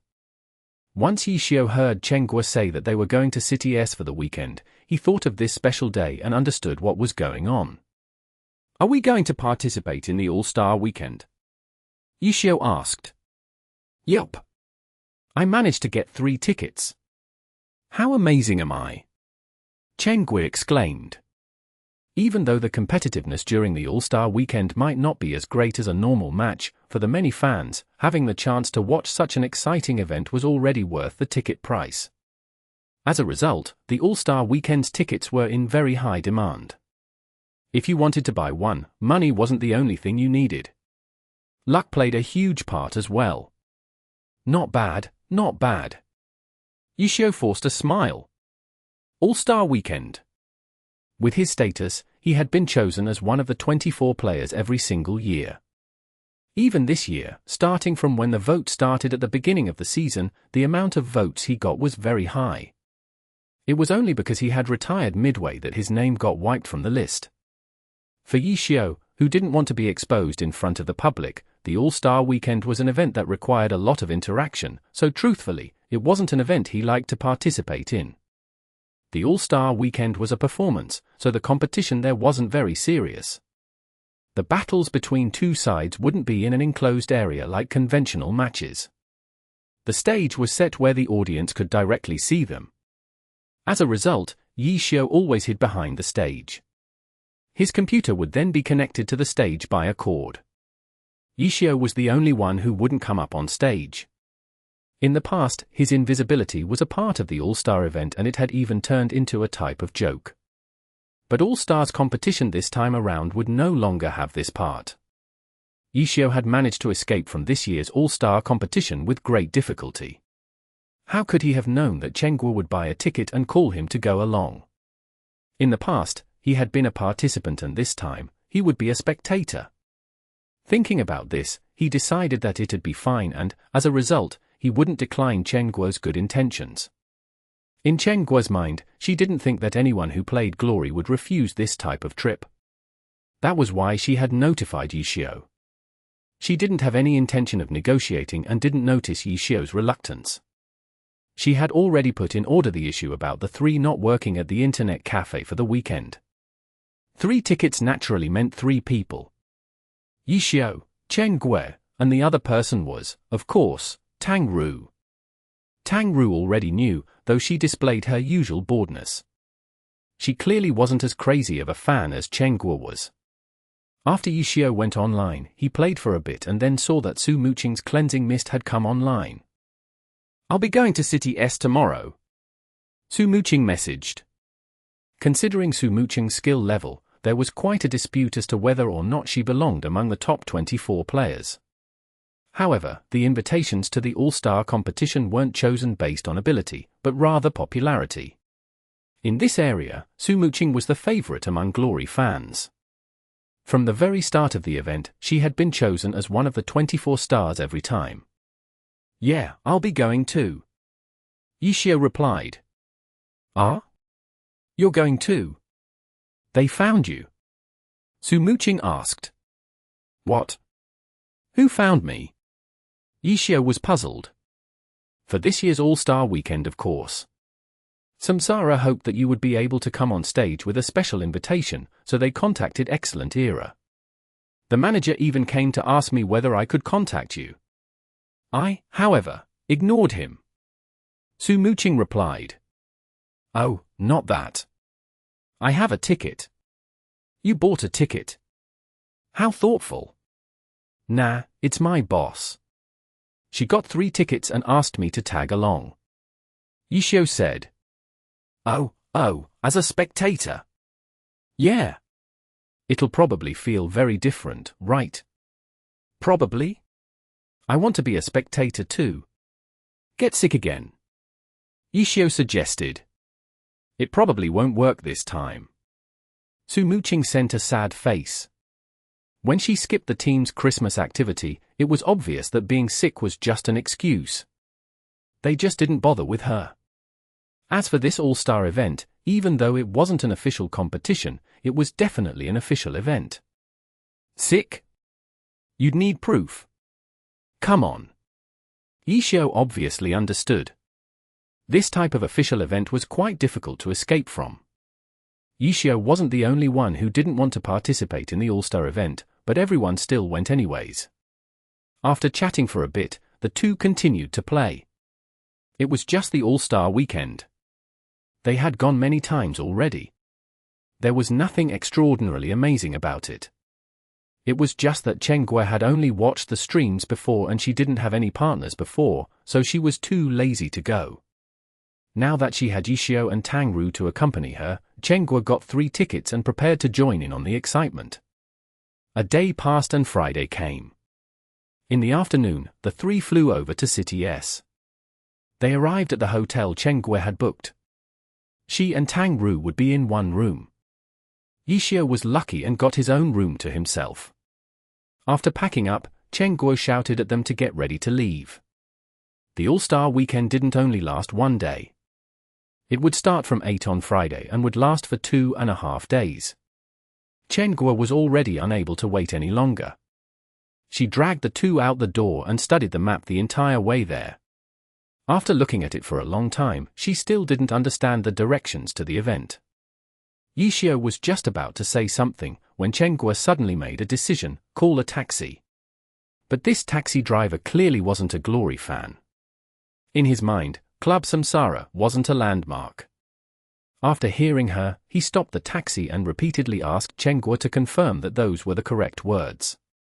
He then asked, at a loss, do you know how to get there? Chenggue coughed blood. She had called a taxi because she didn't know where it was.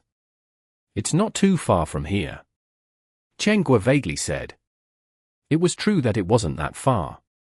She had booked the hotel near Club Samsara. Yishio wiggled into the conversation, go along Changda Road and take a left at Zhaojia Bridge. Once you get past the intersection, we'll have arrived. Oh, there. The taxi driver heard and immediately understood. He stepped on the pedals and they went on their way. Chenggue replied stupidly, where's that? Club Samsara. Yishio said. You've come here before. Chenggue asked, when she suddenly thought again, oh, I forgot. Even though you were just a small character, you still had to be a part of a team, right? Have you been to all the clubs? Yeah, Yishio nodded his head. Then why didn't you say anything earlier? Chenggue said. I was about to. Once the taxi started moving, Chenggue stopped arguing. The taxi went with Yishio's directions and, sure enough, it really wasn't that far away. Just as they were about to arrive, the taxi suddenly stopped.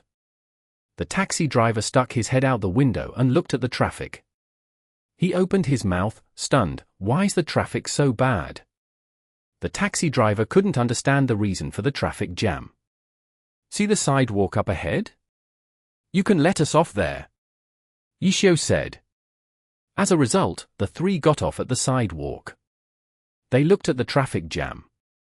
Chenggue wasn't unhappy, but rather, she was excited. Wow. Is this all because of the all-star competition? How exciting! Look! Yup. Yishio obviously knew the reason.